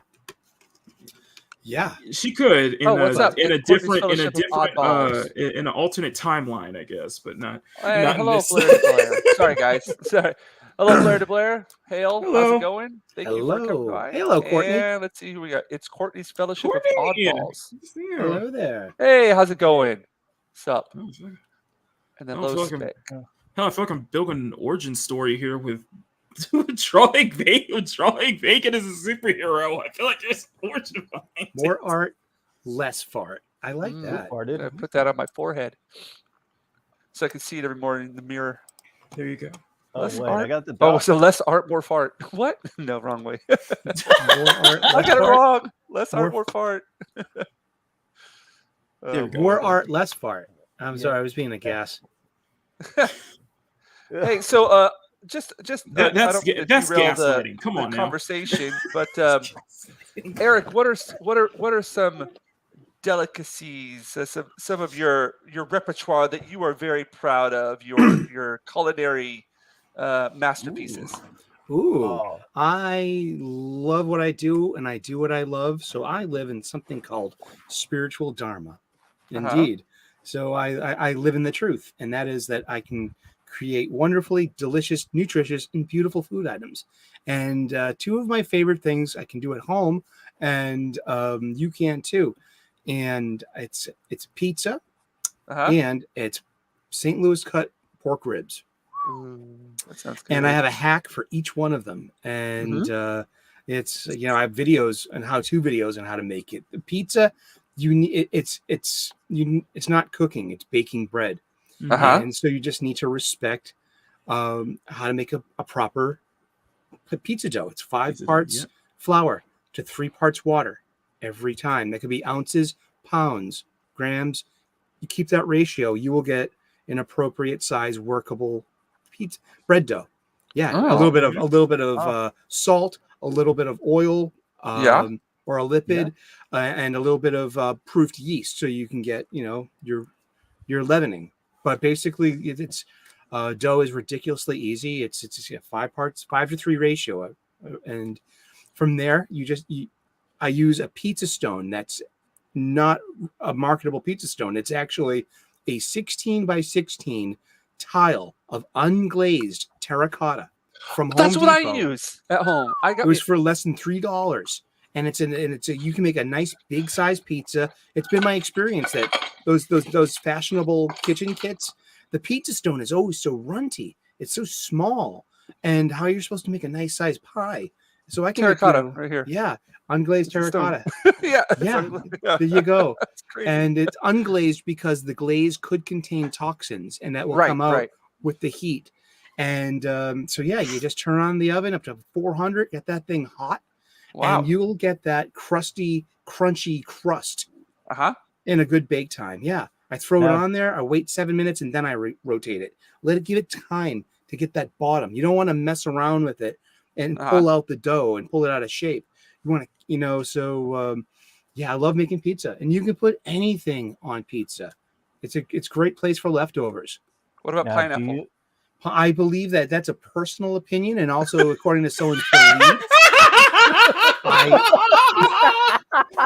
I'm not gonna go. I see where you're going there. I deal with halal diners. I deal with kosher diners, and I deal with pineapple pizza eaters, which I think is actually greater than anchovies. Okay, Eric. What about chicken and waffle pizza? Chicken and waffle is a wonderful combination, especially when topped with sausage gravy. Okay. What about chicken and waffle pizza, though? You could probably, I would do this. Okay, I've been asked this. I would have a giant waffle as my crust. I would use sausage gravy as my red sauce. I would then, you know, top with a cheddar cheese Monterey blend, maybe a little pepper jack, and then you know, some chopped up fresh fried chicken on there. Fire that bad Larry off. It comes out a little bit more sausage gravy and some green scallions. Now, how would you? Now, do you make your own sauce? Sexy. I do. Yeah, it's easy. It's like I haven't bought jarred sauce in decades because it's just, you know, you sweat some onions and garlic. I have a how-to video. Come and visit my station. I have how-to videos. It's I have a whole. I think I made you a mod. I think if you want to throw. Nice. I think I did. Yeah, if you want to throw Anything in the It's, chat? Unfortunately, Now, Jinja, I got. what would you put? Unfortunately, What would Jinja, I you- have to get going because not. You have to because beat I got to set Megan. up for. Yeah. I got set No up for. problem. I got set. I got to be on Culture stream, and I got to set up my stream, and plus, it doesn't help that Eric is kind of making me hungry right now. Of course, you're gonna I have to go down the pub and get some plate of nachos, and you can Stop. You'll see them on Twitter very soon. I don't even like guacamole, but they have the best guacamole at my local pub, What are you doing? Stop. topped with That- chili That and the is a cheese Stop! sauce. Stop it! Evil, I know. It should be a super villain. The power to make people hungry. Exactly. trying Alright. to fight like Spider-Man or something and somehow make him hungry. Yeah, exactly. Peter expends It's a lot better- of calories. He must Hey. be always hungry. Hey, it's better than sad girls' powers. Oh, that's right. Oh, Isn't that the company itself? oh my! With her rainbow hair and her mope. Atomic I got- mope. I gotta Yeah. go. Sorry, I gotta go. Thank you All guys. right. So thank you so much, Jinja. Thanks, I will Mackie, be for on. dropping by, bud. I will be on 12:30 on my show, Marketing Live. We will have Megan of the Yes. Noob Reviews, and this very special pick I'm doing is of her as a superhero. That's to be well. It might be her origin story. She might have her an idea her for you. issue 0. Issue 0, exactly. Year 0. Ooh. The noob. Year 0. The noob reviews year 0. Year 0. That's She's got great perfect. energy, so go. She's go, doing really well. Yeah. I know she Go is. subscribe to her if you can Yes, hear us. subscribe to Megan. Her weekly new comic book review. They're not new comic book reviews, or kinda. They she does indies and then she does old comics. And to Yep. hear her joie de vivre be discovered through these old comic books. She was describing some story notes from Batman: Death in the Family, and she was really hitting me with the feels when she was Yeah. talking about that, because she's like, it was very emotional, that title. So I'm glad to have been tuned into her. Bye, Yeah, Makini. she's doing really well. Bye, Yeah. McKinney. Thanks, man. Take it easy. Sorry. I'm like zoned out here again. You should be. It's like 2 a.m. for you. Oh, it is? Oh, Is shoot. It is. Oh, well. No, so for me, I'm just like, I'm looking at doing this full time. So even though I've got my English classes and stuff I've got to do pretty not early. Actually I don't have them early anymore. They don't start till like 4:00. So I've got all morning to recover. That's So nice. Yay. So yeah, just whatever you guys want to do. If you want to just keep on chilling out, that's I'm completely fine with going to me. take the opportunity to bow out because I'm Okay. starving, and I'm going to go get those aforementioned nachos. Cool. You'll be eh? seeing that on Twitter very Me soon. too. Awesome. I'm gonna All right. bow out too. I got my brother-in-law's coming over so I can watch some of his dogs. That's Nice. Awesome. All Yeah, right. Well, we've been guys- you've been going for 4 hours now, so this is Have nice. I? Oh, Yes, well, you I'm just going to have. finish Yeah. up this one area here, and then I'll bow out myself. But All right. actually, I'll just bow out right now with you guys. Well, Okay. thank you so much for having Thank us you on. so much. Thank- Yeah, man, that was awesome. I feel like I was just like the observer. I was like on somebody else. I was listening to somebody else's YouTube stream. I love it.